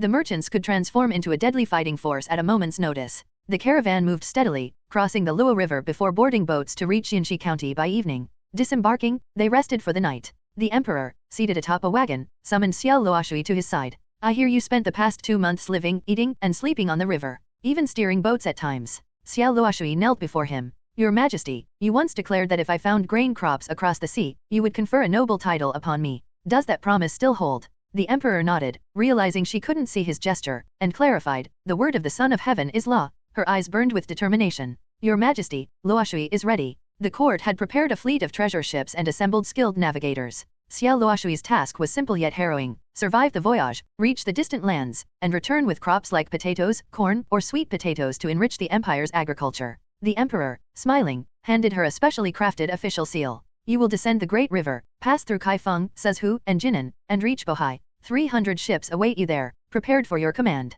Her hands trembled as she accepted the seal. This servant thanks your Majesty for the immense favor. At that moment, she heard a voice. Wow, so this is Yanxi County. Xiao Luoshui's expression remained calm, but her pupils betrayed her shock. That voice. The Emperor, unbothered, responded, that's the voice of Bei's, the sacred beast? Bei's is the guardian spirit of our great Xia. He elaborated, it was Bei's who revealed to me the strength of your constitution and the existence of foreign grains. That's why I promised you a title. Bei's? The name echoed in Xiao Luoshui's mind, as though an unseen snowfall blanketed her thoughts. Could this mythical creature truly have guided her? The Emperor continued proudly, Bei's is an auspicious beast, capable of comprehending all things. Oh, right. This place has the Emperor's so-called lost gem of the sea, doesn't it? The voice interjected again. Time seemed to freeze. The Emperor sprang up, furious. Impossible? Absolutely not. If I had fathered anyone, they would already be in the imperial harem. This must be another of that little bastard's slanders. Xiao Luoshui blinked. But didn't you just say Bei's knows all? Ah, wait, the voice mused. Not a lost gem. It's more like the Emperor's miraculous blessing that caused someone to conceive. What's it called again? Oh, right, the deliverer of children. The court fell silent as this revelation sank in. The commander of the Central Army stepped forward shamelessly. Your Majesty, though I have 18 adopted sons, I only have 4 biological children. I'm already 57 this year. If your Majesty would bless me as well, perhaps each of my 8 concubines could bear twins. The emperor's expression twitched violently, and he all but snarled, there's no such thing as the deliverer of children. But the story spread quickly. Yanshi County's magistrate had previously petitioned the emperor, lamenting his childlessness. The emperor, idly amused, had responded with a single word, procreate. Adat novel bin adat. As luck would have it, the magistrate's wife conceived shortly thereafter. Grateful and elated, the magistrate had the emperor's written response engraved on a stone tablet, proclaiming to all that the emperor was a bringer of children. He even claimed that touching the inscription while observing a rainbow had ensured the pregnancy. The emperor could only grimace as the absurdity of the tale spiraled out of control. Meanwhile, amidst the commotion, officials overheard Bays yawning. Few children? That's normal. Riding horses every day during wartime must have done a number on their equipment. The court erupted in silent panic. The general, however, chuckled contentedly. Good thing I already have no heirs. After disembarking to rest, the officials rode horses to the inn, except for the emperor, who traveled in a carriage. However, as soon as Su Yanmiao's inner thoughts emerged, both civil and military officials swiftly dismounted their horses and instinctively lowered their heads to inspect their nether regions. To outsiders, this scene looked extremely bizarre. Not only did everyone move in unison, but their expressions were oddly uniform: shock, fear, and confusion mixed together, with their eyes opened wide to the exact same degree. The civil officials fared slightly better. While they were required to practice the 6 arts of a gentleman, they hadn't spent as much time on horseback as the military officials during the early days of empire building. The military officials, however, were immediately transported back to their training days, vividly recalling the fiery pain from a certain sensitive area when first learning to ride. Although experienced riders knew to lift their hips and align with the horse's rhythm rather than sitting fully on the saddle, learning this technique took time. Until they mastered it, their backsides and nether regions endured countless painful impacts with the saddle. Back then, learning to ride was so grueling. Being a soldier is really inhuman. I couldn't get the hang of lifting my hips and tightening my core at first. My butt stayed glued to the saddle, and every time the horse leaped, I bounced up and slammed back down. It hurt so much. Too much. And when we started, the old emperor's forces were makeshift at best. Those were chaotic times, and systematic training was out of the question. We just had to figure it out on our own. Ugh, the pain. My backside and other parts must have slammed into that saddle at least 1,000 times, if not more. The military officials couldn't hold back their reactions any longer, covering their faces with their hands and grimacing in collective agony. It really had been that painful. No wonder. They'd always wondered why their memories of riding didn't seem particularly harrowing, but now Su Yanmiao's thoughts brought back the nearly traumatic sensation of narrowly avoiding complete disaster during their training. Even the emperor couldn't help but wince, drawing a sharp breath through his teeth. Learning to ride back then had been no easier for him, even with a tutor. By the end of the day, his backside felt like it had been shaken loose, and it took him a month of near-constant discomfort before he could manage to lift his hips and align with the horse's motion consistently. That first month, every trip to the privy had felt like torture, which brought up an entirely unrelated but baffling question. Given how painful riding could be, why did some people in this world still insist on things like sworn brotherhoods? Did they not feel the pain? Meanwhile, the military officials had begun muttering among themselves. Does this mean those Xiangyang bandits we fought back then didn't have to deal with this problem? Their cavalry came from wealthy families, and those young masters trained on horseback from childhood. They didn't have to worry about injuries down there. By the time they perfected their riding techniques, they were already immune to this sort of pain. Good heavens! No wonder. That explains why their cavalry was always so fearless back then. Adat novel bin adat. Right? And they even padded their saddles with meat to prevent the horses' backs from getting chafed. Meat? We only had leather covers. After a long march, their meat-padded saddles would be fully cooked, and they'd even eat it afterward. The more they talked, the angrier they became. Enough. The more I think about it, the more infuriated I get. Grinding their teeth, the military officials wished they could dig up their old enemies and lash out at them again. But that's all in the past, someone finally said, changing the subject. What I really want to know now is, can this sort of thing be fixed? The room fell silent. Everyone wanted to know, but no one dared to ask Su Yanmiao directly, let alone expect a divine beast like Bai Ziyi to have answers for such a personal matter. Su Yanmiao turned to the Ministry of War official beside him, startled by the redness in the man's eyes. What's wrong with you? The official was prone to tearing up easily. In times of emotional distress, his eyes would redden, and if things got worse, he'd even start crying outright. Now, he was crying uncontrollably, sniffling as he spoke. Su Lang? I overheard the military officials talking about how horseback riding can lead to problems down there. I only learned to ride after passing the imperial examination and finally affording lessons. Do you think this will affect my future children? Could it be fixed? The official looked at Su Yanmiao with teary, pleading eyes. Su Yanmiao patted him on the shoulder. My condolences.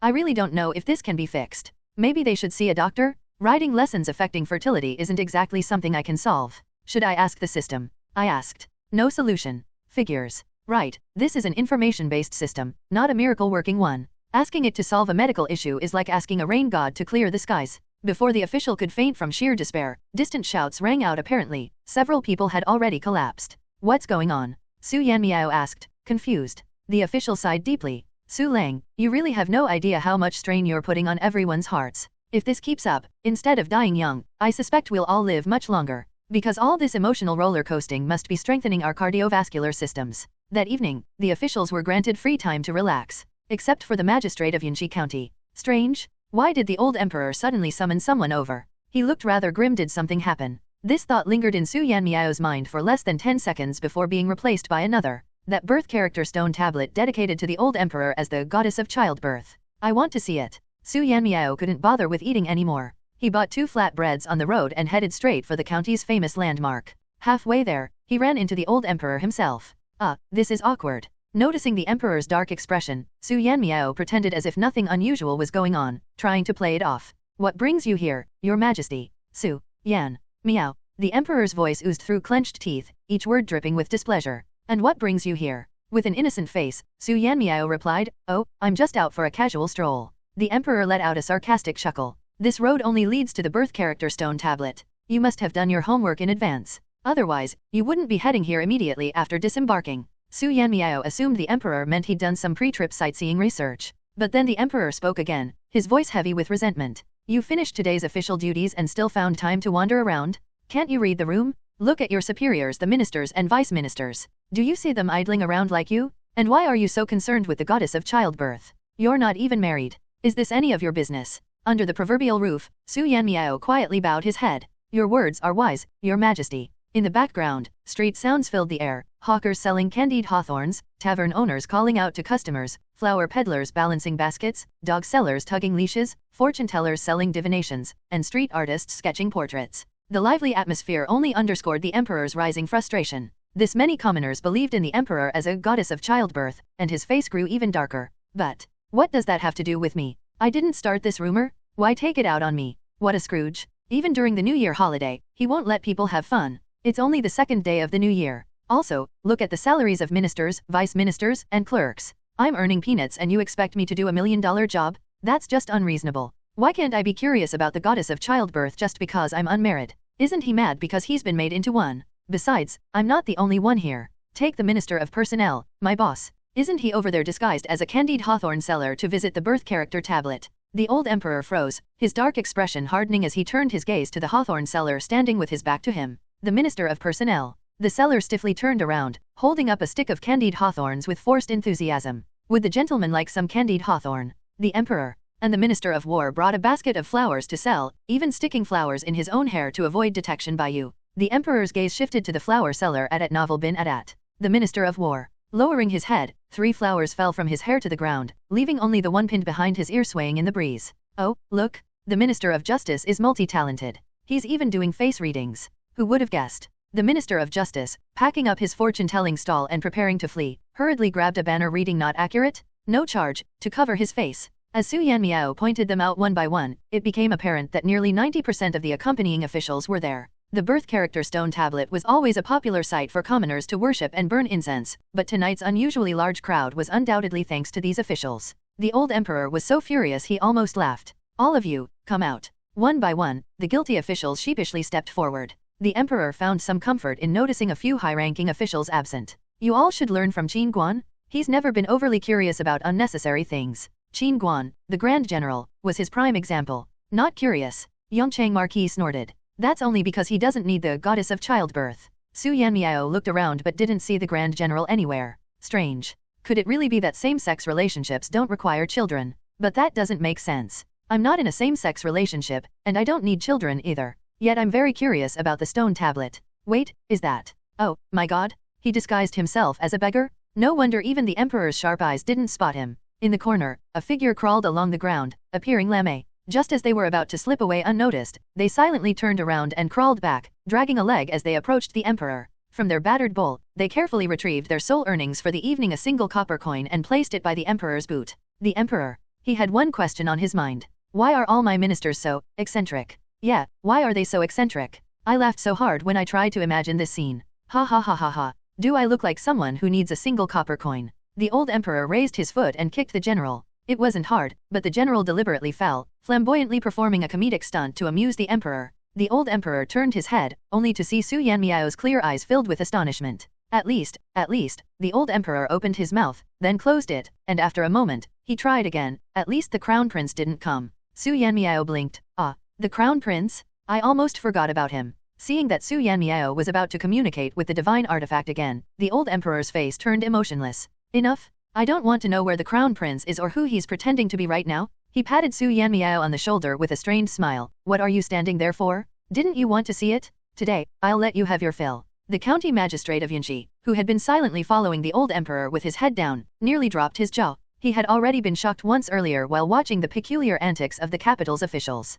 Help? Why are these high-ranking officials so different from what I imagined? Shouldn't they stride like dragons and tigers, exuding dignity, with every word discussing the affairs of the nation and every smile hiding profound meaning? Now he was even more puzzled what was so special about this young man that the emperor would pat him on the shoulder and speak to him so amiably. Su Yanmiao didn't think much of it. After all, the old emperor had always acted like this around him. His focus quickly shifted from the crown prince to the stone stele. His eyes darted in its direction, and after a moment of thought, he took a step forward. Whether the old emperor is killing the chicken to warn the monkey or simply throwing caution to the wind, I still have to do this. Just relax and go check out the stele. With this mindset, Su Yanmiao felt more at ease. His strides became firm and confident as he passed through the unusually quiet officials, heading toward the life stele. The old emperor glanced around. Let's move, he said, then followed suit. The general on the ground performed a miraculous recovery, springing to his feet despite his earlier injury. He crouched down, carefully picked up the copper coin, cleaned it, and tucked it into his pocket. The Minister of Personnel hoisted his sugar-coated hawthorn skewer stall onto his shoulder, reluctantly resisting the urge to call out for more customers.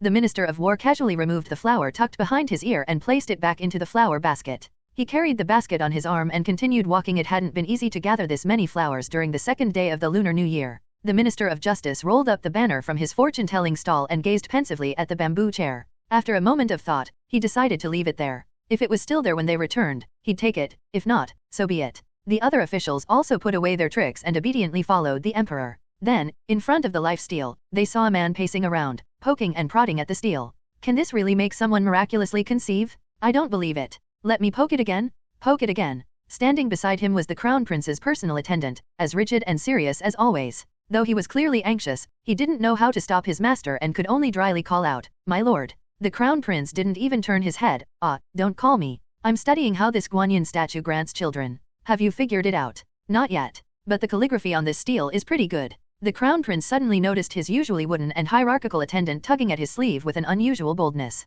He immediately sensed something was off. Turning around, he saw the emperor and forced a sheepish smile. "Father." The old emperor was livid. "You got here pretty fast." The crown prince chuckled dryly. "I walked straight in without any disguise, so it was quicker." The officials. So the crown prince had already seen through their disguises? Fine. Let him see through them. After all, they weren't the emperor's biological children and didn't dare to brazenly watch the spectacle. Su Yanmiao's eyes suddenly lit up. Thank goodness. Seeing everyone else in disguise while I strolled in openly, I felt a bit foolish. But now I realized the crown prince came in unmasked too. The officials fell silent again. They wanted to point out that the crown prince could afford to act this way because he was the emperor's favorite and had no fear of losing his position. Then again, Su Yanmiao also seemed to hold a special place in the emperor's heart, so, never mind. The old emperor waved everyone aside. Several imperial guards quickly formed two lines, lit torches, and illuminated the life stele in vivid detail. The county magistrate of Yanxi felt his mind race in 1,000 directions, sweating nervously. The old emperor, however, took his time admiring the stele. It was a massive life character, about the height of a person, with a base connecting it to its pedestal. The handwriting was unmistakably his own. Some parts of the stele had turned black, which, with his extensive experience, the old emperor recognized as the result of either smoke damage or the heavy wear from countless touches over time. He didn't even want to think about how many people had come to touch this stele, hoping to receive blessings from Guanyin the child-giver. The county magistrate of Yanxi took a small step forward and whispered, "Your Majesty, ever since this stele was erected, many people have come from neighboring counties to see it. The county's commercial taxes have increased by 0.5 percentage point. After all, this was the emperor's calligraphy?" This hit the old emperor's weak spot. If a single stele could boost one county's revenue by 0.5 percentage point, what if every county in the empire had one? Wouldn't the tax revenue of the entire kingdom soar? Picturing this golden future, the old emperor felt a rare sense of joy welling up inside. But he quickly shook his head. Scarcity makes things valuable. If every county had one, it would lose its significance. Better to keep it as a unique piece. Placing his hand on the lifesteal, the old emperor couldn't help but admire it. Turning to the county magistrate, he said, since the people love it so much, let it stay. At novel bin at. The elderly censor quickly chimed in with flattery, Your Majesty is truly sharing the joys of the people. The old emperor laughed heartily but suddenly paused, turning to look at Su Yanmiao. His gaze lingered so long that Su Yanmiao began to worry he'd made a mistake. Finally, the emperor relaxed and resumed laughing. He was scared. Scared that the moment he felt happy, Su Yanmiao would say something to ruin the mood. Fortunately, this time the rascal had done something proper, allowing the emperor to enjoy his laughter in peace. For a moment, he even felt a strange sense of relief. With rare kindness, the emperor addressed Su Yanmiao, Su Yanmiao, go back and rest well. Tomorrow, we'll continue our journey. The next day, the emperor's grand ship departed, and only then did the county magistrate of Yanqi County heave a sigh of relief. Although he hadn't done anything wrong, he was still uneasy about the emperor staying in his jurisdiction. It was better that he left. The ship sailed to Gong County, where it stayed for half a day before moving on to Si Shui County.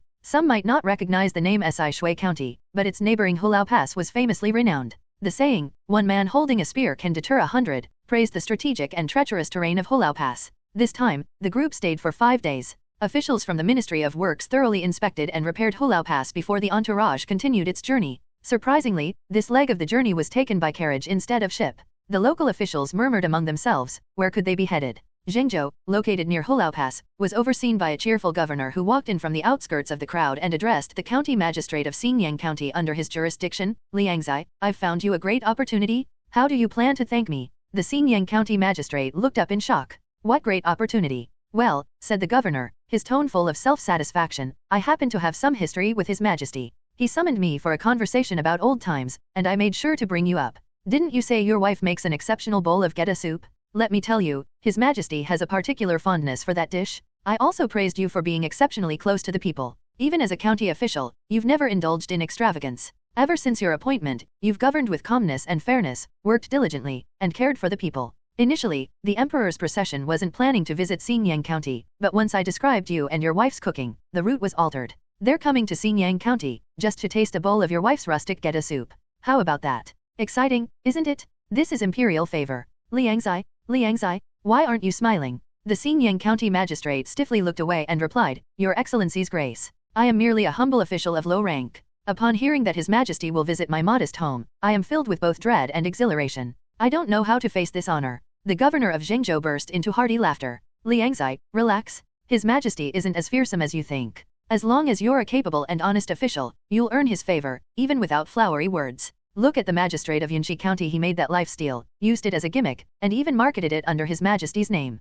When the emperor heard it was generating revenue, he didn't even pursue the matter. You're much better than that. The county magistrate of Xinjiang was still quite anxious. When the emperor's traveling court stopped in Xinjiang, the exhaustion on the magistrate's face was plain to see. Is your wife from a family of officials? The old emperor sat in the magistrate's home, his gaze filled with curiosity. A lady from an official's family, who is especially skilled at making geta soup. Not the kind made with pork bones, fresh fish, or ribs, which wealthy families might enjoy during winter for novelty, but the humble kind made by poor households using simple flour lumps, wild greens, and a pinch of salt, serving as both a staple and a soup. Was he being deceived? At this moment, the magistrate of Xinjiang appeared remarkably composed. Your Majesty, in private, he could use this title without fear of exposing the emperor's identity. I, too, am unsure why my wife's geta soup is especially delicious. Perhaps she has had some experience. I have already informed her. Upon hearing that Your Majesty enjoys it, she was so delighted she rushed to the kitchen without even changing her clothes. The old emperor chuckled. Then I shall wait. In the inner courtyard, the county magistrate's wife's pupils trembled slightly from shock.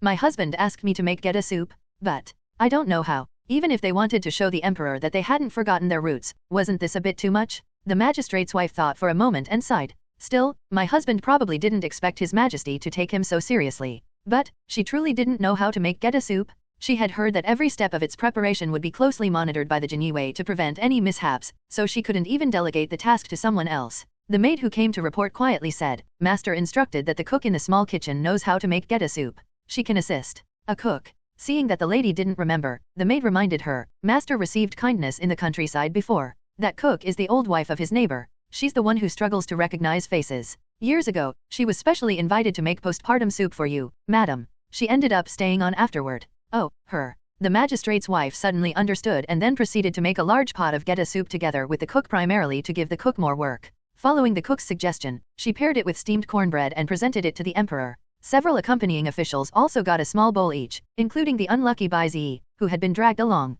The old emperor ate 2 big bowls of geta soup with cornbread, wiped his mouth, and praised, "Yes, this is the taste. This is authentic peasant food. Regular folks wouldn't think of pairing geta soup with cornbread." The old emperor was very pleased. Before coming, he had worried that this might be another attempt at flattery. But now, he realized that the magistrate of Xingyang County lived like this regularly. He glanced at Bai Zi, who was eating the geta soup slowly, his face scrunched up, and couldn't help but laugh, calling out, "Su Yanmiao. This is why I don't like eating with the boss." The old emperor pretended not to hear and added in a seemingly amiable tone, "Not used to it, huh? Such coarse food." Su Yanmiao tried to explain, "I've had geta soup before." The old emperor chuckled even more.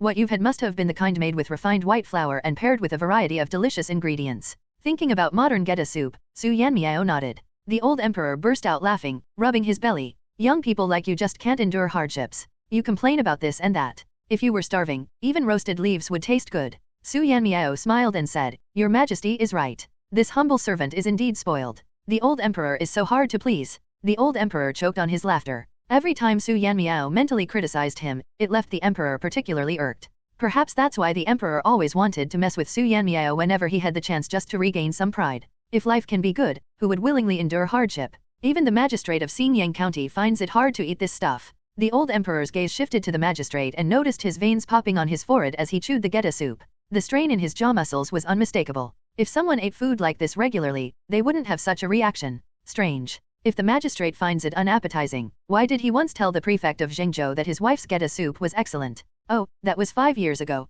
Well, that makes sense. 5 years of living in luxury, it's normal to find it unbearable now. He only mentioned it once, but the prefect remembered it so clearly? Could it be because the magistrate joked that eating geta soup was like a mountain boar eating fine grain? The old emperor. He suddenly felt personally attacked. His gaze toward the magistrate of Xingyang County turned sour. "Who are you calling a mountain boar?" And he even told his wife never to make geta soup again. He said that after achieving success, no one would want to eat such pig feed. Fortunately, the old emperor didn't know about that. The old emperor's face tightened, his smile vanishing. The other officials buried their heads in their bowls, eating the geta soup as if it were a delicacy, not daring to look up. Oblivious to the tense atmosphere, the magistrate continued his struggle against the authentic geta soup, clenching his teeth as he ate. Wait a second. The earlier description. Did the maid tell the lady that the emperor wanted her geta soup and asked her to find another woman to help? Why did it later refer to that woman as the cook in parentheses? Let me check. Su Yanmiao's inner voice suddenly went, aha, what a Tang Monk's fake father situation. The old emperor. What nonsense is this? Wow, the person originally assigned to be the magistrate of Xingyang County died en route, and this guy, who happened to share the same lodging, took his credentials and assumed his position. The crown prince, who had been quietly eating, perked up at the mention of this juicy tidbit, raising his head with a bright smile, staring intently at the magistrate. Impersonation? A storyline straight out of a drama, now happening in real life? How exciting! The accompanying officials, struggling to maintain composure, couldn't resist sneaking glances at the magistrate. The curiosity was overwhelming. Impersonation? Married 2 wives? And one of them was now working as the cook for the other? What kind of story was this? Su Yanmiao suddenly snapped back to reality, startled. Why does the old emperor look so grim, as if water could be wrung from his face? Did he notice the veins on the magistrate's forehead? The old emperor summoned his ever-resourceful Jinyue, the newly appointed commander. The former commander had been reassigned to a sensor position in Jibei to gather intelligence. The emperor gave a low-key order. The commander left and returned half an hour later, bringing with him the lady of the magistrate's house and the cook at Novel bin Adat. In that half hour, the magistrate had realized something was wrong. Sitting stiffly, his face grew paler by the minute. The all-capable Jinyue declared, "Your Majesty, it has been confirmed the magistrate of Xingyang County is an impostor." Though, in truth, they just pretended to examine the archives to kill time. Meanwhile, Su Yanmiao's inner voice exclaimed, "Wow, the Jinyue really are impressive. It's said that if they're around, the emperor can know even the color of a minister's underpants." The commander, "It's not that exaggerated. We Jinyue are just spies, and his majesty isn't so perverse as to care about underpants." When the magistrate's wife heard the report, she looked at her husband with disbelief, mixed with trepidation and suspicion. "Say something, my lord."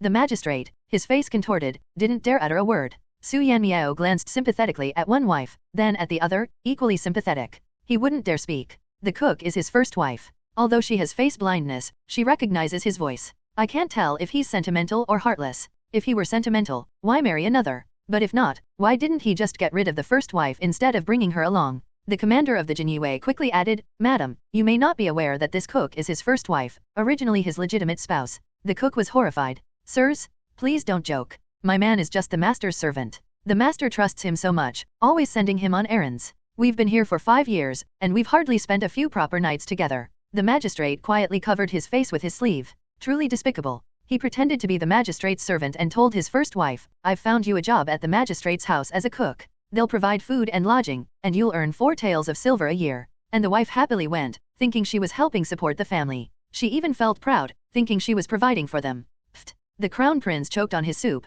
turning away to cough violently. What on earth kind of mess is this? Mess initially referred to something rare and beautiful, but thanks to Su Yanmiao's frequent use in complaints, everyone who could hear his thoughts could no longer take the word seriously. The other officials, emboldened by the Jinyue's report, openly stared at the magistrate in shock. Their thoughts echoed the old emperor's sentiment, could this court ever improve? Su Yanmiao's inner voice firmly told them, no, birds of a feather flock together. Wait, what? The magistrate's wife is the original magistrate's fiancée, whom he never met. After assuming the position, this impostor married her. She didn't know he was fake. He told her, my neighbor has been good to me. I want to help his wife by hiring her as our cook. And the wife thought her husband was so kind and sentimental. This maneuver, it's genius. The Jinyue cleverly framed Su Yanmiao's mental observations as their findings. Everyone was dumbfounded, even the 2 wives were shocked. Author's note. Let's discuss a few historical cases of impersonating officials. Qing Dynasty. Pretending to hold an official position. Luo Qingyun, after suffering financial losses in foreign trade and being unable to return to his hometown, falsely claimed to be a military officer to borrow money.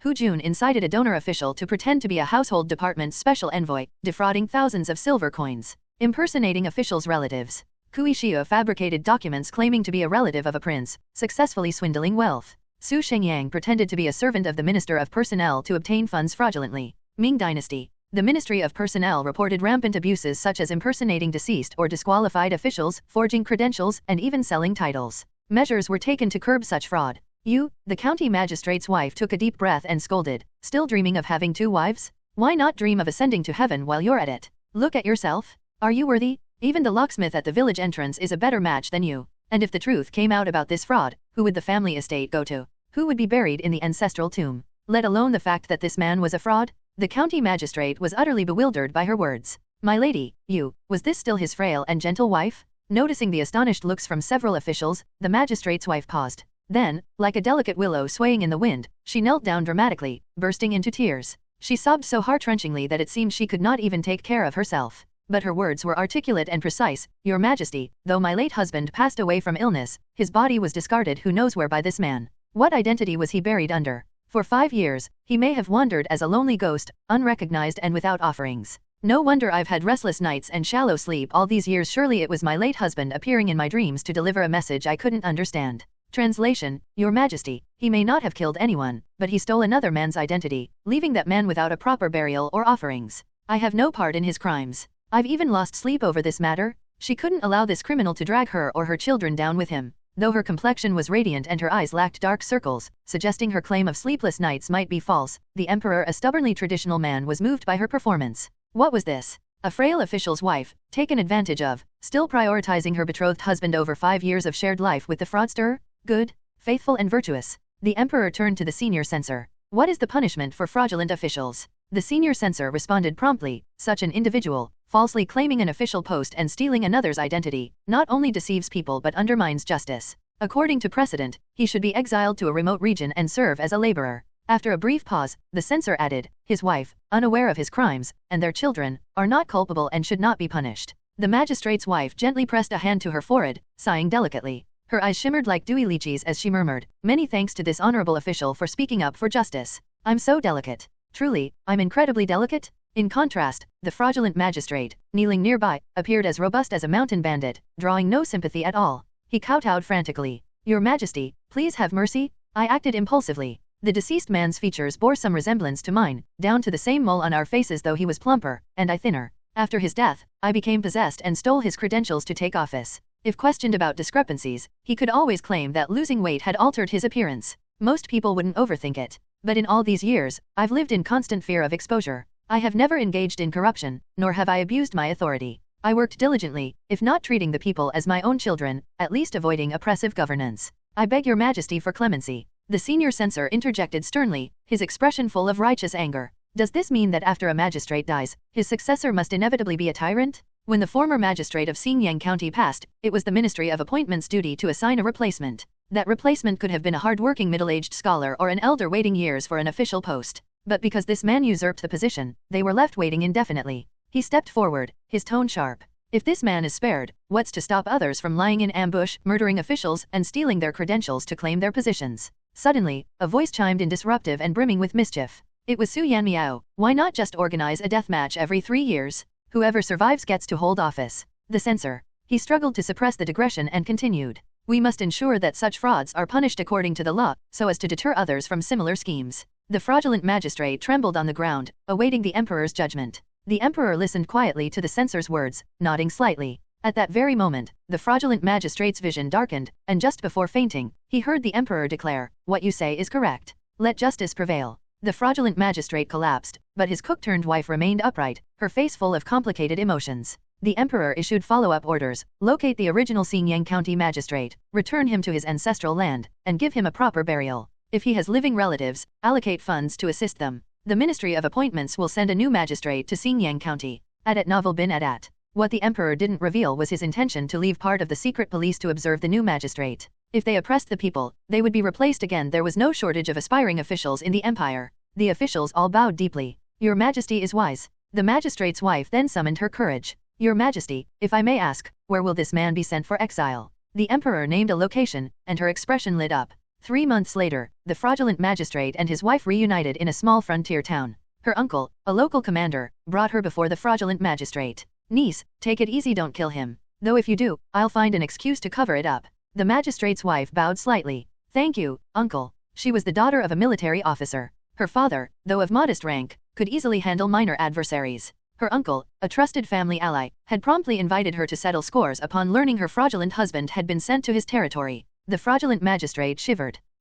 What do you want to do? Before she could reply, the dozen robust servants accompanying her pounced like wolves, raining heavy blows upon him. The magistrate's wife exclaimed, "What are you doing? Stop immediately." The fraudulent magistrate's eyes gleamed with hope. But under his hopeful gaze, she daintily dabbed her eyes with a handkerchief and turned away, tears falling as she said, "Just drag him out and continue beating him. I have a kind heart and can't bear to watch this." Soon, a man with a face swollen like a pig's head was dragged back. The magistrate's wife crouched down, patted his face, and smiled. Do you remember Yun Niang, Qin Jier, and Suji Er? Yun Niang was his original wife, Qin Jier and Suji Er were the children she bore him. His heart sank. What do you intend to do to them? The magistrate's wife smiled faintly, patting his face again. Oh, nothing much. I just wanted to comfort Yun Niang. I told her that since you were once a cook, you could still cook for me if she doesn't mind. 4 taels of silver per year, with food and lodging included. Now that she keeps all 4 taels for herself instead of giving you 2, she's quite cheerful. As for your children, they hardly remember you since you rarely came home for 5 years. They're happily playing with windmills and dolls their mother bought them. The fraudulent magistrate spat out blood. I don't believe you. She straightened her sleeves and replied nonchalantly, believe it or not, it's the truth. Her marriage to him had originally been to honor an old betrothal agreement, a drunken promise between families. After this ordeal, her father had spent 3 days slapping himself, swearing never to interfere in her remarriage again. In the Daxia Empire, widows were free to remarry, even multiple times. Some had remarried 6 times, with the 6th marriage as an official's wife. Others, having borne children in their first marriage, became concubines to princes in their second. The magistrate's wife glanced down at the beaten man. She idly wiped her hands with a handkerchief. If anything, she owed this revelation her thanks. Back to the moment right after punishing the magistrate of Xinjiang County. After the matter was resolved, the Zhengzhou governor came to see the old emperor, his face full of guilt. Your Majesty, His mind was racing with terrifying speculations, from is someone trying to set me up, to what kind of grudge do I have with that fake magistrate? Ultimately, his thoughts shifted to, could His Majesty have a problem with me? The old emperor sat cross-legged on the edge of the bed, sensing something was amiss. He turned his head slightly and asked, why are you so flustered? Am I the kind of person who takes out their anger on others? The Zhengzhou governor coughed awkwardly and carefully chose his words while stealing glances at the emperor's expression. Thank you, Your Majesty. It is this official's own anxiety. The old emperor was accustomed to his cautious demeanor but still fell silent as memories of playing in the mud together as children surfaced in his mind. After about 2 or 3 seconds, the old emperor changed the subject. How's the revenue from the Han Classics Press? The Han Classics Press was an imperial printing house responsible for engraving and printing Buddhist scriptures, Confucian classics, government documents, and popular books like the 100 Family Surnames. The main press was in the capital, with branches scattered across the empire, including one in Zhengzhou. To generate revenue, the old emperor had opened the Han Classics press to the public. Essentially, anyone could pay to have things printed. Zhengzhou governor, reporting to your majesty, last year's revenue was 37,500 taels. The old emperor was overjoyed. Zhengzhou governor, but, your majesty, about the Xiangyang bandits. The old emperor waved his hand, unconcerned. They're just rebels acting under the guise of the Xiangyang bandits. They can't cause any real trouble. The magistrate bowed and timidly complied. The imperial entourage traveled to Zhengzhou. The city's most famous landmark was the Han Classics press. I've heard the place has strong backing. As long as you pay, they'll print anything. This time, they could visit openly. Su Yanmiao dragged along a friend from the Ministry of War to tour the Han Classics press. Along the way, they bumped into several officials. The Minister of Personnel strolled over, his plump face radiating friendliness. Young Master Su, are you here to print books or just to explore? Su Yanmiao replied honestly, just exploring. The minister, known for his approachable demeanor, nodded repeatedly. Exploring is good, very good. Take advantage of this inspection tour to experience the local customs. As the saying goes, reading 10,000 books is not as good as traveling 10,000 miles. Su Yanmiao agreed politely, and the two struck up a pleasant conversation. They even toured the Han Classics press together. As they were leaving, they planned to have a meal, but suddenly, a few mysterious individuals stopped them and handed each of them a small slip of paper. Gentlemen, would you like to hear the great Biang cult leader explain the truths of the world? The Minister of Personnel, dressed as a commoner. Su Yanmiao and his friend from the Ministry of War, also in plain clothes. Su Yanmiao glanced at the paper and read aloud, the summer sun fades, the white sun rises again. Before he could react, his friend from the Ministry of War gasped, you're rebels. But before he could finish shouting, his voice abruptly cut off. He began scanning the area for escape routes, recruiting people for rebellion right at the gates of the Han Classics press. How brazen? There must be someone backing them. Could it be a prince or noble? No, I can't expose them now. They've probably deceived many commoners, and if they get desperate. But if I just walk away, it might be too late. Several strangers are already circling us. Su Yanmiao frowned deeply. The Minister of Personnel, aware of the hidden guards protecting them, lightly patted the back of Su Yanmiao's hand. Don't worry, you have the Jinyue nearby. But Su Yanmiao misunderstood immediately. He wants me to scout the situation. The Minister of Personnel's pupils widened in shock. No, wait, that's not what I meant. Seeing their hesitation, the rebel recruiter quickly added, we're giving out free eggs.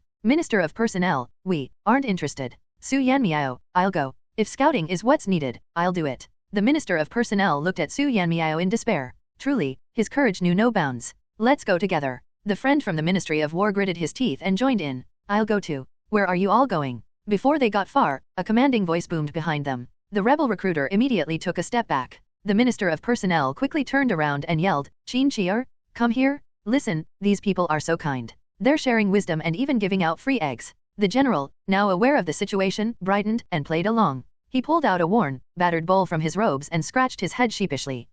Free eggs? But I still need to beg for food. The Minister of Personnel stomped his foot. How foolish? Can you even get a single coin in a day? These are real eggs. Turning to the rebel, he smiled ingratiatingly. Brother, you see. The rebel glanced at the battered bowl and relaxed, slapping his chest. No problem, everyone will get eggs. But you'll need to wait a bit while I recruit more people. Su Yanmiao asked curiously, you have quotas? I mean, are you required to recruit a certain number of people each day? The rebel sighed, yes, but it's monthly. Recruiting one person earns 10 copper coins. We need to recruit at least 30 a month. Su Yanmiao nodded thoughtfully. This rebel group seems poorly run. Others rely on ideology and belief to manipulate people, but they rely on money and eggs. Are they really a rebel group or just a shady MLM disguised as one? The Minister of Personnel ignored the strange modern terminology and focused on the rebel group's weakness. This was no surprise. After all, the emperor had governed so well that the people had food and drink. Why would anyone rebel? The recruiter returned with a crowd, looking ecstatic. Today's a great day. So many people joined.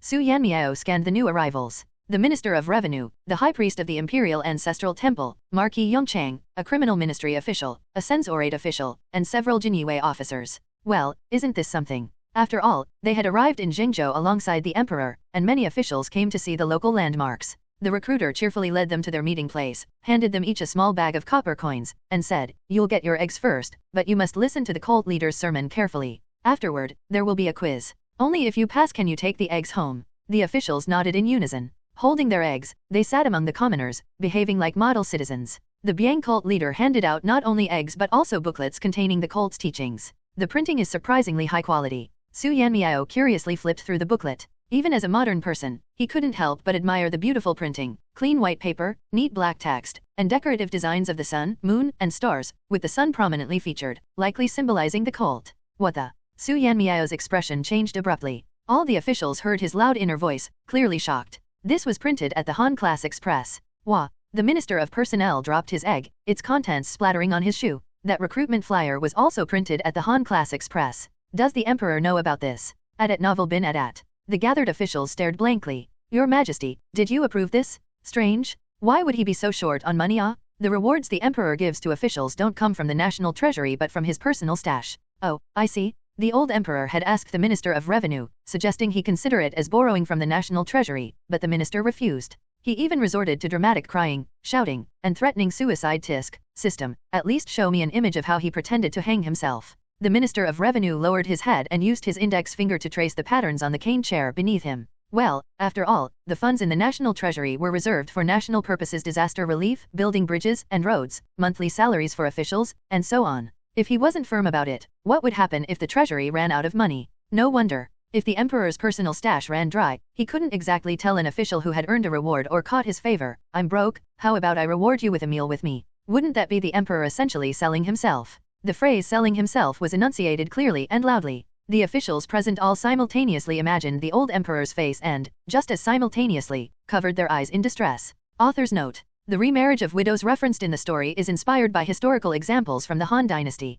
Chancellor Chen Ping's wife, from records of the Grand Historian. Over time, a wealthy man named Zhongfu lived in Hutu. His granddaughter was married 5 times, but each husband died. No one dared marry her. Chen Ping desired her. Empress Wang's mother Zhang from Zizi Tongjian. Initially, Zhang Er, granddaughter of Zhang Tu, married Wang Zhong in Huili. After Wang Zhong died, she married into the Tian family of Changling, giving birth to 2 sons, Fen and Sheng. Empress Wang herself, from records of the Grand Historian. Zhang Er's eldest daughter married into the Jin family and bore a daughter. However, Zhang Er divined that both daughters were destined for greatness. To elevate their prospects, she took the daughter back and placed her in the crown prince's palace. The emperor's consorts could remarry. From Book of Han. Sad face. The emperor decreed, out of benevolence and compassion, the consorts shall be allowed to return to their families and remarry, following the precedent set by Emperor Xiaoan. Thus, in novels where the emperor disbands the harem for the heroine, it's not entirely unreasonable or necessarily a death sentence for those concubines provided the historical setting is well constructed. Women could choose their own husbands. From records of the Grand Historian. A wealthy man's daughter from Wei Wang, renowned for her beauty, married a servant. After he passed away, she sought her father's guest. The guest, knowing Zhang Er, said to her, "If you seek a worthy husband, marry Zhang Er." She agreed, asked for permission, and married him. Peasant uprisings within the first 32 years of various dynasties, excluding the founding years or conspiracies by officials, royalty, or relatives. Tang Dynasty. Yang Hui 4th year, Chen Shuozhen and her brother-in-law Zhang Shuyan organized a peasant revolt in Fuchuan Mountain, Muzhu. Song Dynasty. Chenyua 4th year, 993. A drought in Sichuan led to an uprising. Wang Xiaobo raised a banner of revolt in Qingcheng. Yuan Dynasty. Zaiwen 20th year, 1283. Over 200 uprisings broke out in Jiangnan. Ming Dynasty. Hongguyu 14th year, 1381. The Flatten King uprising in Guangdong, involving tens of thousands, was violently suppressed by the government, resulting in over 8,800 deaths. During the Wanli era, the teachings of Su Hongguo, leader of the Wengxiang sect, were printed by the imperial press. The propaganda pamphlets for the Wengxiang sect's rebellion were also printed by the imperial press because Su Hongguo had paid for it. Historical documentation on this is lacking, so treat it as anecdotal for fun in the story. What? Su Yanmiao has been abducted. The old emperor, already gravely ill, sat up in shock and cursed, "Which wretched little scoundrel dares to target Su Yanmiao? I'll flay him alive, tear out his sinews, and hang his skin on the city gates for 3 days and nights." The Jin Yiwei hesitated before reporting, along with him, the Minister of Personnel, the Minister of Revenue. Before they could finish, the old emperor roared, "That's irrelevant." The other officials taken along, "Wait, so you only care about Bai Zi, huh? I know them well enough. A bunch of crafty old foxes. They wouldn't get abducted unless they had something scheming in their minds. But Su Yanmiao? He's as naive as a freshly steamed white bun, utterly clueless. He probably followed them like a fool." After unilaterally insulting everyone, the old emperor calmly gave orders, "Do not alert the enemy. First, infiltrate with the Jin Yiwei, then." The emperor enunciated clearly, "Reveal your identities and mobilize the troops for a siege." As for going undercover, how could anything be more important than Su Yanmiao? In the middle of a sermon, a group of people in robes embroidered with white sun symbols burst in, visibly panicked. "Master, it's terrible." The White Sun cult leader was puzzled. "What's so terrible? Why are you panicking?" Surely, the imperial forces couldn't have shown up, right? That's impossible. They had been careful. They'd been preaching for half a year, and the authorities hadn't noticed a thing. The flustered follower rushed in like a spinning top but then froze in confusion once at the center of the gathering, seemingly unsure what to say. Yanmiao helpfully prompted, maybe explain what happened outside and why you're so frantic. The follower's eyes lit up, as though a lost lamb had finally found its shepherd. He blurted out, Master, the Emperor is here. The cult leader almost choked. You might as well have stayed silent. Looking down, the commoners were already murmuring uneasily. The cult leader quickly tried to calm them. Everyone, fear not. Perhaps the Emperor is merely passing by and may not even, at novel bin at. But someone in the crowd shouted, let me out. I only came for the eggs. Who wants to rebel? Exactly. I still have land at home. Please, Your Majesty, don't arrest us. Let me go. Even some of the cult's followers started insisting they wanted to leave. The cult leader was dumbfounded. You all have a deep understanding of the White Sun cult's teachings. How can you still cling to the old summer day? That emperor is cruel and unjust, blind to reason, layering taxes upon taxes, even the incense money for temple blessings before boat journeys falls on us. Don't you feel it's intolerable? Don't you want to change the sun? He had learned all of this from the Xiangyang Uprising handbook he'd stumbled upon. The genuinely perplexed commoners replied, but didn't His Majesty execute corrupt officials and proclaim to the world that it was all their fault? He stood up for us and killed them all. Who dares to demand so much money now? He'll kill them too. The cult leader froze in disbelief. He pulled out the Xiangyang Uprising handbook from his pocket and flipped through it, growing increasingly pale. No, that can't be right. This doesn't mention the government killing corrupt officials, it only says they exploit us, the authorities are complicit, and the people will naturally grow discontent, leading to rebellion. The Minister of Personnel, observing his distress, kindly reminded him, did your handbook happen to include a publication date? The cult leader checked. No. Both the Minister of Personnel and the Minister of Revenue leaned over to take a look. Ah, this handbook, wasn't it originally created by His Majesty? Yes, back during the Xiangyang Uprising, the Emperor had his strategists compile this handbook to incite rebellion among the common people under Zhangjiang's control. It was an early draft, the first edition, in fact later followed by several revised versions. The two officials exchanged awkward glances. The people in the audience craned their necks curiously. What exactly are they looking at? Still bewildered, the cult leader asked, what emperor? Ahem. I mean, this is. Under the cult leader's confused gaze, the Minister of Personnel helpfully explained, this was distributed during the Xiangyang Uprising. Oh, you've heard of the Xiangyang rebels, right? They were so extravagant they used meat as saddle padding? That meat came from exploiting their people. So the handbook wasn't wrong, just outdated. The cult leader frantically flipped through the handbook again, then threw it aside and turned to the crowd. Then why do you all come here every day? The commoners, not understanding his frustration, confidently replied, because you give us eggs. The cult leader grew more anxious. And why do you help me recruit people? Even more confidently, they answered, because you pay us. I even brought my third aunt and eighth cousin. Ha, I didn't bring anyone, I just came for the money myself. The cult leader's legs started trembling violently, the frequency increasing as he finally realized these people weren't here to support him. He also finally understood how ridiculous it had been to print revolutionary materials at someone else's factory instead of setting up his own. How had he even lasted 6 months without being caught? Yanmiao pondered for a while about why someone could be so absurd even in rebellion, then suddenly had a revelation. Some people rebel, crown themselves emperor, and establish their capital in a remote mountain village, promising every villager 5 eggs upon joining. Compared to that, this White Sun cult leader, well, isn't he about the same? No? Everyone else still found this absurd? The officials present were overwhelmed by a peculiar sense of powerlessness, as if they were trapped in a world full of oddities. Where do all these village emperors even come from? Why hadn't anyone reported them? Another follower rushed in, visibly distressed but visibly relieved upon seeing the cult leader. Master? Outside. The cult leader, now uninterested, said listlessly, I know. The emperor is here in Zhengzhou. The follower was in awe. Master already knows? Truly divine and omnipotent? I haven't even reported it yet, and you already know we're surrounded by imperial troops. The cult leader instinctively nodded. I know. I think there are some discrepancies in the chapter content. I am stopping the translation today and will investigate further before continuing. Okay, I checked and noticed and fixed some content was missing from chapter 89. I suggest you reread it for consistency. No, I don't know. What did you just say? The outside is already surrounded by imperial soldiers. The person reporting the situation looked at the panicked expression of the cult leader and suddenly felt a sense of hopelessness. He replied blankly, yes, and according to their shouts, the one leading the army is the emperor. What?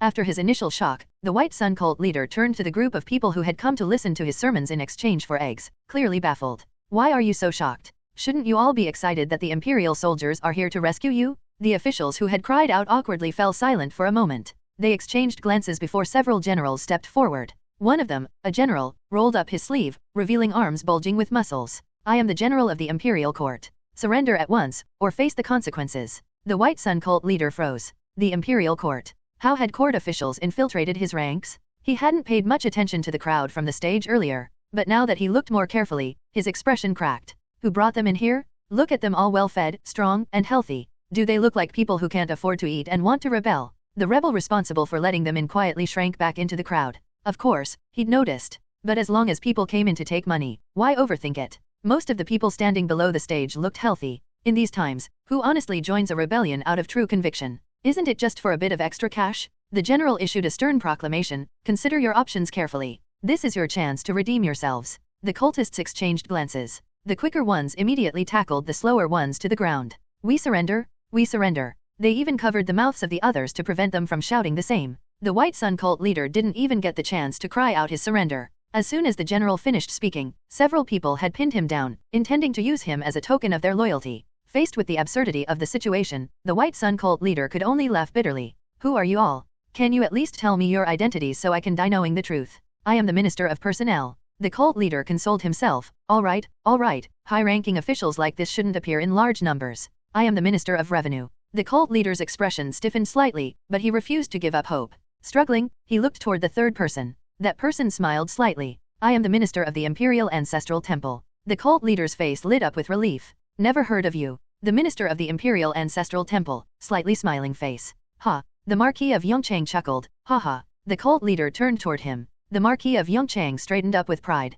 I am the Marquis of Yongchang. Have you heard of me? The cult leader, Adat Novel bin Adat. Overwhelmed by alternating waves of despair and relief, he nearly stopped breathing. The Marquis of Yongchang's military achievements were so legendary in the Great Xia Empire that even a 3-year-old would know of them. How could a small, insignificant place like this attract the Marquis? By the time he heard the others reporting their identities, his mind had already gone blank. I am a senior official from the Ministry of Justice. I am a censor of the Surveillance Bureau. Well, not a high-ranking official, just a secretary from the Ministry of War. I'm a secretary from the Ministry of Personnel. The cult leader. So it wasn't that imperial officials had infiltrated a rebel stronghold, it was that we rebels had unknowingly infiltrated the imperial court? The cult leader raised both hands and slapped them onto his own face with a loud smack. It hurt. This wasn't a dream. Who on earth recruited these people? With this level of talent, why waste time rebelling? Just head straight to a gambling house? The rebel who had brought the officials in took another step back. And another. And another. When the emperor heard that the White Sun cult had surrendered voluntarily, he wasn't surprised.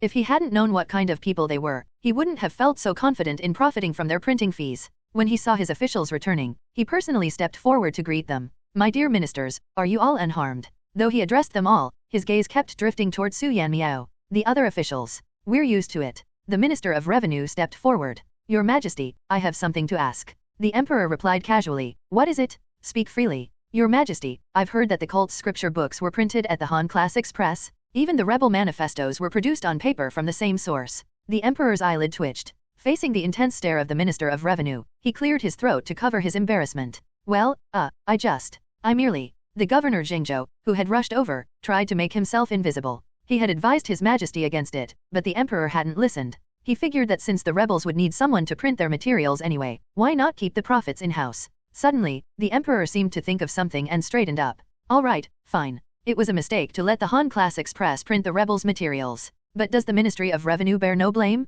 Look at me, the emperor, reduced to finding ways to fund myself? Look at that previous dynasty's ruler. He built palaces whenever he wanted, repaired summer palaces whenever he wished. Su Yanmiao muttered quietly in his mind, and that's why he lost his kingdom. If he hadn't built those palaces, you'd still be farming at home. The emperor fell silent, choking on his words. He glared at the Minister of Revenue. So, where am I at fault? The Minister of Revenue immediately admitted, Your Majesty, if there is fault, it lies entirely with me. As a senior official, I have failed to alleviate your burdens. With a thud, he knelt down. Your Majesty, I am guilty unto death. The emperor paused, his tone softening slightly. No need for such extremes. Stand up. It isn't entirely your fault. The Minister of Revenue rose, visibly moved. Thank you, Your Majesty. The emperor added, but as for the rewards I intended to distribute to all of you. With another thud, the Minister of Revenue knelt again. Your Majesty, I am guilty unto death. The emperor. Perhaps you should just stick with being guilty unto death. The Minister of the Ministry of Revenue took a strong stance. No money, but one life.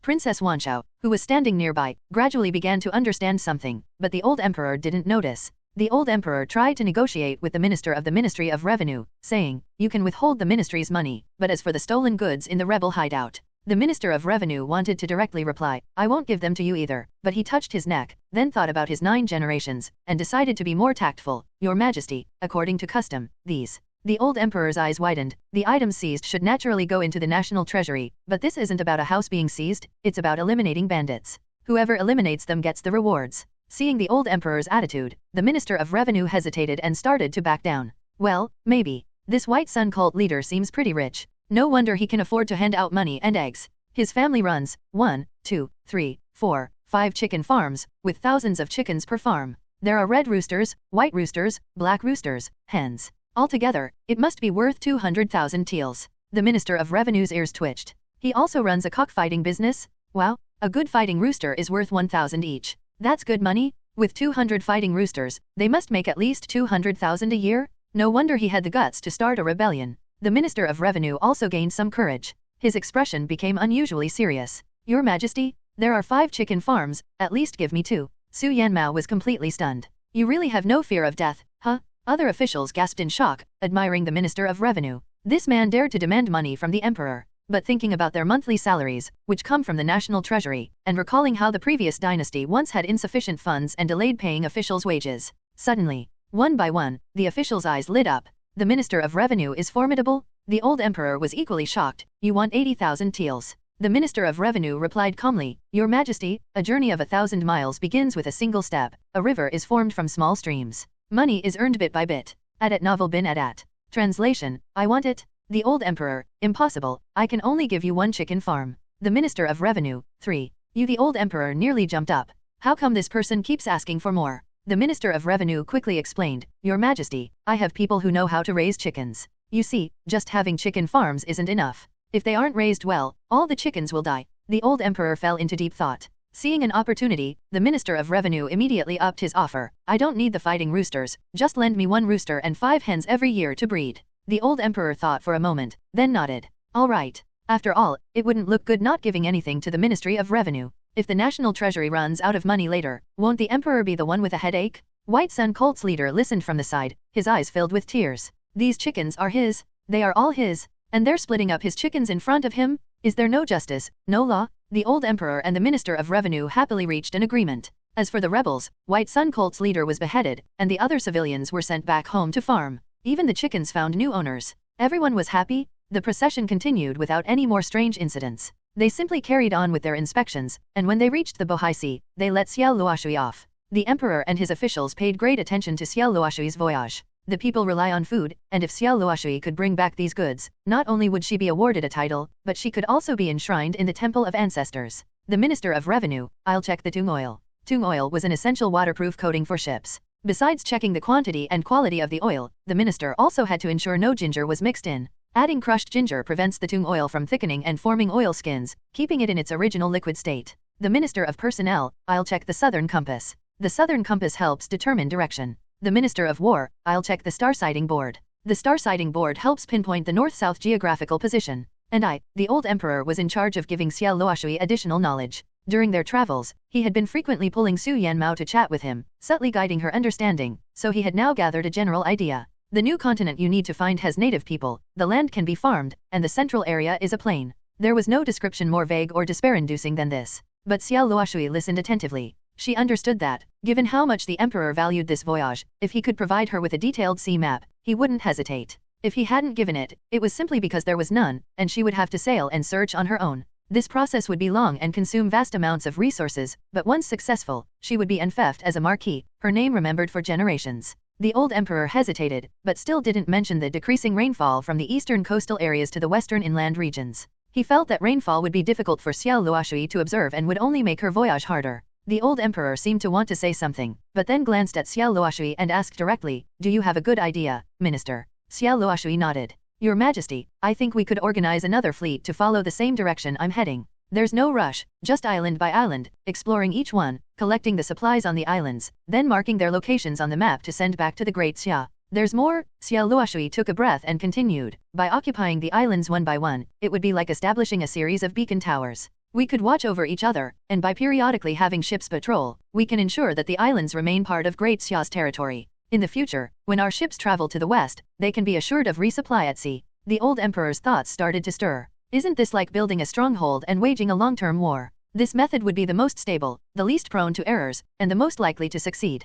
In land warfare, it would be extremely advantageous, and it would be no different in the sea. He looked at Xiao Luoshui with an appreciative gaze. You're quite good. While this wasn't the most brilliant or awe-inspiring idea, the fact that someone who hadn't read much or received formal education came up with it clearly showed that they had put thought into it. The old emperor made a quick connection and immediately came up with an idea. Moreover, if these islands are in the hands of Great Xia, other ships trying to land for resupply will have to pay a fee, right? Xiao Luoshui widened her eyes slightly. She didn't quite understand why a monarch would always think of ways to make money. Wasn't the emperor supposed to be decisive in battle, cold-faced every day, manipulating court politics, and having ministers guess his thoughts? That seems about right. The old emperor subconsciously reached out to pat Xiao Luoshui on the shoulder but then stopped midway, recalling her gender. He only said verbally, "That's all I need to instruct you. You may leave now." After Xiao Luoshui left, the old emperor immediately summoned the Minister of Revenue and repeated what he had just discussed with Xiao Luoshui. What do you think? Excellent, excellent, excellent. The Minister of Revenue repeated the word excellent several times.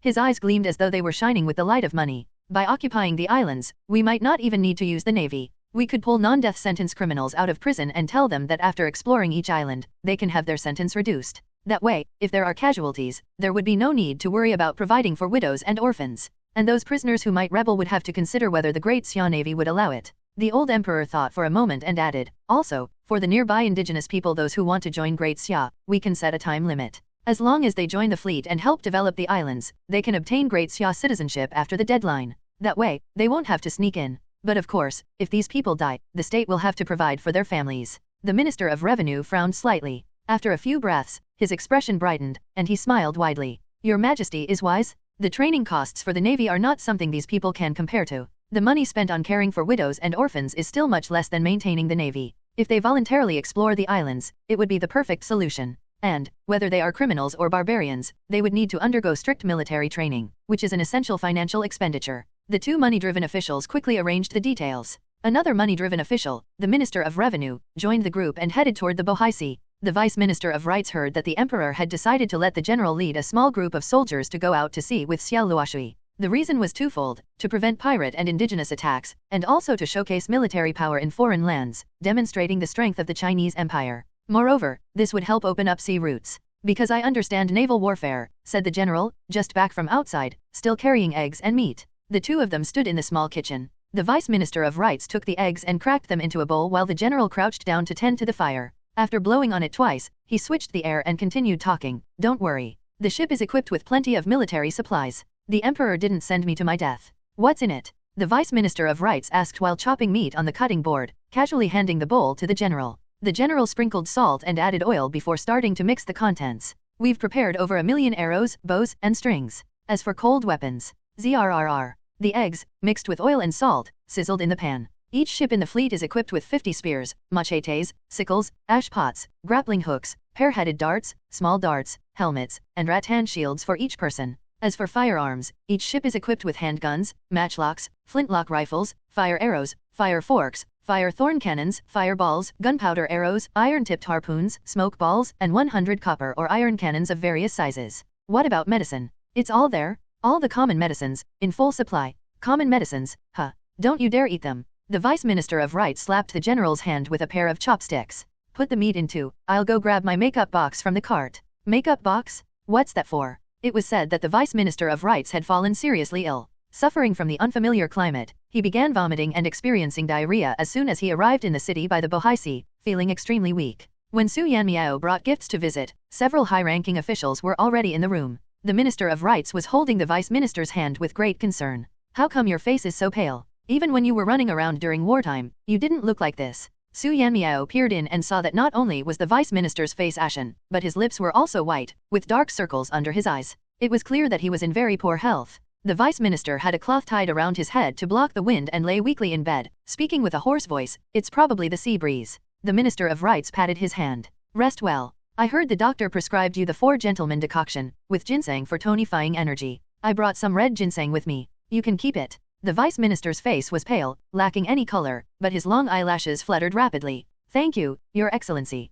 The cloth softened the contours of his face, and the quilt covered his throat, hiding the male features. Marquis Yongchang, who had initially come just to make an appearance, was moved to tears upon seeing this scene. A grown man weeping uncontrollably, the Minister of Revenue glanced at him and felt his scalp go numb. What are you crying about? Marquis Yongchang wiped his eyes. This is little T girl? I recognize her? Little T girl must be feeling especially uncomfortable. I have a medicine shop in my house, and I'll have them prepare the best, most authentic winter worm and summer grass right away. He finished speaking and tossed the box out of the window. He had only brought the most common, perfunctory herbs due to personal grudges. He was truly a despicable person. The Minister of Revenue, speechless, could only watch as others also brought various medicinal gifts. One sent Korean ginseng, another sent dendrobium, while others brought musk, bear bile, cow bezoar, and other expensive medicinal herbs. None of the high-ranking officials would bring a paltry amount, so several large boxes were delivered. The general was deeply moved and repeatedly thanked them. Su Yanmiao lowered his head and stared at the silver he had brought with him, feeling somewhat awkward.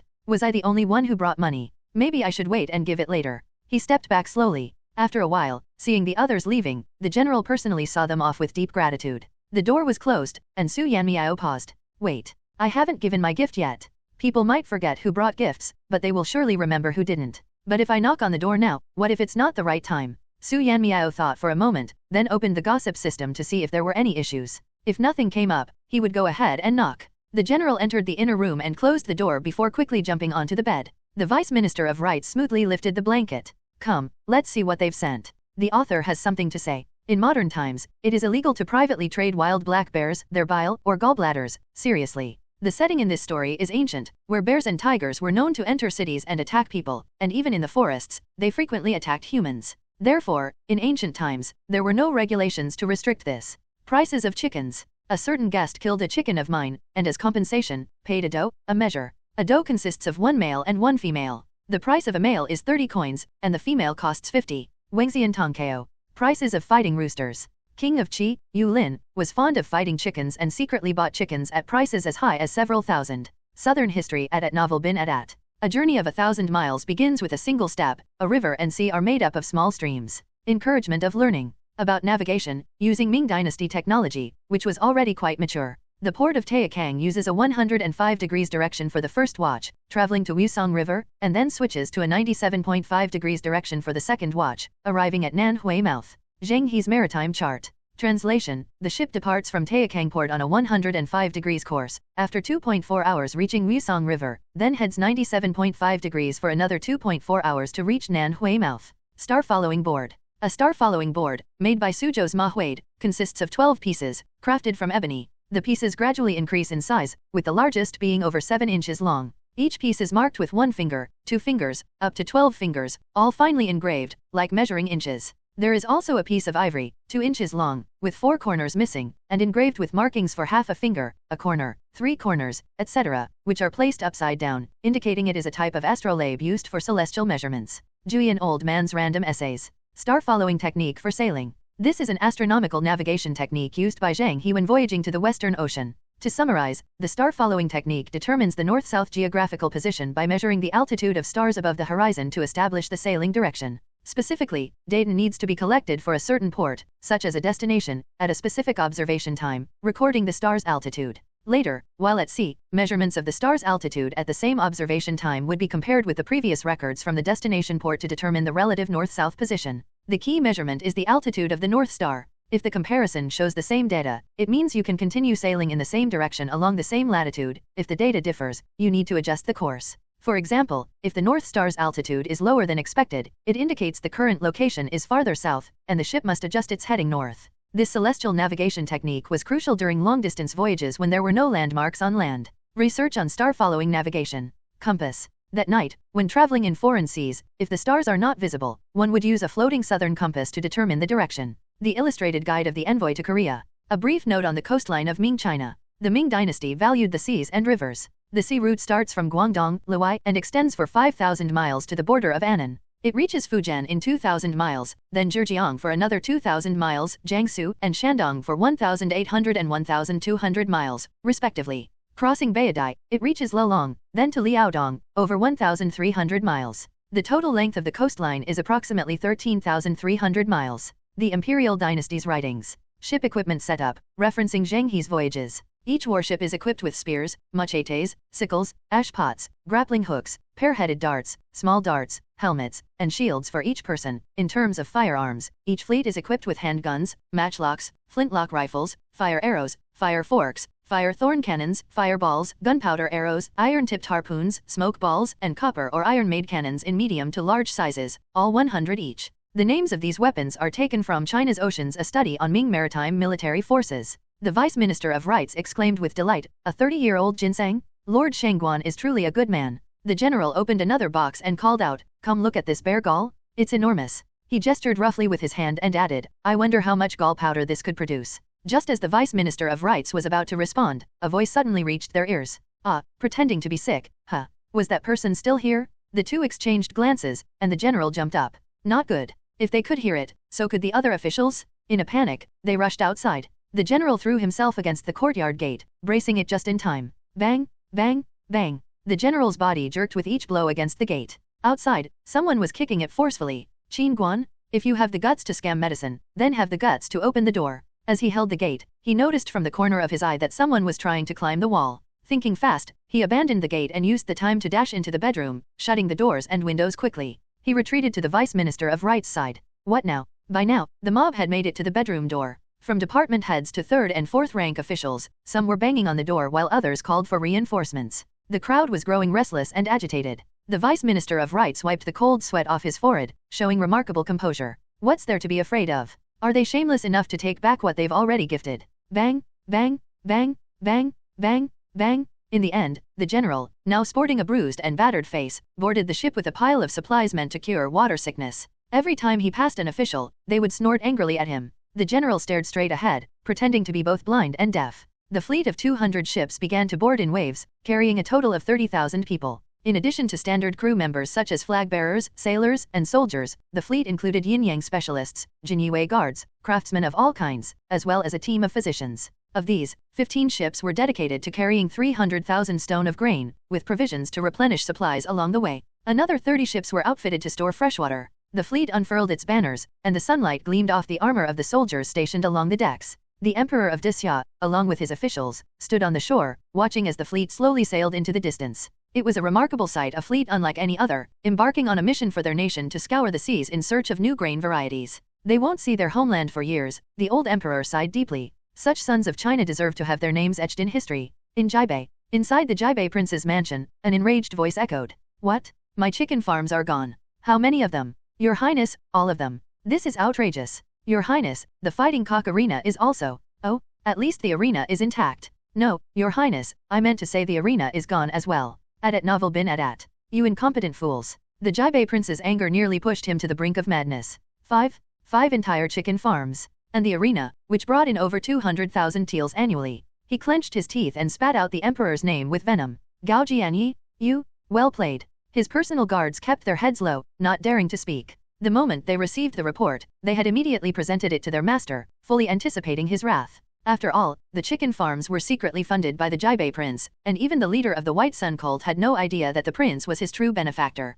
The prince's expression darkened. And you? I told you to find someone foolish, not so stupid that they'd print rebellious pamphlets in a royal press. The guards lowered their heads even further. They hadn't anticipated this outcome either. They'd tried to dissuade the White Sun cult leader, but he insisted that the royal factory's willingness to print meant there was no risk. Not wanting to blow their cover as spies, they had been forced to let it happen. Enough. I should have handled this myself. This was my oversight, the prince said, taking a deep breath and regaining his composure. Still, this blunder of theirs gives me the opportunity to track Gao Jianyi's movements clearly. One of the guards stepped forward. Our people have been keeping their distance but have tracked him to Shanhai Pass. Shanhai Pass. The prince stroked his beard and smiled. Tell the barbarians the terms of the deal have changed. They no longer need to enter the pass. The guard caught on quickly. You plan to lure the emperor out and then have the barbarian king ambush him. The prince smiled slyly, his mustache curling upward. It's unnecessary to lure him. Gao Jianyi prides himself on his archery and horsemanship. He's reckless enough to venture out on his own. The guard exclaimed, brilliant as always, Your Highness. Once the fleet had set sail, the imperial entourage began preparations to depart. It was now early spring, and the old emperor decided to travel directly from Shimen Pass to Shanhai Pass by sea, without any stops. 11 days later, the entourage disembarked, their faces pale. Previously, they had only traveled by sea for a day or two at a time. This uninterrupted 11-day journey had left everyone seasick and miserable. The old emperor rubbed his chin, suddenly deciding to take a group of less vocal officials into the mountains for a hunting trip. Naturally, little Bai Ziyi would have to come along. Otherwise, if word got out, the censors would undoubtedly block his plans. But he couldn't leave right away. He needed to wait a few days until their guard was down. No one can stop me from fully embracing the feel of the earth and the scent of the forest. Your Majesty, is it fragrant? Su Yanmiao sat atop a large boulder, resting his chin in his hands. Around him was a dense, misty forest, barely visible through the thick fog that had risen after the heavy rain. The old emperor let out an awkward laugh. The fragrance of the rain-soaked vegetation was indeed pleasant, but they were utterly lost. In truth, the mountains north of the Kindling Range generally had sparse vegetation and lacked dangerous beasts or insects, making them relatively safe.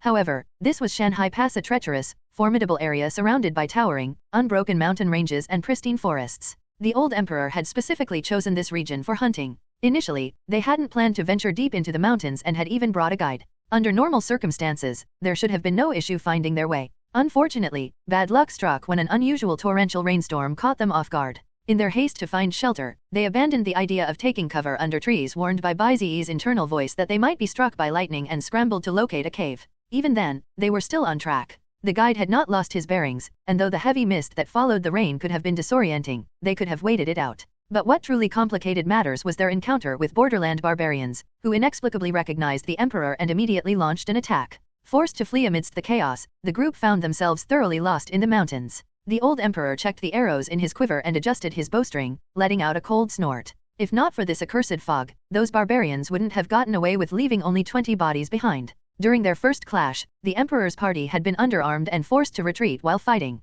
Displaying his remarkable skill, the emperor fired 20 arrows in rapid succession, each shot hitting its mark and dropping an enemy. This impressive display of archery had momentarily deterred the barbarians, allowing the group to escape. Marquis Yongchang, who always wore a brass arm ring, finally revealed its purpose. Removing the ring, he pressed one end to the ground and lay his ear against it. After a brief moment, he stood, his expression grim. Your Majesty, they're approaching. The emperor tossed his quiver over his back. Move. The Minister of Revenue, who had been fashioning small traps from vines and branches, quickly abandoned his work and dusted off his hands before joining the retreat. After only a short distance. Wait, no. Wrong way, that path is blocked. The emperor hesitated but pressed forward in the direction he had chosen. No, that way, over there, that path is safer and easier to navigate. The emperor's face darkened as he maintained a stony expression. Fine, he thought, but he couldn't just pivot every time that voice gave instructions. Doing so would make even the dullest observer suspicious. Finally, after some time, he cautiously altered their route, feigning indecision as if carefully selecting the best path. In his mind, the voice continued to comment incessantly at novel bin at. Oh no, this isn't right. Look out, there are wild animals ahead. Among the party, the officials were drenched in sweat, practically spinning in place like frantic ants on a hot pan. Marquis Yongchang stomped his foot in secret frustration. If only the voice had mentioned left or right, it would have been so much more helpful. Yes, this is the correct way. At last, a divine breakthrough. The emperor remembered the direction but made a show of pausing to assess and pretending to weigh his options before proceeding with apparent deliberation. At the rear of the group, Su Yanmiao exhaled in relief. Finally, we're on the right track. If we were caught, it would have been a disaster. Darn it! If only I weren't from the south and unfamiliar with northern mountains, I'd have volunteered to lead already. The emperor and the officials thought in unison. You could have volunteered anyway. Dream it up, claim divine inspiration, or even attribute it to sheer intuition, anything would have worked. Why didn't you step up? The dense fog lingered as the party cautiously pressed on, their torches barely illuminating the treacherous mountain path, slick with rain. Behind them, the sound of shouts and clashing weapons drew closer. The barbarians were catching up. The emperor shot a glance at Su Yanmiao. Su, danger. Before the emperor could say hide, a chill ran down his spine. Acting on instinct honed in battle, he sidestepped. A spear hurtled past him, tearing through the air, its tip embedding itself into the ground with a dull thud. The emperor's pupils constricted in response to the near miss. He looked up to see shadowy figures emerging through the fog ahead. More barbarians? They had split their forces? But how had they managed to flank so swiftly? Curse it all. Marquis Yongchang spat, drawing his hand cannon from his waist. Boom, boom, boom. The opposing force banged drums and shouted battle cries. The wind howled, carrying dust and debris as the two sides edged closer. Gradually, the emperor's group could make out the figures through the mist, brawny, weathered men, most appearing in their 50s or 60s, armed with swords and shields. Some wore tattered clothing, while others had donned battered armor. So, these were elite barbarians. The emperor's heart sank, but his face remained composed. Calmly, he drew an arrow and notched it onto his bow. The barbarians in front raised their weapons. And behind them, the pursuing horde surged forward, a seemingly endless wave of figures flooding the mountain trail. Surrounded on all sides, the emperor's group braced themselves for a desperate battle. The wild cries came from behind, "Kill that Han dog emperor." The old emperor felt something was off. Why did it seem like the accents of the two groups of barbarians were slightly different? The barbarians in front of him spoke Central Plains Mandarin with surprising fluency. Could it be that fluency in Mandarin was a criterion for barbarian elites? Terrifying thought. Before he could make sense of it, the group of barbarians clad in tattered armor suddenly had a collective realization. Their eyes lit up. What? It's the Emperor. The leader immediately prostrated himself, full body to the ground. Your Majesty. The old Emperor was dumbfounded. The officials were dumbfounded. Su Yanmiao was dumbfounded. Only the barbarians behind them were still shouting about killing the dog Emperor. Su Yanmiao snapped out of it and quickly began sifting through the system. Oh no, this group in tattered armor isn't actually barbarians. They're wild men of the mountains? No wonder they were howling earlier. It's their way of scaring off wild animals. Wild men? The ministers of the Great Xia were stunned. Was this their first time encountering wild men? Wild men lived so well now, with shields and armor, no less. The wild men's leader brandished a broadsword and rallied his men, shouting, "Sons, we've trained for years." The sons chorused back, "For this very moment." The leader roared with laughter, "Good. Follow me to rescue His Majesty." They charged forward with great enthusiasm. They moved effortlessly through the mountainous terrain, and even the thick fog could not hinder their vision. Within moments, several barbarians barely managed a scream before falling lifeless to the ground. The old emperor gasped audibly, utterly astonished. Has my prestige extended even to the wild men tribes? The Marquis of Yongchang, the Minister of Revenue, and the other officials quickly fell into their usual routine. Your Majesty is wise and valorous. Your renown has spread far and wide, reaching even the wild men. Why is everyone blindly agreeing with the emperor? How could wild men speak Mandarin, know the saying trained for years to be used in a moment, or shout about rescuing the emperor? The old emperor, momentarily smug, suddenly stopped. The officials, suddenly self-conscious, fell silent. Wait, why aren't the Marquis Yongchang and the others continuing their flattery? The officials, guess why? Su Yanmiao didn't bother guessing. He kept searching the system, only to be shocked anew. Wait. There's a note here. The so-called wild men in this mountain are actually former soldiers who got lost and lived with the wild men tribes for years. The officials. What kind of disgraceful soldiers are these? Everyone silently looked down at the ground. The old emperor said, "Oh, so I'm wise and valorous, my renown spreads far and wide." What then? Why did everyone stop talking? Author's note. A total of 30,000 people boarded the ships in waves. Besides flag-bearers, sailors, and warriors, the fleet was equipped with diviners, Jinyi guards, various craftsmen, and medical personnel. The 200 ships spread out across the sea. Among them, 15 were grain ships carrying a total of 300,000 stones of grain, replenished along the way, and 30 were water ships specifically for freshwater storage. The data here is sourced from China's Oceanic History, a study of Ming Dynasty naval power. There's a theory about Zheng He discovering America, proposed by British scholar Gavin Menzies, but it requires further research. In the story, the timeline aligns roughly with Zheng He's voyage around 1421, which lasted about 2 years. This fleet will eventually return home in the narrative.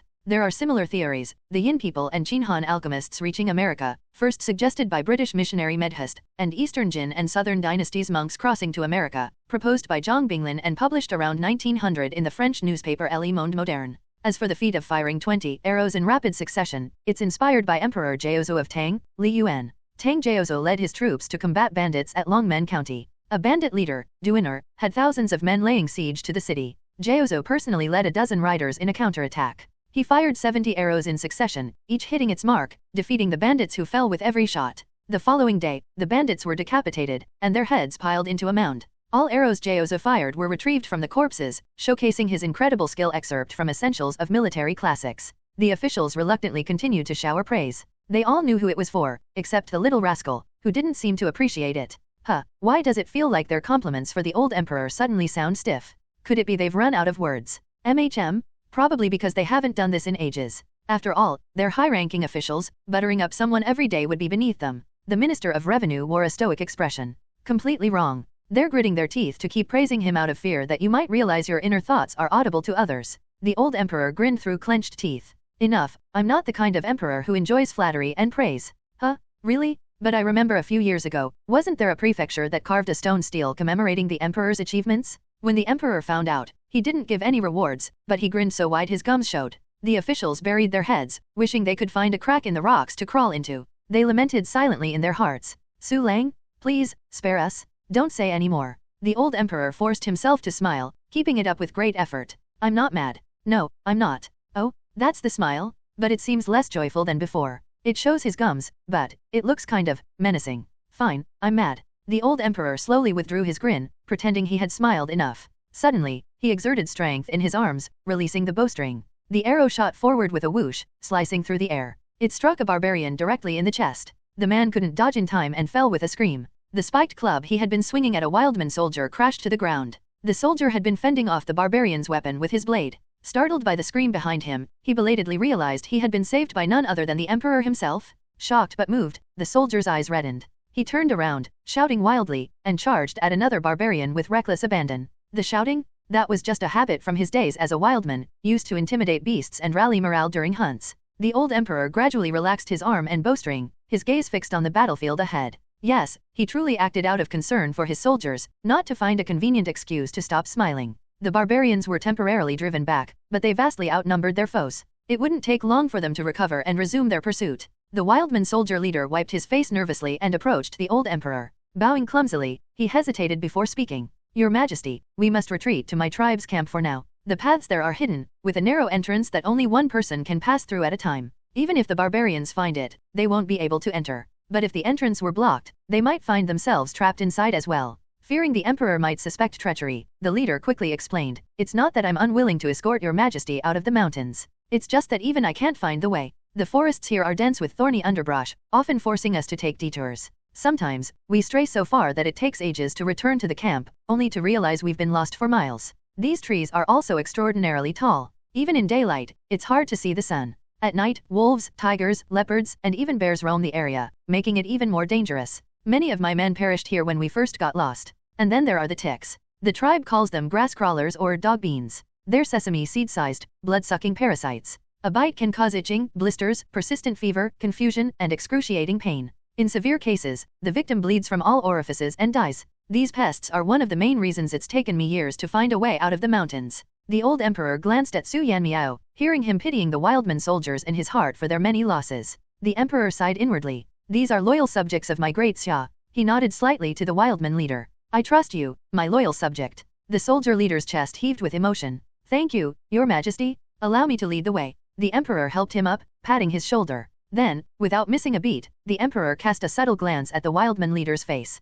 "Come to think of it, which one of my officials is this supposed to be?" "The wildman tribe." "Your majesty, let me serve you some soup." Normally, the leader wouldn't be this enthusiastic. His rank wasn't high enough to get this close to the emperor. But, forgive him, he hadn't seen anyone besides his wildman comrades for years. And now, the timing was perfect. At novel bin at. The wildman leader stared at the emperor with burning intensity, more fervent than a miser gazing at gold. The emperor's disappearance in the mountains would surely spark a search. If the emperor could make it here, an army of 100,000 could surely come to rescue both the emperor and his men. I've had enough of living like a wildman. And I saved the emperor? I can finally return home in glory? The soup was chicken soup made from local pheasants. The meat was stringy, but given the circumstances, soaked by rain and pursued by enemies, having hot soup was already a blessing. Su Yanmiao slurped his soup while listening to the wildman leader profess his loyalty to the emperor. "Your majesty, I thought I'd never see you again." Back then, you sent me to the western regions to intimidate the 38 kingdoms. I succeeded in fulfilling my mission, bringing them into submission."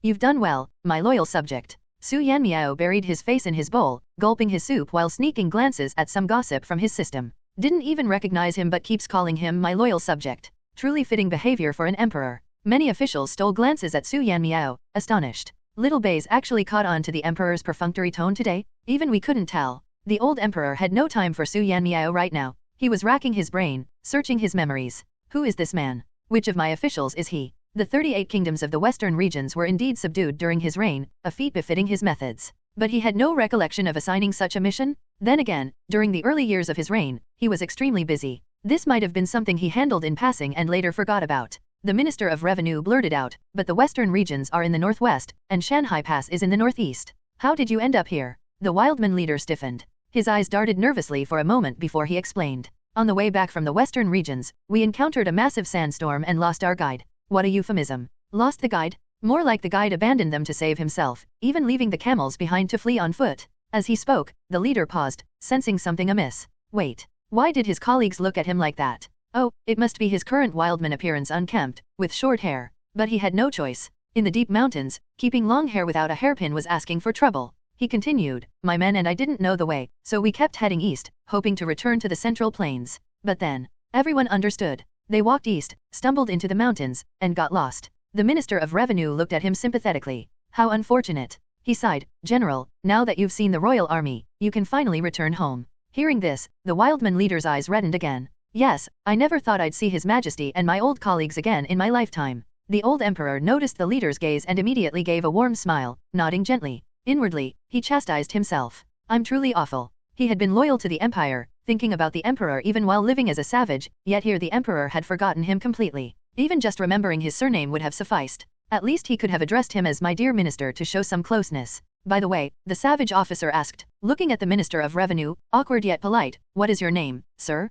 I have been away from the capital for so long that I no longer recognize many people. The Minister of Revenue was stunned and instinctively responded, by the grace of His Majesty, I, Yuan Zhang, serve as Minister of Revenue. The Minister of Revenue? Are you newly appointed? I have been the Minister of Revenue from the beginning. From the beginning. The savage officer thought for a moment and seemed to understand. Minister Yuan, by beginning, do you mean when His Majesty ascended to the throne and personally appointed his ministers? You are the first. Huh? Did this really need such a detailed explanation? He had been managing finances for the emperor since the day the empire was founded. The Minister of Revenue nodded in confusion and asked, and how should I address you, General? The savage officer laughed heartily. I left within 6 months of His Majesty's ascension. It's no wonder you don't recognize me. The Minister of Revenue was bewildered. Was this an old veteran? But, who was he? Could he have forgotten one of the emperor's original comrades? My surname is Li, and my given name is Shihu. I don't have a courtesy name, so you can just call me Shihu. Li Shihu. The Minister of Revenue was startled. Oh no, he really had forgotten. The Minister of Revenue scolded himself internally. How could you forget something so important? Both the emperor and his ministers thought, had they really become so arrogant as to forget the names of their loyal subjects and comrades? Su Yanmiao fretted, he's already made it so clear? Why haven't they realized it yet? Li Shihu? Li Shihu. The emperor and his ministers felt even more ashamed. Even Su Yanmiao, who had only joined the court recently, remembered him, yet I, his battle companion, have forgotten him? Li Shihu said cheerfully, Your Majesty, would you like another bowl of soup? I'll serve it for you. Oh, okay. The old emperor absent-mindedly agreed, racking his brain to recall, Li Shihu, which general under me was he? From Su Yanmiao's anxious expression, could he be someone unforgettable? Was he one of the commanding generals stationed in the western regions? Or perhaps a deputy general? He couldn't recall. But the name did seem vaguely familiar. Your Majesty, can you eat wild boar meat? Li Shihu got up to fetch a clean knife for carving. As he passed the Minister of Rights, he stopped abruptly, a smile spreading across his face. Zhang Lang? Long time no see. His eyes scanned the Minister of Rights' current dining position close to the emperor but below the ministers indicating a third-rank official. By contrast, as someone who had been stranded, he was still only a fifth-rank officer. Mixed feelings overwhelmed him. You've been promoted, I see. Adat novel bin adat. The Minister of Rights was completely dumbfounded. From the looks of it, they had known each other before. But he couldn't recall this colleague at all. His face seemed vaguely familiar, but, how? Since His Majesty's ascension, he had abandoned his former laziness and worked diligently. He was sure he hadn't forgotten any colleague. Awkwardly, he cupped his hands. Long time no see. The old emperor snapped out of his reverie just in time to hear this hero, who had come to save the court, longing for a promotion. He quickly set aside his memories and, in a display of humility, grabbed Li Shihu's hand. Dear Minister, your contributions in saving the court and your unwavering loyalty over the years are commendable. He's indeed loyal, never forgetting the court even after so many years, truly one of the most devoted ministers. Hearing Su Yanmiao's words, the emperor felt a sense of relief. Out of the corner of his eye, he saw the young man covering his eyes with both hands, clearly unable to bear watching what was about to unfold. But he's loyal to the previous court. The emperor? What other court could there be? The emperor didn't immediately grasp the implication and continued addressing the expectant Li Shihu. Your loyalty over the years has been truly admirable. I hereby appoint you as. He's an official of the previous dynasty. He's been living as a savage for decades and doesn't know there's been a change of dynasty. The emperor? The Minister of Rights quickly covered his mouth to avoid spraying soup everywhere. What on earth? Li Shihu continued to look at the emperor with anticipation, tears welling up. Your Majesty, he choked, I have been away for far too long. When I left, Your Majesty was a young hero, only 15 years old. And now, look at you, I barely recognize you anymore. What a bittersweet moment. He looked around at the table full of colleagues and let out a long sigh. Time had passed, and the world had changed. He couldn't recognize a single one of his former comrades.